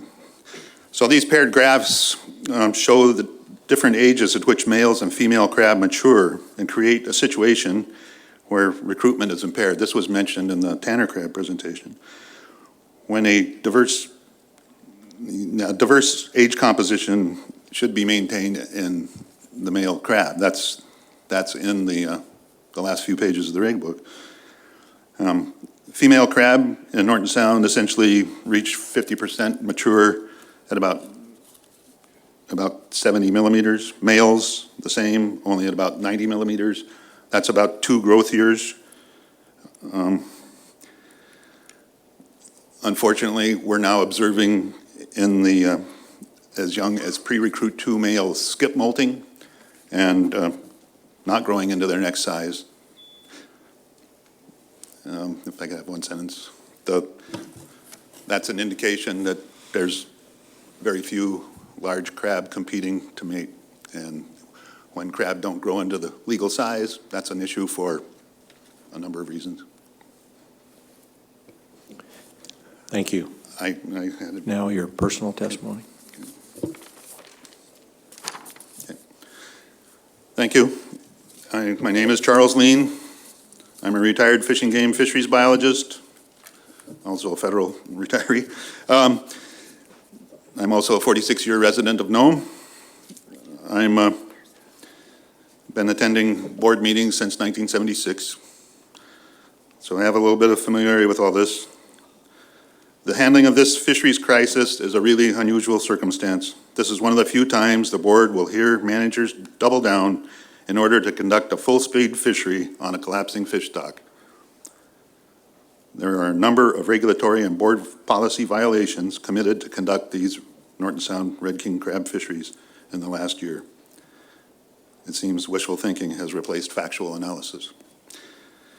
Crab abundance has been below the fishery threshold both in 2018 and 2019, according to the trawl survey results.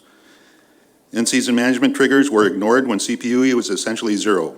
Pot loss rates have exceeded 50% for years in the winter fishery. The Norton Sound commercial crab fisheries are neither economical nor biologically sustainable. Yet, when one reads the regulation book, the path to strong, effective management seems clear. The department mission statement speaks to managing, protecting, maintaining, and following the constitutional principle of sustained yield. Consideration of the economy and a long-term view, as well as integrity and accuracy of current information, are also mentioned. In the back of the book, the board's policy on king and tanner crab management, which was written with the department's support as an after-action sort of report on the crashes in the 80s. And then in the middle of the book, we have the thresholds for harvest management in Norton Sound. We're asking you, when does management throw the book out the window and just go freestyle? The department's trawl survey data and the supporting data from the federal trawl and catch sampling show impacts to reproduction.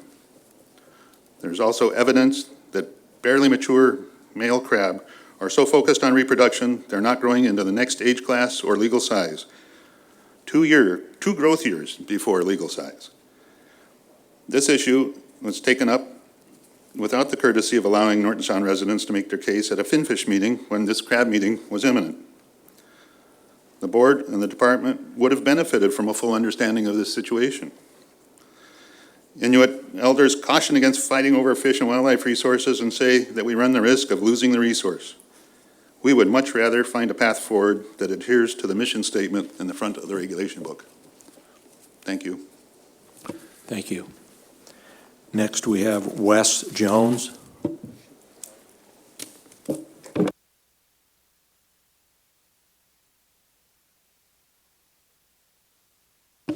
Mr. Chairman and members of the board. I'm Wes Jones. I'm the Director for Norton Sound Economic Development Corporation's Fisheries Research and Development Department.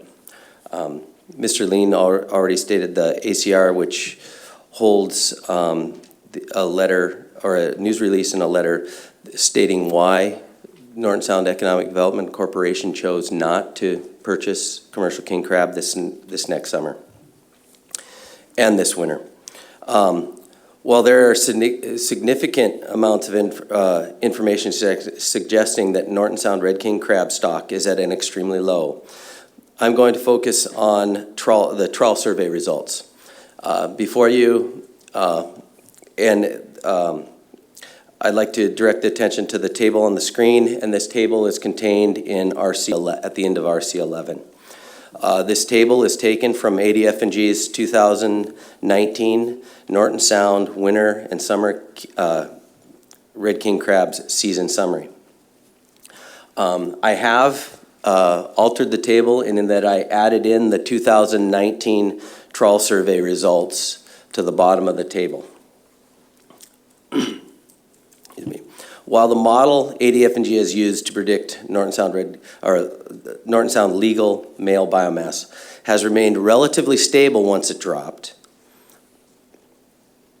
the trawl survey estimates have not the last 2 years. My point from this table is if you look at 2018 and 19, those are the lowest two pre-recruit 1 and legal male abundance estimates on the table. The only lower abundance that can play into that is 1982, which is a pot survey, but these are the lowest two trawl survey estimates. The third lowest year, 1996, as stated earlier, resulted in a trigger that the GHL was capped at 80,000 pounds from 1997 to 1999. Now looking at the biomass estimates arrived from the 18 and 19 trawl surveys. While these trawl survey estimates are post-seasons estimates, and not preseason estimates, it is a look at a ground truth to how well your model is doing. These 2 years are the first time we see that the legal male abundance in your trawl survey estimates have dropped below 1.25 million pounds. If you'll be here during committee of the whole, you can continue your thank you. Ideas and so forth. Next, we have Mark Henkel. Mr. Chair, members of the board, my name is Mark Henkel. I'm representing myself. I own one of the 5 vessels that participates in the Aleutian Islands golden king crab fishery. For the last several years, ADF&G staff has done just an amazing job engaging with the harvesters to improve the management of this fishery. The cooperation between them and ourselves has been very productive. We've got a harvest strategy that's addressed the abundance questions, and we just completed our 5th season in the eastern area in terms of surveys that are producing fisheries independent data. So we feel like we've really got a good handle and the fisheries going in the right direction. With those issues being addressed, we would really like to focus on increasing the efficiency and the safety of the fishery. Current regulatory opening for the fishery is August 1st, and many of the boats will fish into October and November. That's a period of time where in late October, early November, the weather really starts to get bad. You've got crews working on deck that have been out there for 3 months already, and it creates more of a safety issue. From a biological standpoint, there's no real evidence that shows that the fishery has to take place during this time, and we feel it'd be more efficient and safer for more of the fishing to be done as much as possible during the summer. The proposal 266 was, I wrote that up with a goal of moving the season to a period of time where all of the crab would be harvested when the weather is good. Since submitting the proposal, the department and NOAA staff have brought forward several potential problems that need to be addressed before asking the board to approve a change. I ask that the board take no action at this time. We will work with the rest of the harvesters, ADF&G, and the federal regulations to put together a plan that can work going forward. Thank you. Thank you. Board questions? Thank you all for your testimony.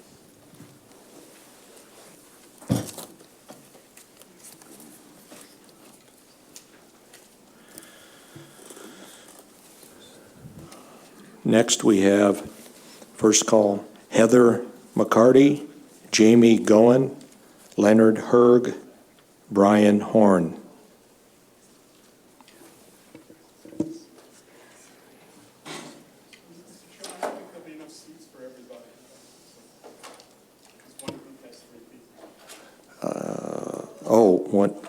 Well, I have highlighted in yellow 3, and I've added 1, so did someone sign up one name and have more people under one name, or you say? Yeah, Jamie. Jamie, okay. All right, well, if Brian Horn can hold off then.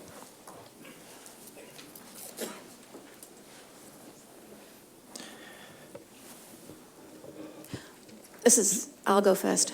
Yeah, but just if I could just go over, so we have one name per card. It was the intent, just 3 minutes per card, just to be clear. Okay. All right, we'll start out with Heather McCarty. Thank you. Thank you, Mr. Chairman, members of the board. I'm Heather McCarty, and I'm speaking on behalf of the ad hoc Bairdi Tanner Crab Industry Committee, and we are speaking to Proposal 261, and our letter is PC1 in your book, and I'm going to be speaking from that document. The ad hoc committee, industry committee, is listed on page 4 of that document. It consists of representatives of processing organizations, representatives of processors themselves, individual crab harvesters, harvesting organizations, Alaska Bering Sea Crabbers, and a number of individuals, as you can see. It also includes representatives of 3 CDQ groups. I represent a CDQ group in the St. Paul, and our CDQ group holds substantial quota in both the harvesting and the processing side of the crab industry. First, I'd like, on behalf of the committee, to thank ADF&G and the Bering Sea Fisheries Research Foundation for working with the industry in such an effective process. It's been a couple of years that we've been meeting together and kind of fine-tuning the results, first getting the results of the MSE process that you heard described, and then fine-tuning them. Coming into this process, the committee had, in addition to conservation goals, a couple of major objectives. First, the robust harvesting of exploitable males when warranted, in other words, when they're available. And the second was increasing fishery stability by reducing or eliminating the likelihood of season closures. The first objective, as you've heard, the Bairdi stock appears to have pulses of recruitment that create variability in stock abundance. And the intent of our first objective was to be able to harvest as many crab as possible when they're in their new shell condition and above legal size without harming the sustainability of the stock long term. After a recruitment event passes and the crab are turning old shell, harvest would ramp down. The second objective, we were supporting a harvest strategy that minimizes disruption to markets and fishing business from annual variability. So we were looking for a little bit of stability interannually. You've heard from the department that they have sort of presented to you 3 female dimmer approaches to this problem. Was that the button? Yes, unfortunately Okay. it was. So That's during okay. committee, if you're here for committee of the whole, you'll have an opportunity to. Absolutely. I think that there's other points that can be made by other members of the committee. I can't cover them all right now. Thank Okay, you. Thank you. Next, we have Jamie Goen. Good afternoon, Chairman Muriski and board members. We are Alaska Bering Sea Crabbers, a nonprofit trade association representing harvesters of king, snow, and bear-eye crab in the Bering Sea and Aleutian Islands. There are approximately 70 vessels in this fishery. I'm Jamie Goen, Executive Director, and with me is Jake Jacobson, down on the end here, former crab skipper and Executive Director of our Crab Intercooperative Exchange, and also Abby John, our intern from Anchorage, getting her master's in marine policy. We'll be speaking to our public comment letter, which is PC2. On Proposal 261, which is the bear-eye harvest strategy, we support a revised harvest strategy for bear-eye crab to allow robust harvest of mature 5-inch male crab when they are available. And I want to note we really appreciate the hard work and transparency and stakeholder involvement by the department and the Bering Sea Fisheries Research Foundation and others while exploring options of this harvest strategy over the last couple of years. We align with the ad hoc bear-eye crab industry committee recommendations, which you just heard in our NPC1. We recommend a female dimmer approach with a lower bound of 10% and an upper bound of 22.5%, including a cap of 50% of exploitable legal males. And we want to emphasize that we want to keep that ELM cap of 50% as a top priority. I'm going to save the rest of my testimony there for the committee of the whole. Under Proposal 262, this is modifying the Opelio harvest strategy. That's the Opelio size limit. This is a proposal that Alaska Bering Sea Crabbers submitted, and we're withdrawing that proposal. For Proposal 263, incidentally harvested bear-eye during the directed Opelio season, this is another proposal that Alaska Bering Sea Crabbers submitted, and we're withdrawing that proposal. There's more information in our public comment on why. And with that, I'll turn it over to our intern, Abby. Thank you. I would also like to speak to a few more proposals. ABSC supports 265 to provide flexibility within the current crab registration regulations. Proposal 268 to provide operational efficiency given our remote fishing activities in the BSAI and ensuring required reporting is met.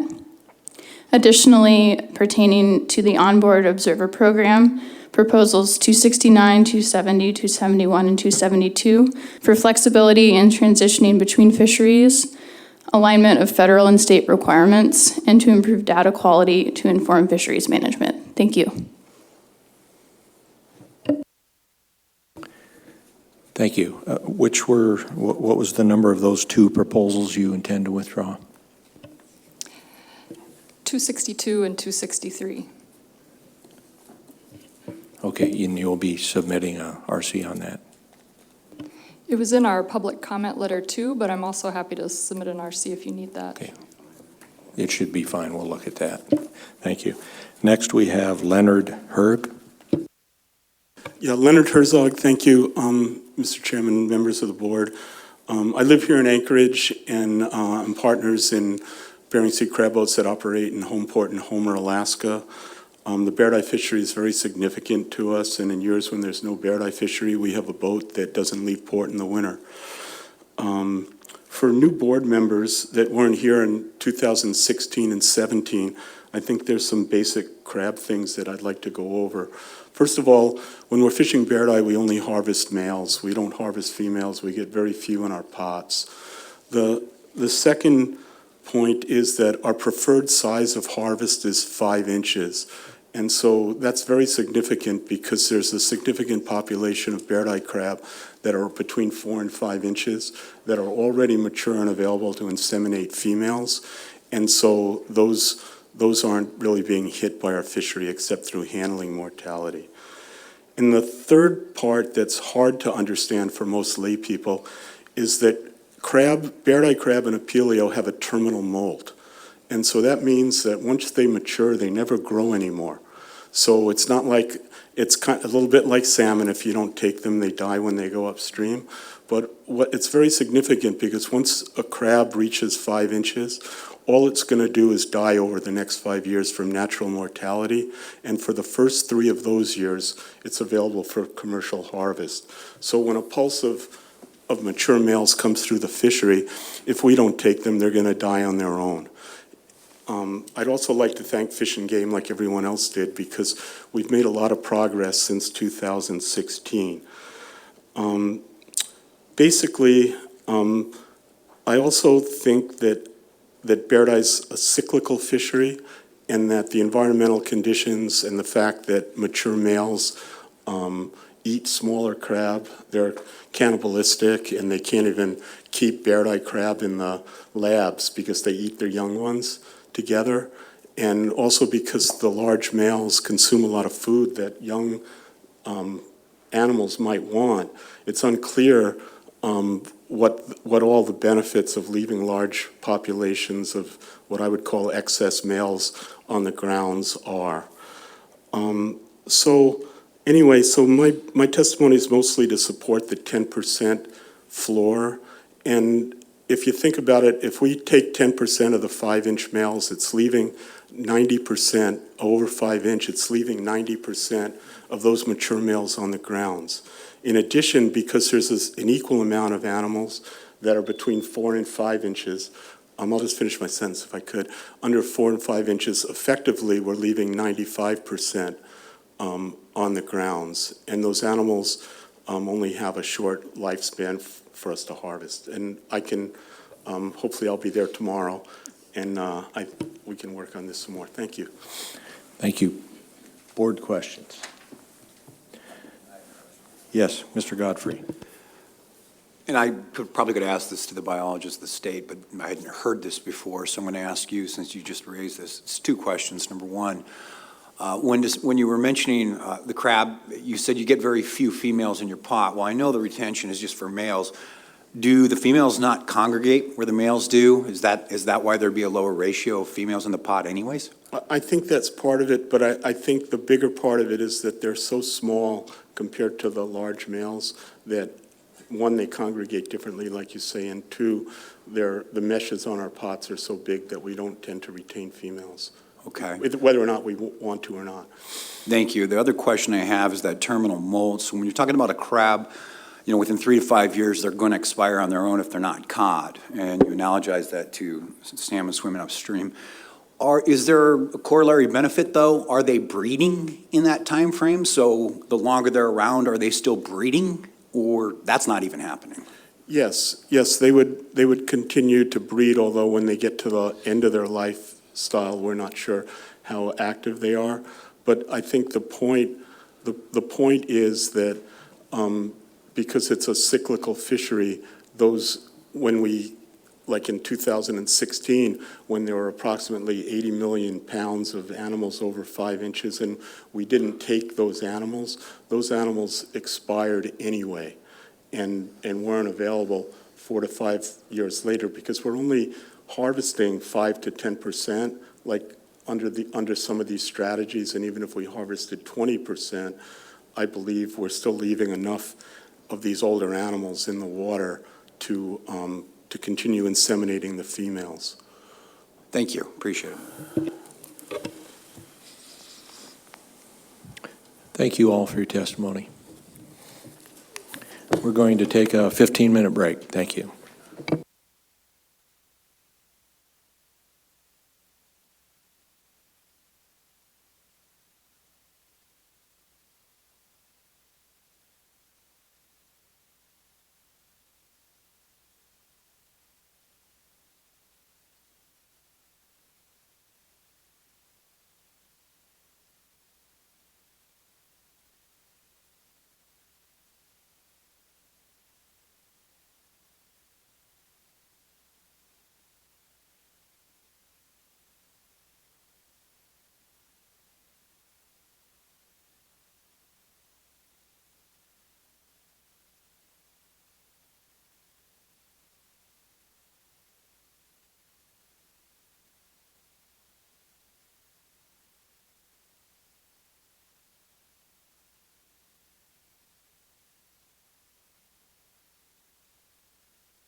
Welcome back, everyone. We have 7 of 7 board members present, 3:27 p.m.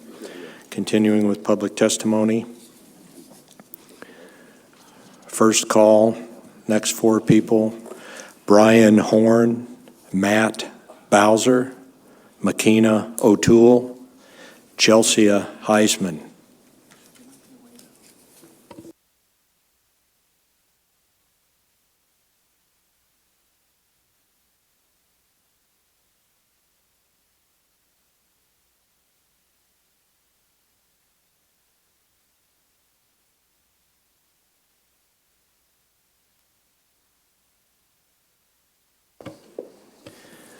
Brian Horn. Mr. Chairman, members of the board, I'm Brian Horn, a third-generation fisherman from Kodiak and the vice president of Kodiak Crab Alliance Cooperative. This year we had 49 dues-paying permit holders and 50 vessels participating in our fishery, our Kodiak Tanner fishery. We began this association in 2010 and have been active every year, even on years we don't have a fishery. I'd like to reference RC 14. Typically, we represent 95% of the active fleet. We apologize for our untimely comments on the statewide proposals. Miscommunication and a tanner season got in our way. Proposal 257, I was unaware of the amendment before turning in my RC. KCAC does not support a season date change. There are many unforeseen consequences to this action. Moving the season to January 25th would create a major gear conflict with pollock fishermen who typically fish in the same areas as crab fishermen. On normal years, we have 75% of our crab landed before pollock season begins. This minimizes gear conflict and relieves pressure on processors by separating the season slightly. KCAC supports maintaining the season date as it stands. Proposal 258, KCAC supports this proposal. We view this as a housekeeping issue, very straightforward. 259, the association does not support this proposal. We see no need to do this. There has not been a fishery in almost 40 years. With no fishery on the horizon, this seems very premature to implement at this time. And how would this affect brown crab fishermen? 260, Proposal 260, the association does not support this. We see no reason for this action other than a land grab from Chignik.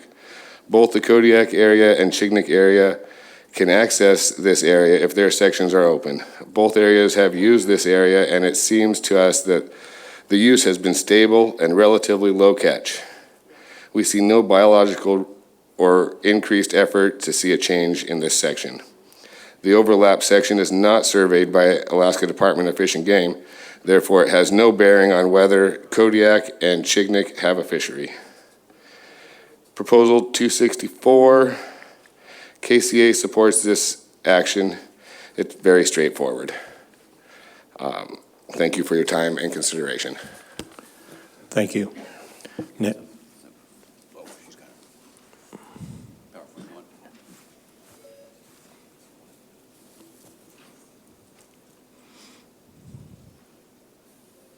Next, we have Matt Bowser.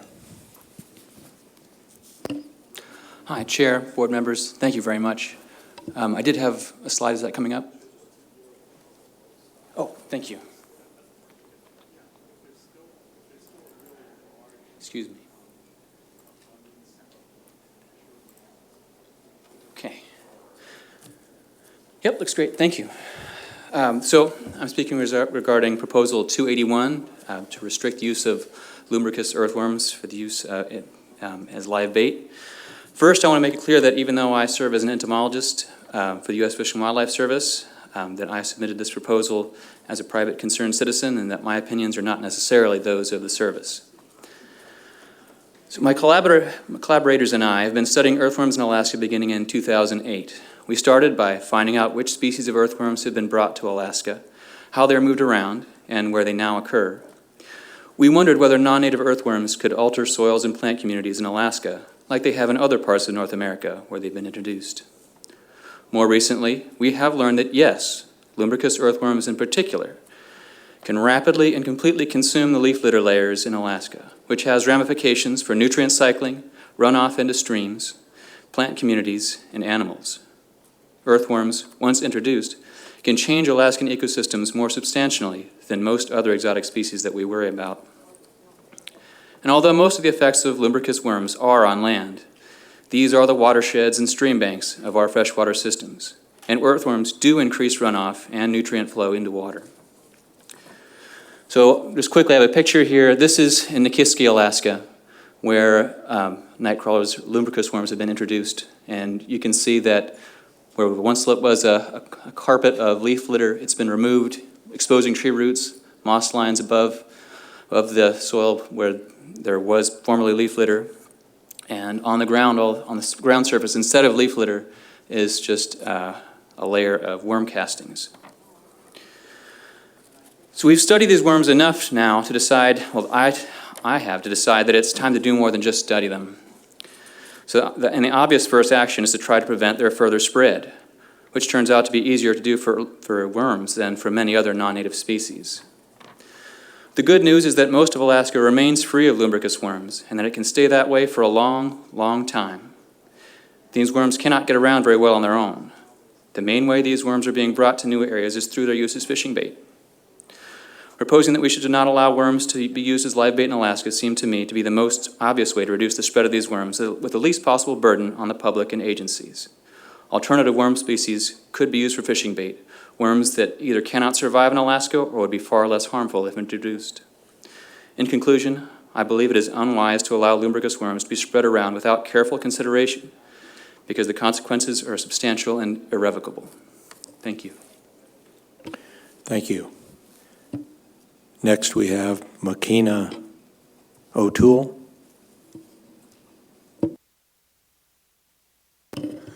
Hi, my name's McKenna O'Toole. I am the CDFU Shellfish Division Chair. I'm a lifelong commercial fisherman from Cordova, Alaska, and I also sit on the local advisory committee. I'm here today to speak on behalf of proposals 244 and 245. Both of these proposals are basically advocating for the flexibility that a commissioner's permit would allow for the department to have some different tools in their toolbox to manage some of these fisheries that have been closed for a long time, such as golden king crab in Prince William Sound.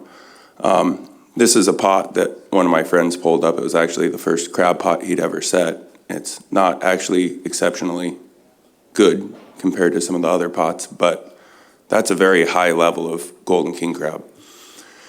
The golden king crab fishery closed in the 90s when the participation fell to such a point that the information is actually confidential.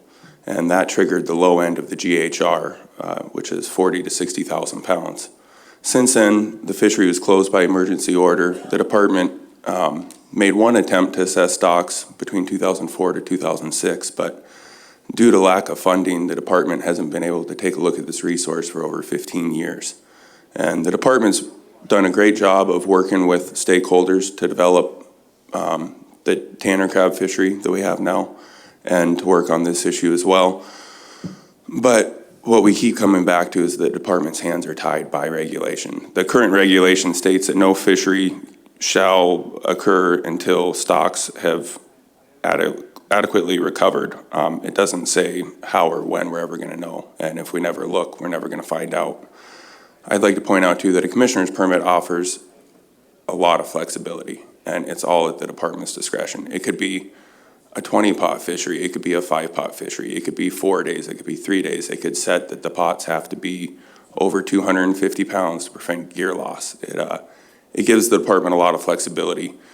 And when we finally got the department to give us a commissioner's permit for tanner crab, what we discovered is that the biomass estimates that were being derived by the trawl surveys that kept the fishery closed for 30 years were inaccurate, and that there actually was a harvestable biomass. And now we're on our third year of a commissioner's permit fishery in Area E. And I'd like to point out, too, that there would be a lot more people here today wanting to speak on this issue, but they're all currently out participating in that fishery.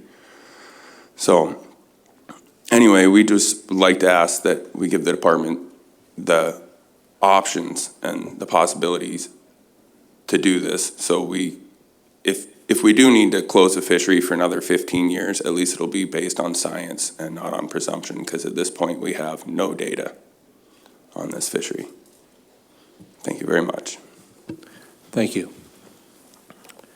Chelsea Heisman. For the record, my name is Chelsea Hazeman, and I am the Executive Director of Cordova District Fishermen United. I'm here today to testify on Proposal 244. CDFU's Shellfish Division submitted this proposal. We are also supportive of Proposal 245, and our written comments can be found in PC 6. This proposal seeks to create a regulatory pathway for the reopening of the golden king crab fishery in Prince William Sound. This fishery has been closed by regulation for more than 20 years, and prior to that was closed by EO since the early 90s. In our community, that means that an entire generation of commercial fishermen have not had access to the fishery resources that our parents and grandparents had. To put this in perspective, I am 32 years old, and last time this fishery was open, I was a toddler. We are committed to finding ways to help our community's economy recover more fully from lost opportunity in the early 90s, and to help our fleet diversify in the face of global climate change and ocean acidification. Current research indicates that king crab may be particularly resilient to acidified waters because of the depth where they are found. Anecdotal reports from Tanner fishermen in Prince William Sound hinted at a considerable increase in the biomass of golden king crab, and data from last year's subsistence fishery echoes this as well. Unfortunately, the regulation was changed when myself and my colleague were just children, and it currently reads, the commercial taking of king crab in Registration Area E is closed until the king crab stocks have recovered enough for a harvest strategy to be developed by the department and adopted by the Board of Fisheries. In this regulation, there is no definition of recovered and no mechanism to assure that the department is continuing to assess the stocks over time. In our region, there has been no assessment for golden king crabs since 2006. In essence, it is a catch-22. We cannot open a fishery without an assessment, but it is inherently difficult for the department to be funded for an assessment for a fishery that is legally closed by regulation. And it is our hope to break that impossible cycle. Though I'm preaching to the choir in this room, the department must have adequate funding to assess golden king crab stocks under this regulatory structure. In the current climate of the Alaska legislature, that is not a reality nor a viable option. We are proposing this change so that the department will have the flexibility to issue a commissioner's permits for very small, very controlled, and conservative fisheries in order to gain information about the current state of golden king crab stocks within Prince William Sound. I'm just going to skip ahead real quick. Our hope is that we can work with the department at this meeting to develop substitute language for our proposal that will remove the regulatory barriers that have tied their hands for years, and that we can submit language that will provide the department with the authority to actively manage this resource once again. The department would, as always, retain the authority to close the fishery by emergency order if a fishery were to be opened under this regulation, whether through a commissioner's permit or through a management plan. In closing, I would like to thank you for your time and consideration of our comments. Thank you. Board questions? Mr. Jensen. Thank you, Mr. Chair. It's a question for McKenna. I'm looking at your crab picture there, your crab pot. Is that are a lot of mixed crab in there, both females, males, sublegal and legal? Is that pot? Yes, I mean, that I think is unsorted, but I believe, if I remember right, I think there was 41 or 42 legal crab in that pot. That wasn't my pot, this was a friend's pot. I have pulled many pots with 30-plus legal crab in them. Thank you. A question for Mr. Bowser on your proposal. Will you be here for Committee of the Whole? Yes, I will be. Okay, thank you. Might have some questions in. Mr. Payton. Yeah, a question for Mr. Bowser as well. Is basically these type of worms, is the commercial sale of them for fishing bait the only way they can be migrated to Alaska, or is there other means they could be migrated to Alaska through maybe garden supply stores, or, you know, I have no idea, so I'm just asking, you know, are there other ways that they can come up here? Sure, yes, and they do. And then they're moved around within Alaska also once they're here. So yeah, they can be moved in agricultural, so in plantings, and people intentionally bring them into gardening and farming situations. So yes, But that tends to be within the human footprint, in farms and around where things are built up around housing and farms.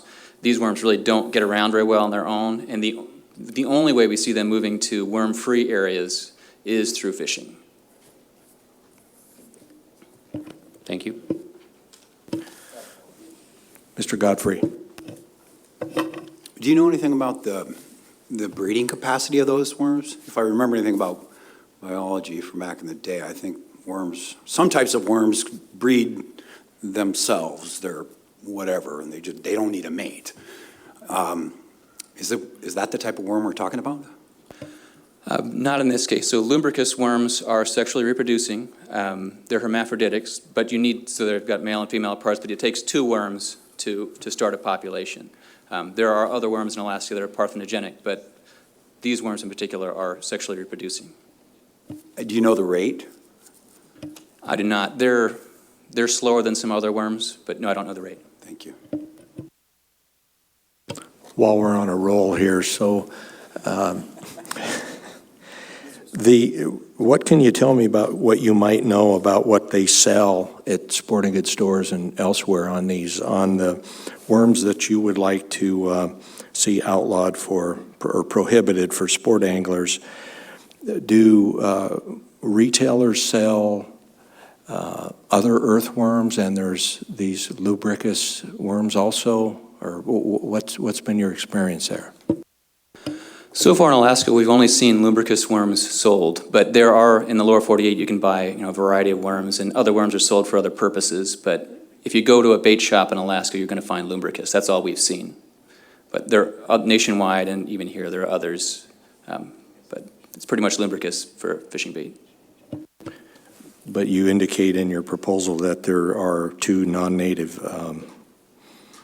or there's other Alaska earthworms as well?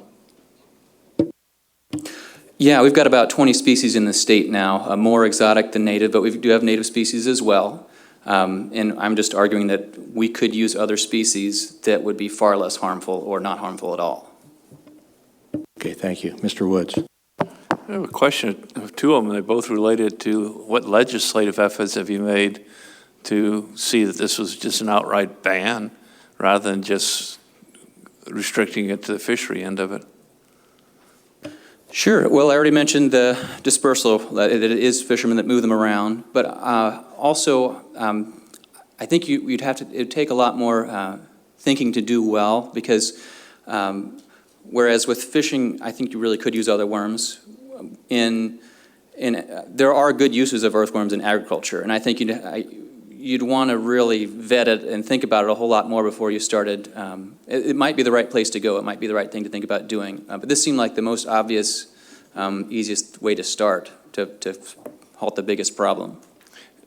And I also have, though not related to worms, same question. Ms. Heisman, you mentioned under the current legislative scenario, you couldn't expect funding, et cetera, coming out of Juneau. Have you asked your representatives and senators to fund such an undertaking? Yes, we have been down to Juneau twice this session, and one of our main priorities right now is the Prince William Sound otolith funding. I'm sorry, your heart and prayers what? Oh, sorry. Right now, one of our highest priorities is the Prince William Sound otolith funding for the otolith lab, and this would be secondary to that, as that would close a current fishery. So I assume it's not in the House budget that went forward? No. I see, okay. I happened to see your senator here and Captain Cook here about 2 hours ago. Oh, wonderful. Just may want to whisper in his ear. Thank you. Other board questions? Mr. Payton. One more question, since I have a worm expert in front of me. So, are these worms fairly easy to identify compared to like some of the, like an earthworm I may dig up in my backyard and want to use as bait? These are the largest worms around, so you can, most of the time, yes, but to really be certain about it, you do need to take it in the lab. They're not easy to identify. You need an expert to ID it for sure, but if you're finding a large earthworm over, 4 inches long in your backyard, it's probably lumbricus. We don't have other large worms up here. And they also have flattened tails, kind of, which our other worms don't. But to be really sure, you need to ask an expert. All right, thank you. Mr. Johnson.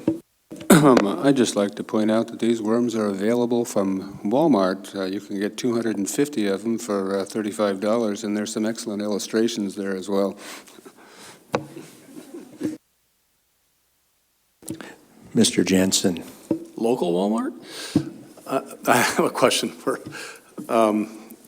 is there a worm ID book? I mean, how do you, if you pick a worm up and you haven't seen it before, you just Google it and look for pictures, or is there like a Sibley's worm book or something? There are some excellent books out there. Okay. I use one, The Earthworms of Ontario of 1977. It's kind of technical, but it's quite good. There are a couple of field guides, though. There's one that Cindy Hale wrote for the Upper Midwest. It would work very well here. And the best one that I've seen is one for the British earthworms. There's an ID guide to the British earthworms, but it covers all the species, almost all the worms we have here. Okay, thank you.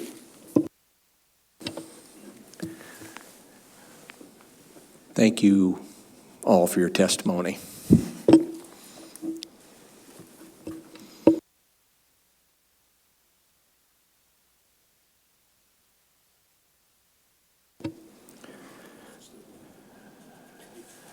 First call, Amy Daugherty, Paul Gavolt, Duncan Fields, and Ron Kavanaugh, please.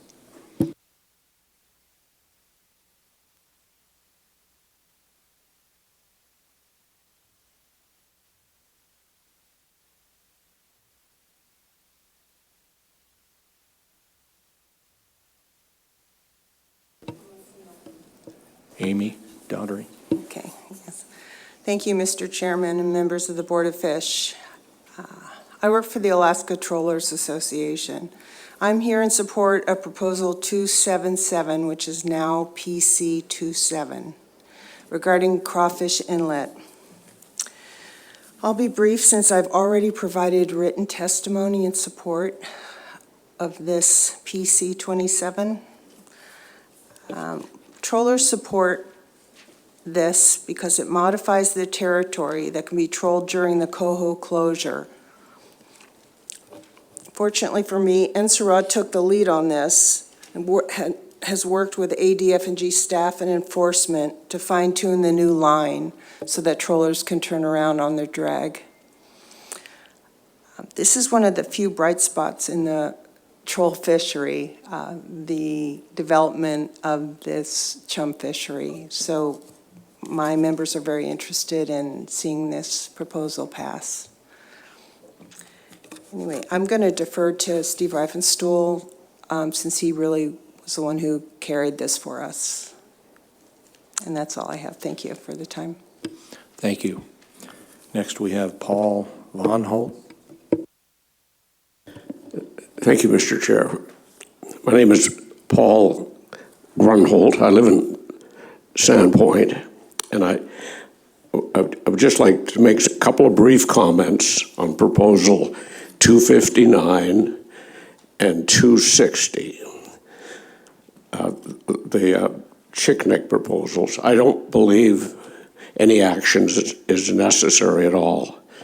I've fished king crab in area LM before they divided up the area, and I've fished tanner crab several years in that area also. And of all the boats that I've fished in that vicinity, most of them are from Sandpoint.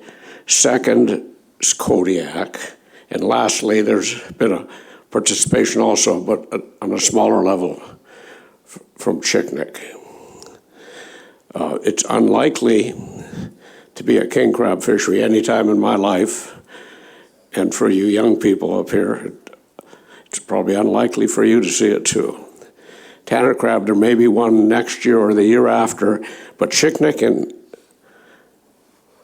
Area M around King Cove Sandpoint are tied together because the department's hesitant to open one without the other one being open because they don't want a huge effort to go into one area So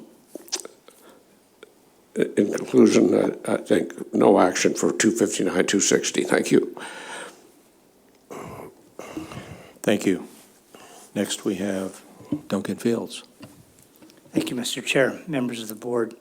I'm here today representing the Old Harbor Native Corporation and the Uziki Native Corporation.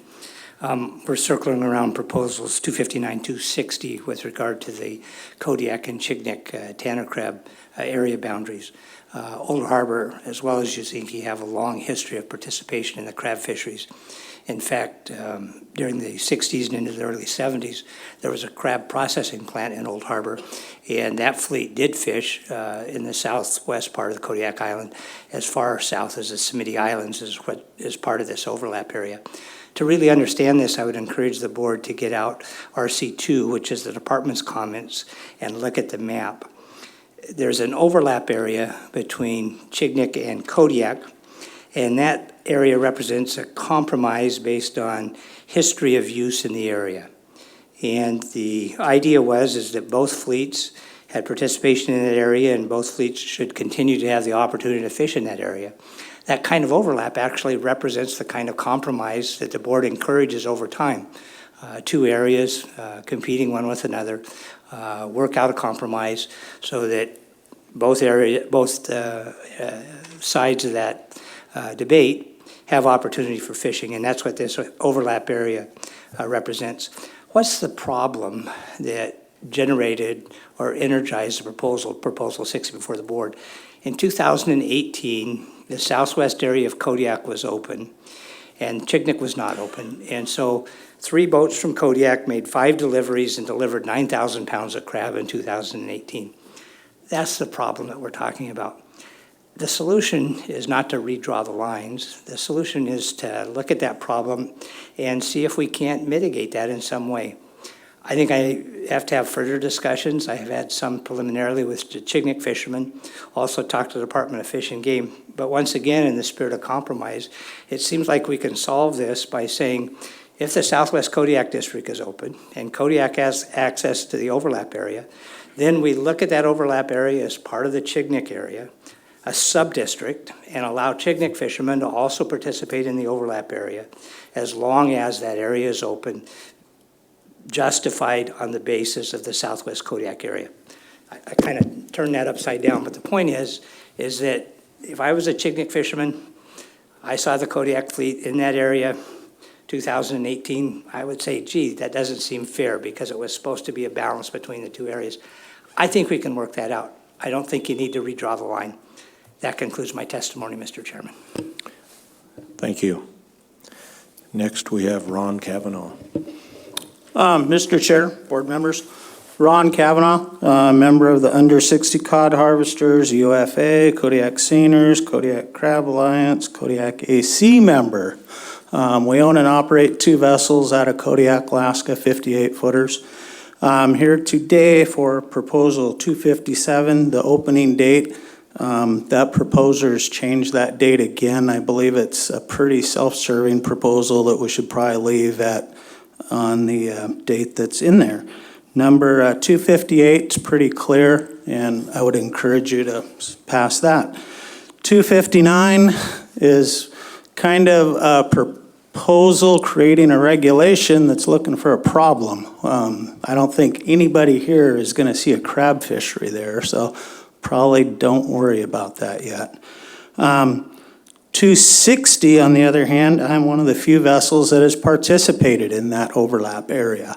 If you look at your chart, you all have charts of that area. That's not a small boat area. I believe it's just a land grab because we're on a roll and let's see how far we can ride this. The reality is the department doesn't survey that area. It doesn't count for an opening in Chignik area. It doesn't, that removal of that crab does not negate them having a fishery, which they'll lead you to believe. What it does do is disenfranchise, I believe, 2 Chignik vessels which own Kodiak crab permits, which are able to fish in that area if it's only open with the Kodiak trigger and not with the Chignik trigger. So once again, I think we're just doing a land grab. There's no justification for it. You're going to harm a couple vessels that are actually Chignik vessels from the way I look at it. And it's in this time of no money for surveys, the only way you're getting a survey of it is by, hopefully somebody will go down there and waste some fuel and bait and tell you what we always know is there's not much crab there, and they'll even go home. So anyway, I'd encourage you to please not move forward on that under those reasons, because there's no compelling argument biologically or increased effort or anything else and reason to push that forward. The 264 is weather. That's just, there's been some changes. It's housekeeping. You should go through with that. And you should also go through with aligning the observer regs with the federal regs so they align on that. I don't have a dog in the fight for, anyway, you should look at commissioner's permits for the guys in Cordova. We don't have money for surveys. They're not a replacement for it, but it's the only thing you've got. Thank you. Board questions? Mr. Woods. Not so much a question, but it sounds like a broken record, at least from me. Mr. Fields, you raised the possibility of sitting down and working out a solution. And I see some of your Kodiak fishermen here, and I see some of your Chignik fishermen here. Please take the opportunity in the next day or so to see if something can't be done. Mr. Godfrey.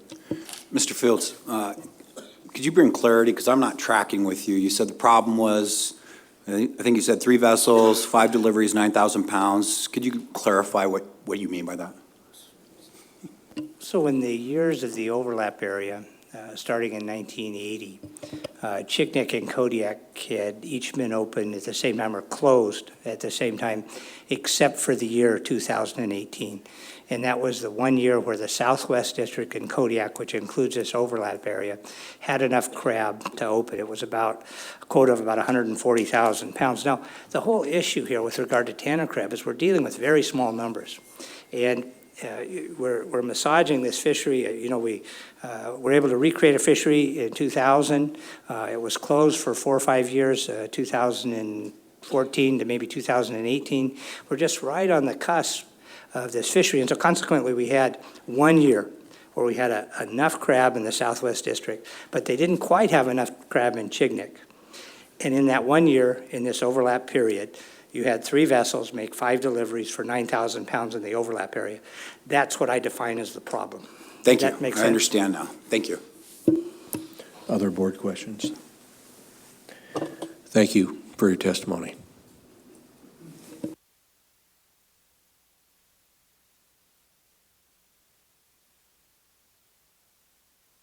Next on our list, first call, Scott Kent, Ryan Kapp, John Hilsinger, Roy Ashenfelter.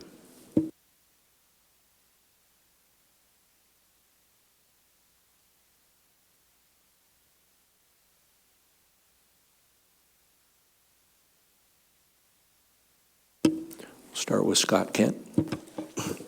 Good afternoon, Mr. Chairman, members of the board. My name is Scott Kent. I'm a quota analyst for Norton Sound Economic Development Corporation. Part of my job is attending crab plan team meetings and council meetings and board of fish meetings. Other part of my job is selling crab and whatever else they'll have me do. I just want to refer you to RC10, RC11, AC10, AC13, and PC1 related to my comments. I support proposals 273, 274, 275, 276, and I support proposal 271 with the clarifier that the ad hoc committee iterated earlier about, you know, a 10% floor on the female dimmer switch and a upper bound of 22.5, and want to make sure that we leave the exploitable legal male cap at 50%. I'd like to use the rest of my testimony just to build on some of what Mr. Lean and Mr. Jones said earlier. I don't think when you made your decision to determine that an emergency had not occurred, I don't think you were privy to all the information. I listened to the department comments, and I understand that they reiterated that they would take action in season if they saw something they didn't like. And I also heard that, basically they're kind of laying back everything on the stock assessment modeled legal mail abundance. I'd like to point out that the issue around that is that I'm not sure what could be observed into 2020 season that would be so concerning that didn't happen in 2019 that would lead them to close the fishery and declare an emergency. I think all that stuff happened last year. And in fact, I think it was actually a continuation of mid-July in 2018. The CPUE plummeted in mid-July of 2018, and it never came back up, ever. We had people delivering 25, 30 crabs. We had fishermen leaving pots out for 3 to 4 weeks soaking because they had to go and run some halibut gear to make money to pay for all the money they lost crabbing. A lot of bad stuff happened in 2019. The other thing I'd like to point out is that some of this relies on the precision or the reliability of the modeled legal mail abundance itself, a biomass, excuse me.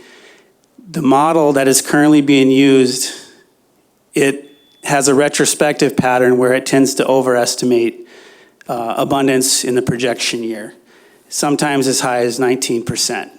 So I want you to keep that in mind. Thank you. Thank you. Next we have Ryan Kapp. I submitted, what was it called, RC-15 for you. So I'm Ryan Kapp, and I'm a 30-plus year fisherman. I've had a career that's been filled with a lot of fun and exciting stuff, and I've spent over 20 years in the Sitka herring fishery. RC-15 is a good read. It outlines the latest in the journey we've been on to get a proposal heard before you. In that RC, I've touched on the proposal a little bit. It's a one-page sheet. The Cliff Notes is the proposal would provide a way for existing Sitka Sound permittees to gain a whole bunch of extra value out of the resource that's there, all the while taking less resource. It's something we should all strive for in this industry. So we're still in the middle of the chicken and egg argument with CFEC. They say that they're still open to you guys listening to the proposal, yet for some reason you guys don't have the ability to hear the proposal. So 2 years ago, the board made a request that CFEC could remove the Sitka Sound area from the Northern Pound administrative area. You sent a nice letter, and I'm very appreciative of that. It was your second request to do this. And so in October of 2019, that's a year and a half later, CFEC still has taken no action. Now, during this time, fishermen other than me have contacted CFEC and received the same no action response. And it's based on results of a meeting that's held now almost 5 years ago. So things have gotten worse since then in the herring world, much worse. I've reached out to CFEC personally, and also through other industry members advocating on my behalf for just a sit down. Just let me fly to Juneau, sit down, cop a squat for an hour, and spill my guts, and let them know, my side of the story or whatever, get them up to speed. They still don't have the same subject matter that you guys have been privy to on the board. I was told before the initial meeting not to submit anything. We weren't going to debate the proposal. It wasn't about the proposal, yet it seems like that's all that it's about. So 3 minutes isn't much time. I didn't submit a lot of material to you for this meeting, although I can. But I hope you can take this issue up during miscellaneous business, kick the can around a little bit, and try and find a way to get this proposal heard before you. It just seems to me that CFEC is now doing the board's job, and that to me seems wrong. And my dad and all the other GO1A permittees, they need a way forward to help protect and enhance their investments in that fishery. Hopefully this is something that can be done. April 10th is right around the corner, and that's why I'm here. I don't want to get this proposal denied again. It'd be a real waste to wait another cycle because the fishery's been closed here now. This will be year 2 that it's been closed, and if the proposal was in place, we could have seen some benefit from it.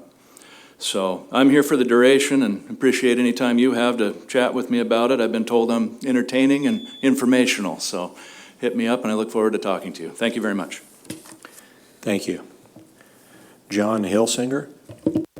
Thank you, Mr. Chairman, members of the board. My name is John Hilsinger. I'm here representing the Alaska Trojan vessel in the Aleutian Island golden king crab fishery, the owners of which have participated in that fishery since it started in 1981.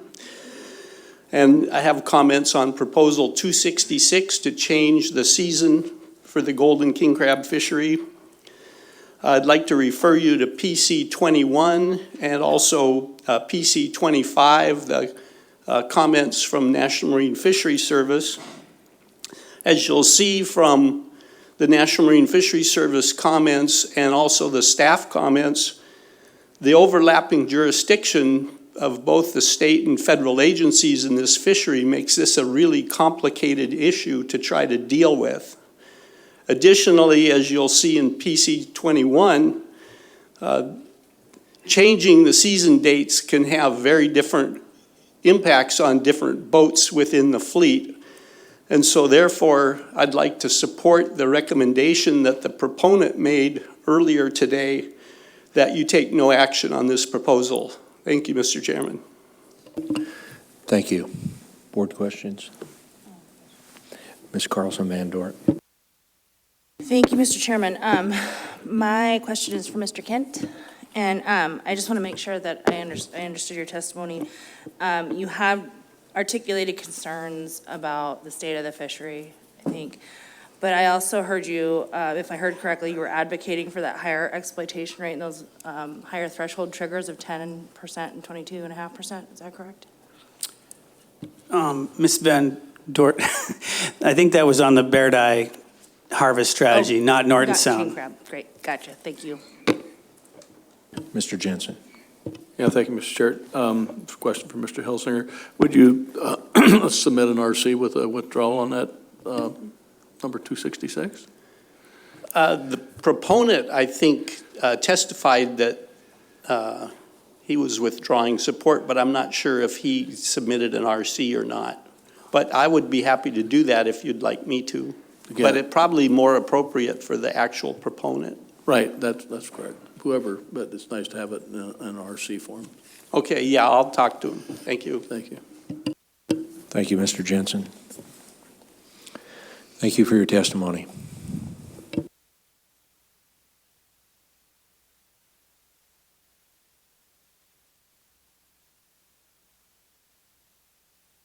First call, Axel Copen, Benjamin Allen, Charles McCullum, and Steve Reifenstahl.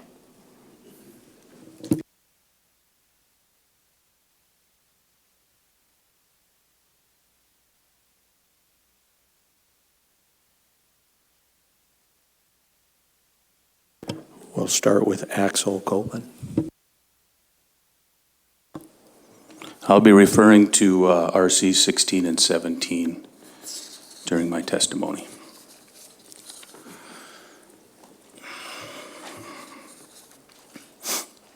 Mr. Chairman, members of the board, my name is Axel Copen, and I'm the author of Proposals 259 and 260. These proposals ask the board to create a Chignik management area for king crab and align the area boundaries for both the king and tanner crab fisheries with the long-standing boundaries already in place for salmon, cod, rockfish, shrimp, and Dungeness crab in the Chignik area. Through the adoption of Proposal 259, the creation of a standalone, super-exclusive king crab management area for Chignik would provide the Chignik region with the opportunity to benefit from and protect any king crab fishery that may emerge in the future, and avoid the overexploitation of the region that occurred in the past. This proposal is the first step in accomplishing that goal. Included with that is a request to realign the area boundaries between Chignik and Kodiak. The current boundary alignment for the king crab has the Kodiak area boundary only 40 miles from the entrance to Chignik Bay. I can actually see where the boundary is from my house. Kodiak has several thousand square miles of fishing area at its disposal, so why must they encroach on the Chignik communities as well by including our entire eastern district in their king crab area? Proposal 260 calls for the alignment of the boundaries for the Chignik Tanner crab fishery with those of our other fisheries as well. The Samiti Island Overlap section, as it's called, which basically constitutes the eastern district of the Chignik area, will become part of the Chignik management area. Again, this boundary is a mere 40 miles from the entrance to Chignik Bay. Even worse, under current regulations, if the Chignik fishery doesn't open, but the southwest section of the Kodiak district does, Kodiak fishermen are allowed to fish within 40 miles of Chignik, but Chignik fishermen are not allowed to fish at all. Those kind of regulations make recovery and progress for the Chignik region that much more difficult today and in the future. Now, some may ask, why worry about a king crab fishery that's never going to happen in your lifetime, most likely? Or why worry about an overlap area that doesn't produce a large volume of tanner crab? To that, I give you this. I have experienced the loss of an entire way of life in Chignik due to the reckless overharvest and subsequent destruction of almost all of our fisheries. Our shrimp fishery, wiped out. Our herring population, cleaned out. Our king and tanner crab fisheries, virtually destroyed. Big boats from other areas with 400 pots or more cleaning out our bays on their way to the Bering Sea. Double-rigged shrimp boats dragging inside our bays around the clock. Non-local fishermen cleaning out herring in every bay on their way to Togiak and then cleaning out the rest on their way back. All were allowed, even encouraged by the state, to come into Chignik and clean it out, and my generation's been left holding the bag. These proposals attempt to keep the evils of the past from reoccurring in the future. Thank you. Thank you. Next, we have Benjamin Allen, signed up for both Chignik AC and personal testimony. Which would you like to start with? I'll be starting with the AC. Hello, my name is Benjamin Allen. I'm the vice chair of the Chignik AC, and I believe it is AC3, if I'm not mistaken. I'm sorry, I didn't write that down. But we, for convenience of your time, we split our meeting into a couple different parts. Some of them were for the salmon, and now we're dealing with these. So Proposal 256, we took no action on this. This was to adopt an amount reasonably necessary for subsistence for king crab in the Kodiak area.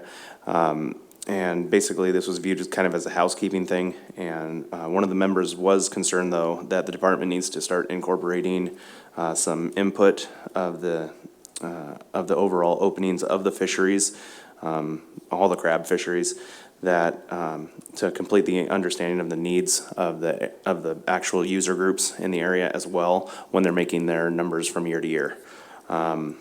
Then on 256, the open to Kodiak District Tanner crab fishing to December 15th, excuse me.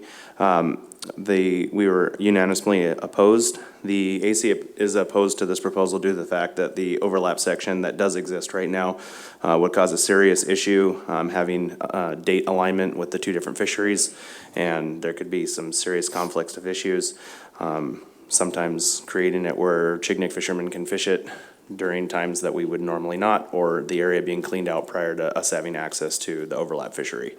So there'd have to be some type of alignment repair. The next one was 258, and that's to align the pot storage requirements to move them into waters that are 25 fathoms. And we were in support of that unanimously, and the AC supported this proposal with the belief that extending that time, which the pots could be then retrieved and pulled off of the grounds, would help smaller vessels, and it would be safer and more effective. And we would also like to see this regulation extend into Chignik if that was ever split up.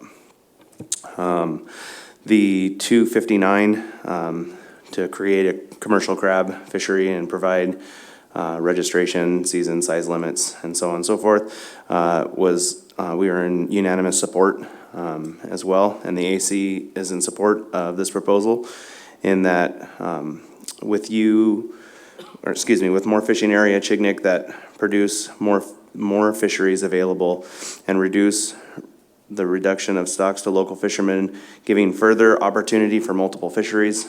This will support potential for a processor to have the desire to build a shore-based plant in the area. 260, aligning the boundaries for tanner crab. We were also in support unanimously of this one. The AC supports this proposal for the same reasons that it supports Proposal 259, and that we're in great need for multiple fisheries to prosecute to make up for shortcomings of other stocks. Additionally, we believe that the overlap area was designed to be open only when both sides of that area were open concurrently. And then 264, amend Area J crab season, and we were in support of this with an amendment unanimously. The AC supported this proposal with an amendment. It's weather delay that after 7 days rather than 10 was the amendment that was in it. As we do not have sections in the Chignik area and it's one large area, for our small boats, it can very much compromise when you have a 40-knot wind in one area versus not in the other. And so creating more area to make more of a estimation on wind speeds and things like that is really important for smaller vessels, especially in our area.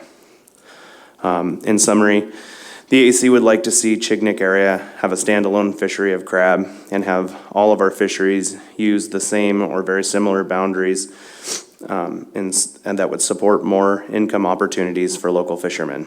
At this time, crab is processed outside of the area, and we must keep alignment with the other areas. But with room to grow, a shore-based plant and can support fish caught within the borough boundaries. The change that our AC wants is not always instant, but for our future generations. Thank you for your time. Thank you. You ready for your personal testimony? Yes.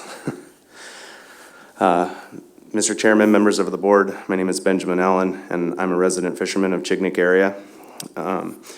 As we all know, fishing stocks are depleting rapidly in this great state, and we are now looking to find creative ways to keep small areas with abundance of opportunity. I fish multiple fisheries, including salmon, codfish, crab, halibut, as well as have jig gear for other bottom fish and herring seines that go unused. With the investment of pots for crab and cod, it's hard to watch stocks never rise in the area in which I fish. My crew used to rotate from fishery to fishery, and now I can only supply them with very little opportunity. I would like to see local fisheries continue to succeed and opportunity for smaller vessels to continue. Diminishing stocks give me reason for concern for the Chignik area. As a member of the city council and watching our community shrink and the potential that my children will not even have the opportunity to try fishing that we once utilized, I ask you as the board to support us in the continuation of Chignik Fisheries rehabilitation and to please support Proposals 259 and 260. Thank you for your time.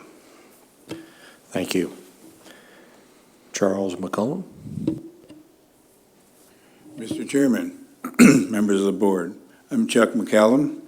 I'm the fishery advisor for the Lake and Peninsula Borough. I'm here to support Proposals 259 and 260. Although these crab fisheries have not seen recent openings, these proposals are intended to give greater opportunities to the small boat fishermen of the Chignik area to participate if and when those seasons open. The borough supports regulations that encourage the local small boat fisheries of the Chignik area. These proposals ask that the boundaries for the Chignik king crab, tanner crab, boundaries match the Chignik boundaries that go from Kuprianov Point to Killicack Rocks.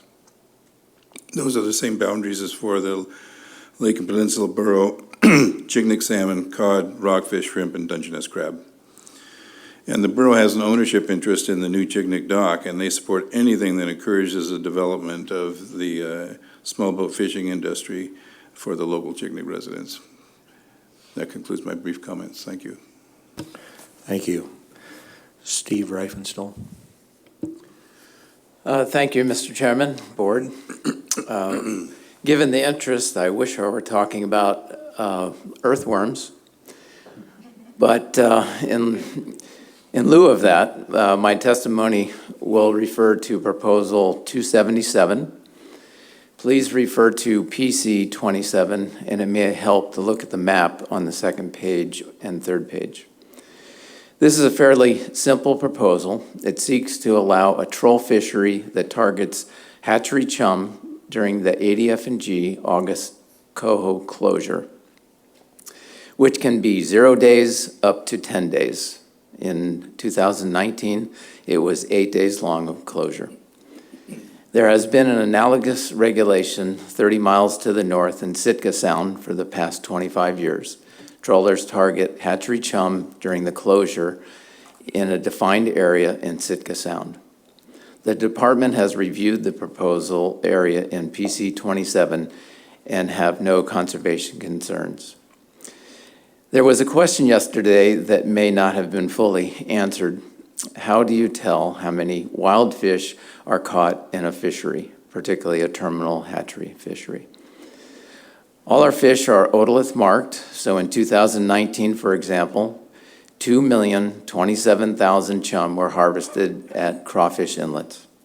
Of those, 0.01% were unmarked chum, or 2,027 fish.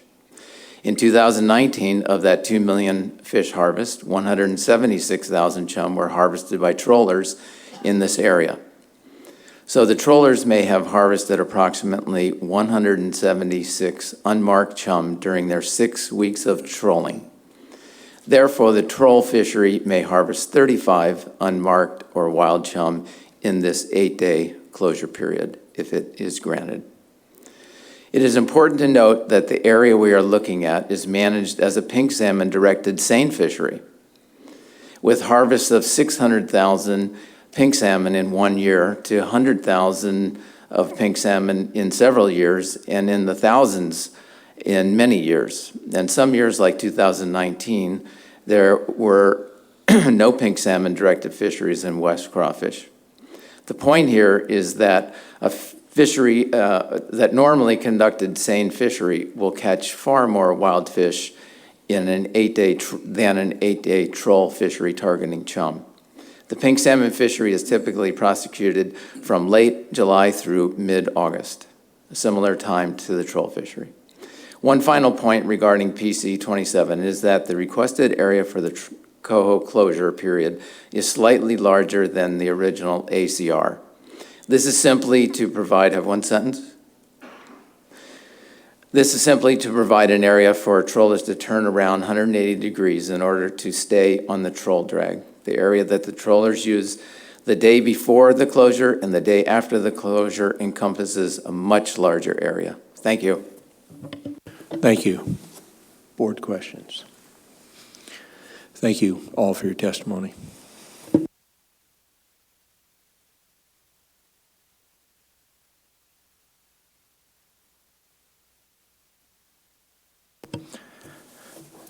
Next group for first call, Oliver Holm, Jacob Ivanoff, Joe Scheithlup.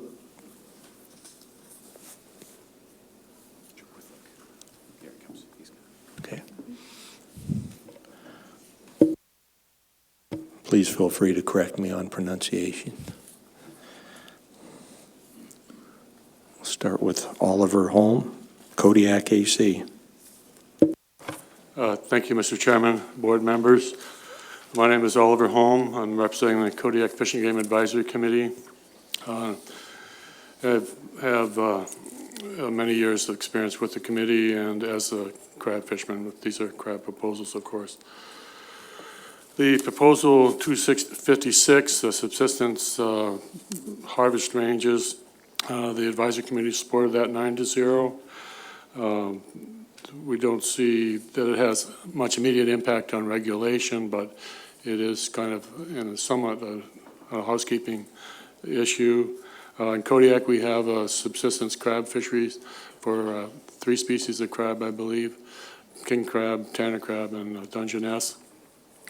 We have subsistence permits that we fill out, and the king crab portion of it is relatively restrictive. It's 1 pot per vessel, 3 crab per year per household, and 1 crab routine per day out of those 3 crab per household. So it's pretty restrictive, but the department does have information on subsistence catch and for quite a while back now, based on the subsistence permit data. The Tanner crab season date, we opposed to that unanimously. December 15th opening date for Tanner crab.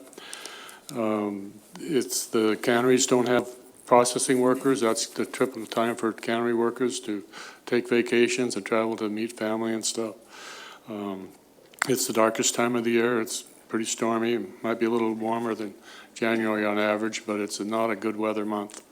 The cod season, since the pot cod season opened, there's always been, because of the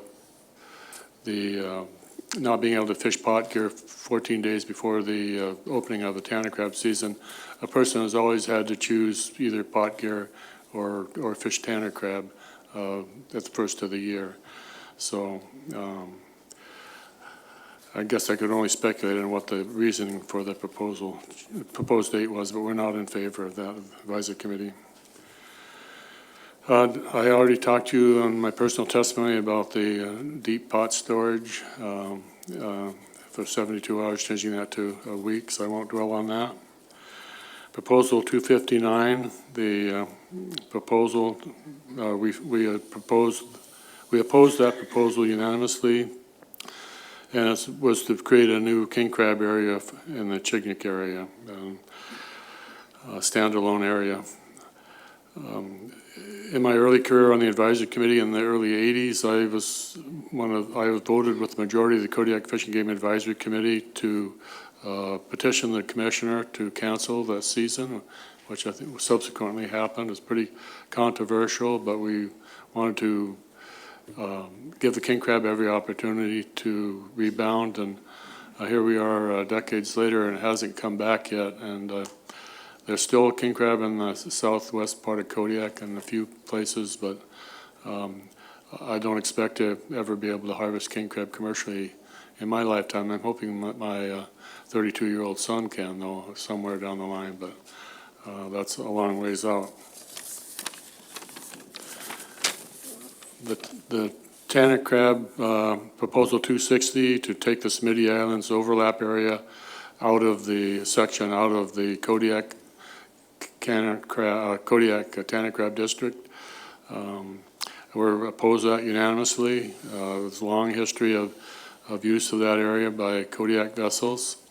For a long time, Chignik boats, the way that overlap area was structured for a long time was that if the southwest Kodiak and Chignik area were open, then either participants in either area could participate in that fishery. But either, whether you're in Kodiak or southwest Kodiak or Chignik, you had to deregister for that regular area and register specifically for the Smitty Islands section.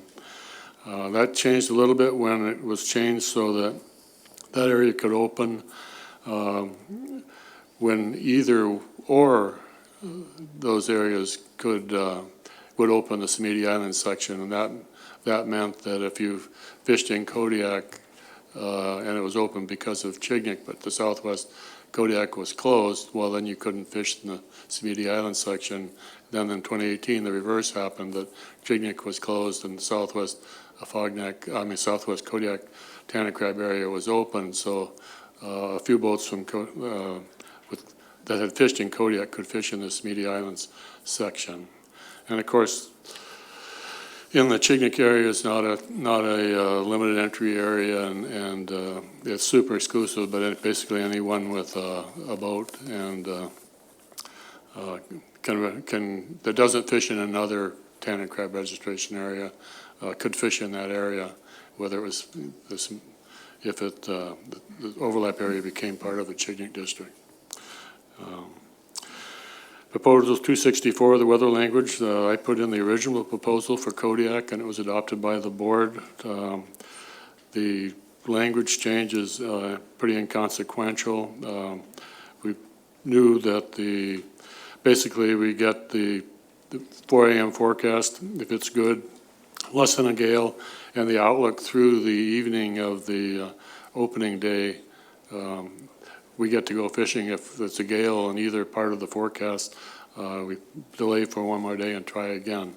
And that's worked quite well. I've heard mention that some people want to change the time that the weather delay would be in effect for 10 days to 7 days, because other areas adopted the same proposal, so it's all in one regulation now. But at least for the Kodiak area, we certainly don't want to change the 10-day window when the gale weather delay operates.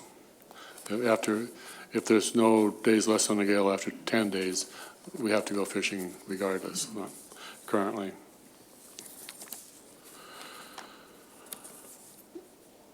We supported Proposal 261 unanimously. The potential for the department to develop a different management strategy for bear-eyed crab, I think we're somewhat familiar with that, and I'd like to see how it plays out in the Bering Sea, and maybe looking at that being applied to the Kodiak bear-eyed tanner crab fishery sometime in the future in some form.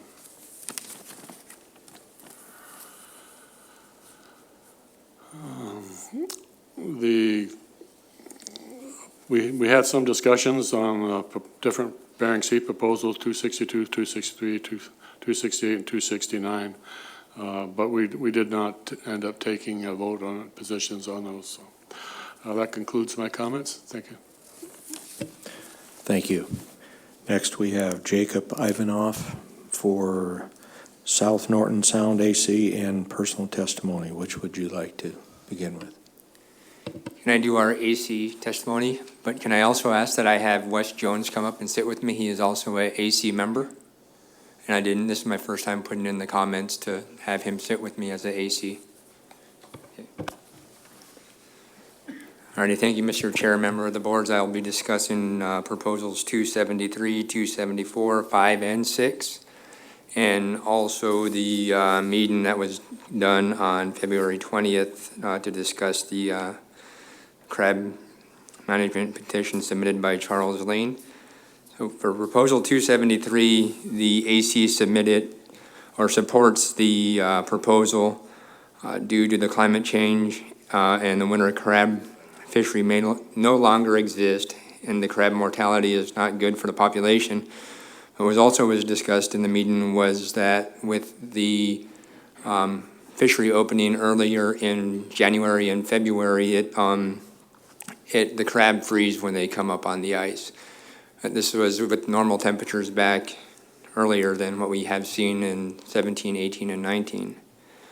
274, the AC supports the proposal, not allowing fishermen to getting more tags during the winter when they lose their crab pots. That was one of the issues that we've seen in the Norton Sound, is that the crab pots have been lost in drastic numbers. In 2017, there was 200 crab pots lost in one day. And so with the instability of the ice within the region, we feel that limiting the number of pots allowed to fish throughout the winter fishery is the ideal way to go. And for proposal 275 and 76, I'm going to turn that over to Wes. Mr. Chairman, members of the board, I'm the one that submitted these proposals on behalf of fishermen in the region that requested we look at these two regulations. While at the AC, both of these proposals were written with the most liberal point of view of no closure prior to the season and after the season, and understanding that at the AC we discussed that we agree that that's too much, and we'd gladly look at a compromise, some type of a compromise of, say, prior to the season 7 days, is 7 days possible. A note that the department has come out as opposed to those a note on 276 that since the department came out against that, it also stated that it clarified within the regulations that once you deregister for king crab fishing, you can go pot fishing for other species. So in reality, that proposal is no longer needed, but this process has helped clarify those regulations, because one place it says you have to wait 14 days, another place it says, hey, you can go right after you deregister. So that helped clarify. So even if we can't come to a compromise on 275, in reality, we're now down to, instead of a month closure between before and after our red king crab fishery to go pot cotting, we have a 2-week before the season closure. So that's a positive thing. We still would like to, look at is there a way to reduce that 14-day closure in some way? And that was the gist of the conversation at our AC, supported with the idea that yes, we need to have some kind, there needs to be some kind of buffer there, but possibly less than 14 days. Thank you. And I'm going to go ahead and we'd start discussing the meeting that we had February 20th to discuss the petition submitted by Charlie. There was a question brought by one of our members asking if the anomaly of the record temperature of 2019 had any stress indications of the female crabs and their egg clutch. And that was also my concern, is that wondering if the temperatures in 2019, they had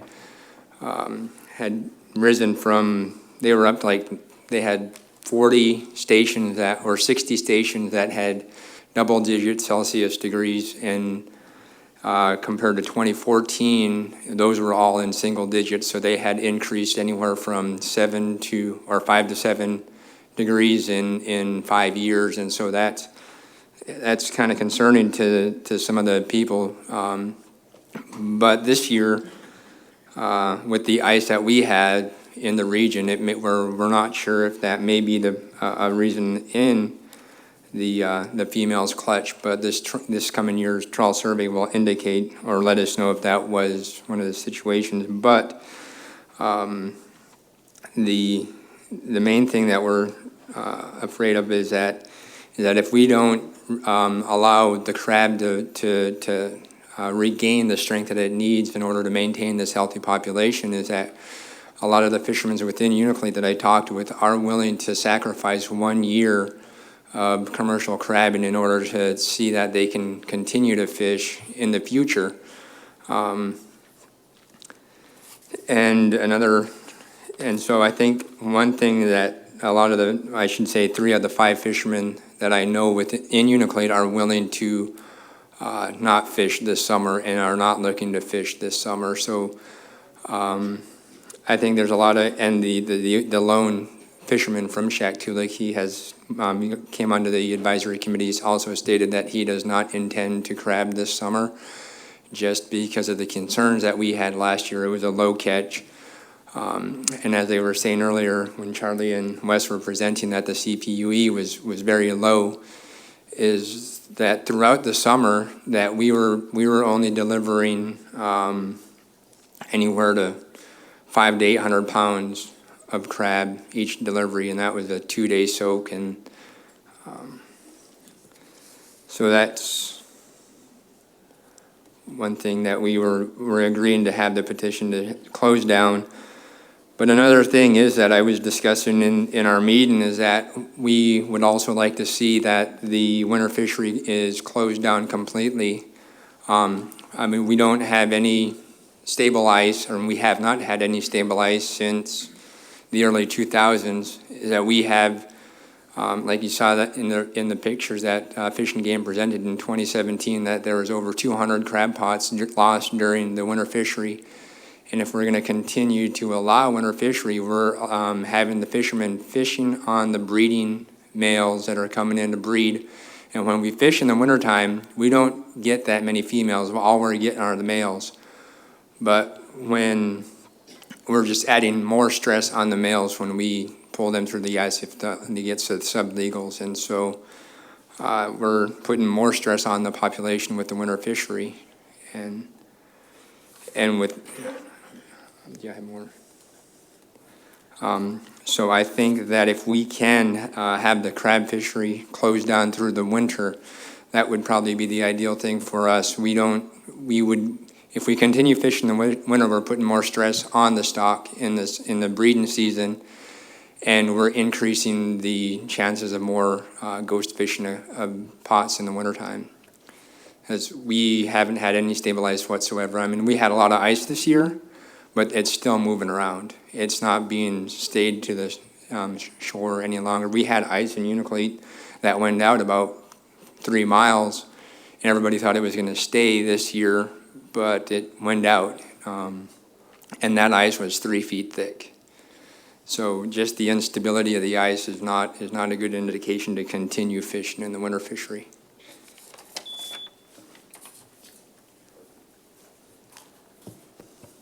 Personal testimony?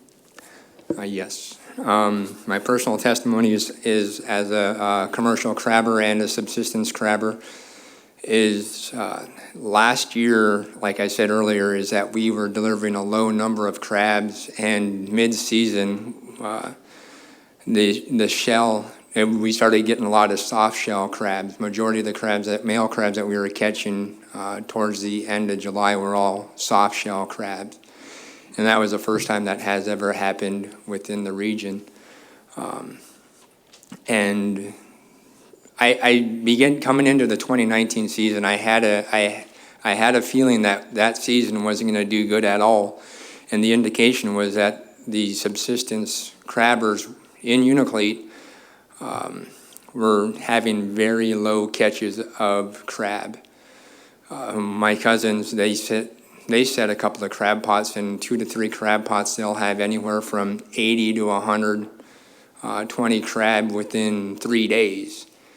And in 2019, they were getting, their average was 15 to 20 crabs every 3 days with the same 3 pots. And my crab catches were anywhere from 5 to 10 with 2 crabs.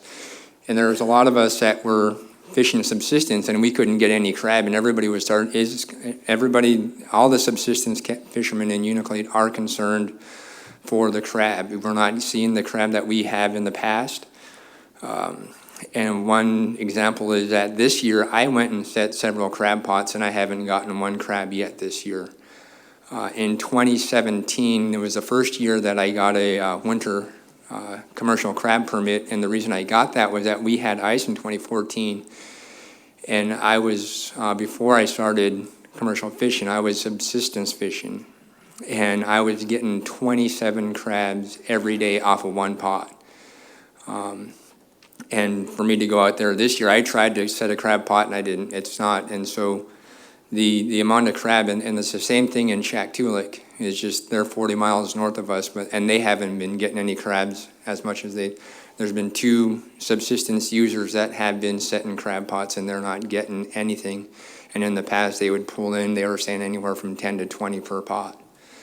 And so that just shows us that the crab catches or the population is decreasing, and some of the subsistence users are concerned of the stock, is that if maybe that we may have to take a break because the subsistence catches have been so low.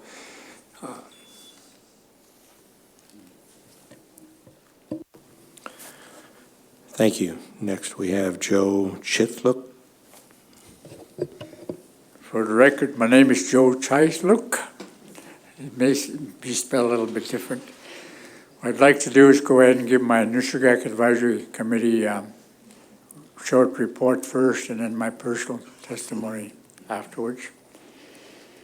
The Nushagak Advisory Committee met January 2020, and I joined them by teleconference. I was away on some other meeting out of state, and however, I was able to participate, and And then we did take action on Proposal 279. And for the record, the AC comments are number 11 in your, probably in your packet somewhere. The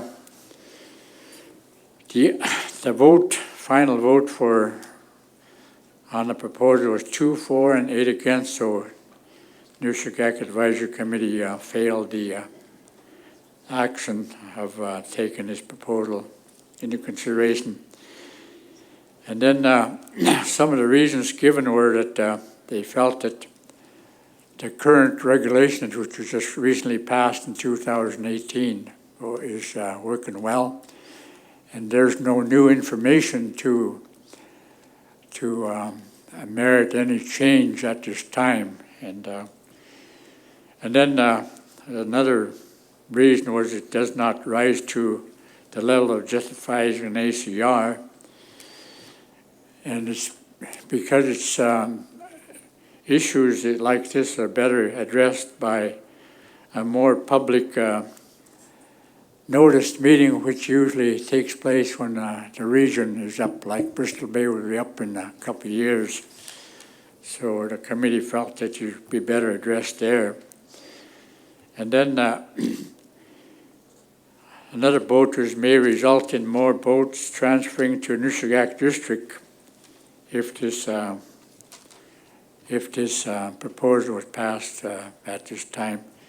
We've had quite a big run in Bristol Bay for the last several years, and we've seen quite an influx of D permits come over and utilize the district early on in the season, and so I guess as far as user groups concerned, a good share of our local people who don't have D permits have been, I think, disenfranchised by the fact that they don't have the same equal, I guess, little better equal opportunity to catch fish, because if you have that extra 50 fathom of gear, you can really knock them dead.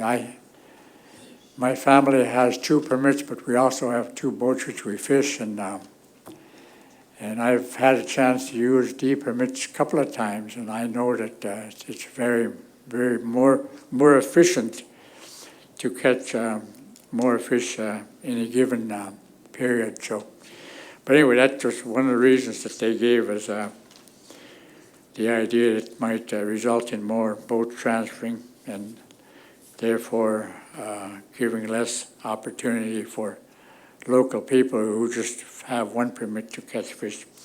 And then, as I guess that would could result in further economic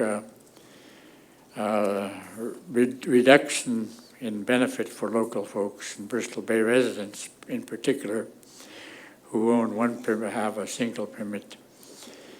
And then I think as I observed or look at the proposal, it's probably a lot allocative in nature between single and dual permit holders. So I guess our recommendation from the Nushagak Advisory Committee is to please not take any action at this meeting. Wait for the next Bristol Bay cycle, and more people will be aware of what proposal, or even what the proposal is, and we'll be able to comment. As I note here from the audience here, I'm the only person besides Robert Diano who made the proposal to testify before you today. So thank you for your time on this, Mr. Chair and the board. And I guess that kind of summarizes what the Nushagak Advisory Committee took on this proposal. Thank you. And then I guess now for my personal testimony. I submitted RC 19. I want to make a quick correction right off the bat, and I didn't look close enough.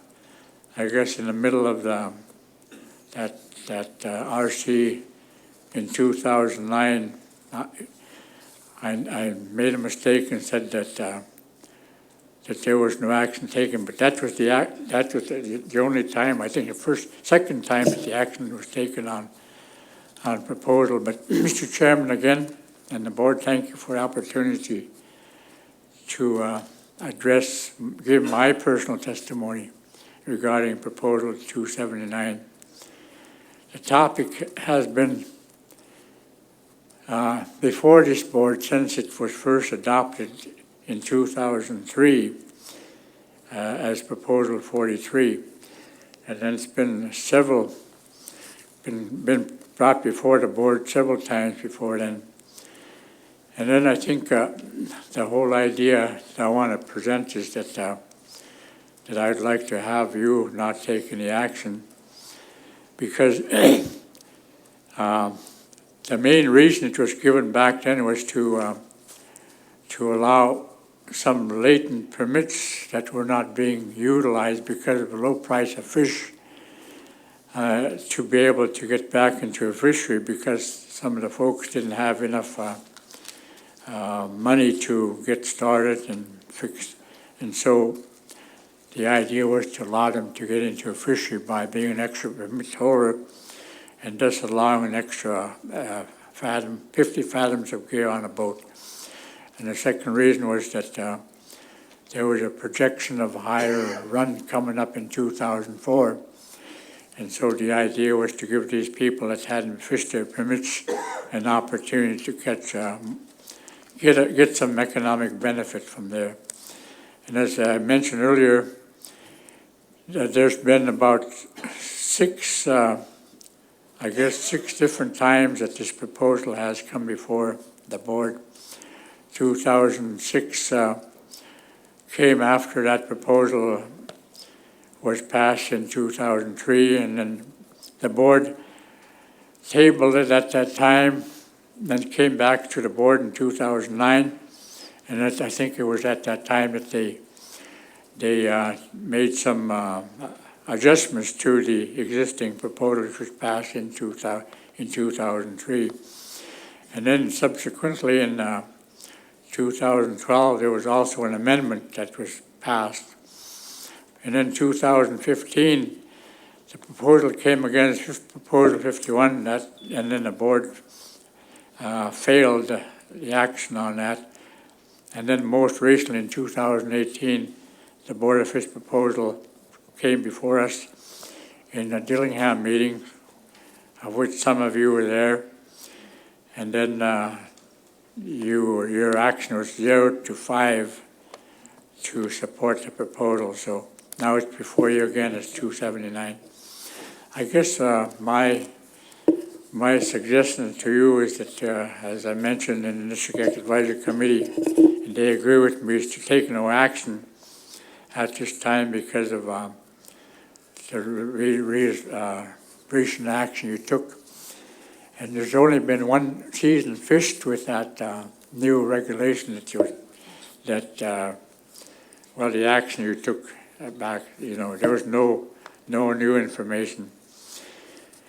So, and then I guess kind of a second reason I thought that I might mention is that I don't see how it fit the agenda change request policy in order to get it on this Are you, meeting. sir, are you close you to? very much. Well, you're the last testifier, so we've got some time here. But to be fair to everyone, if you're about done, do you have a little bit more? Well, just, I guess, I just wanted to mention that I want to emphasize that most people throughout the state of Alaska have become more accustomed to the idea that we have a cycle when proposals come before either Board of Game, Board of Fish. And it's at that time when they're more in tune to pay attention to what proposals come before that may affect their region. And when back doors are used like this, a lot of people don't pay any attention. So there's no comments, pro or con. I noticed there's a few from some people that probably knew more about it than some of us did. I didn't learn about it personally until we had our meeting in January. So thank you very much for your time. Thank you. And I'll be available for your committee process if need be. Thank you. Okay, thank you. Board questions? Hearing none. Thank you all for your testimony. We'd like to thank everyone for their public testimony. Whether or not it was about worms, it's all interesting, so thank you very much.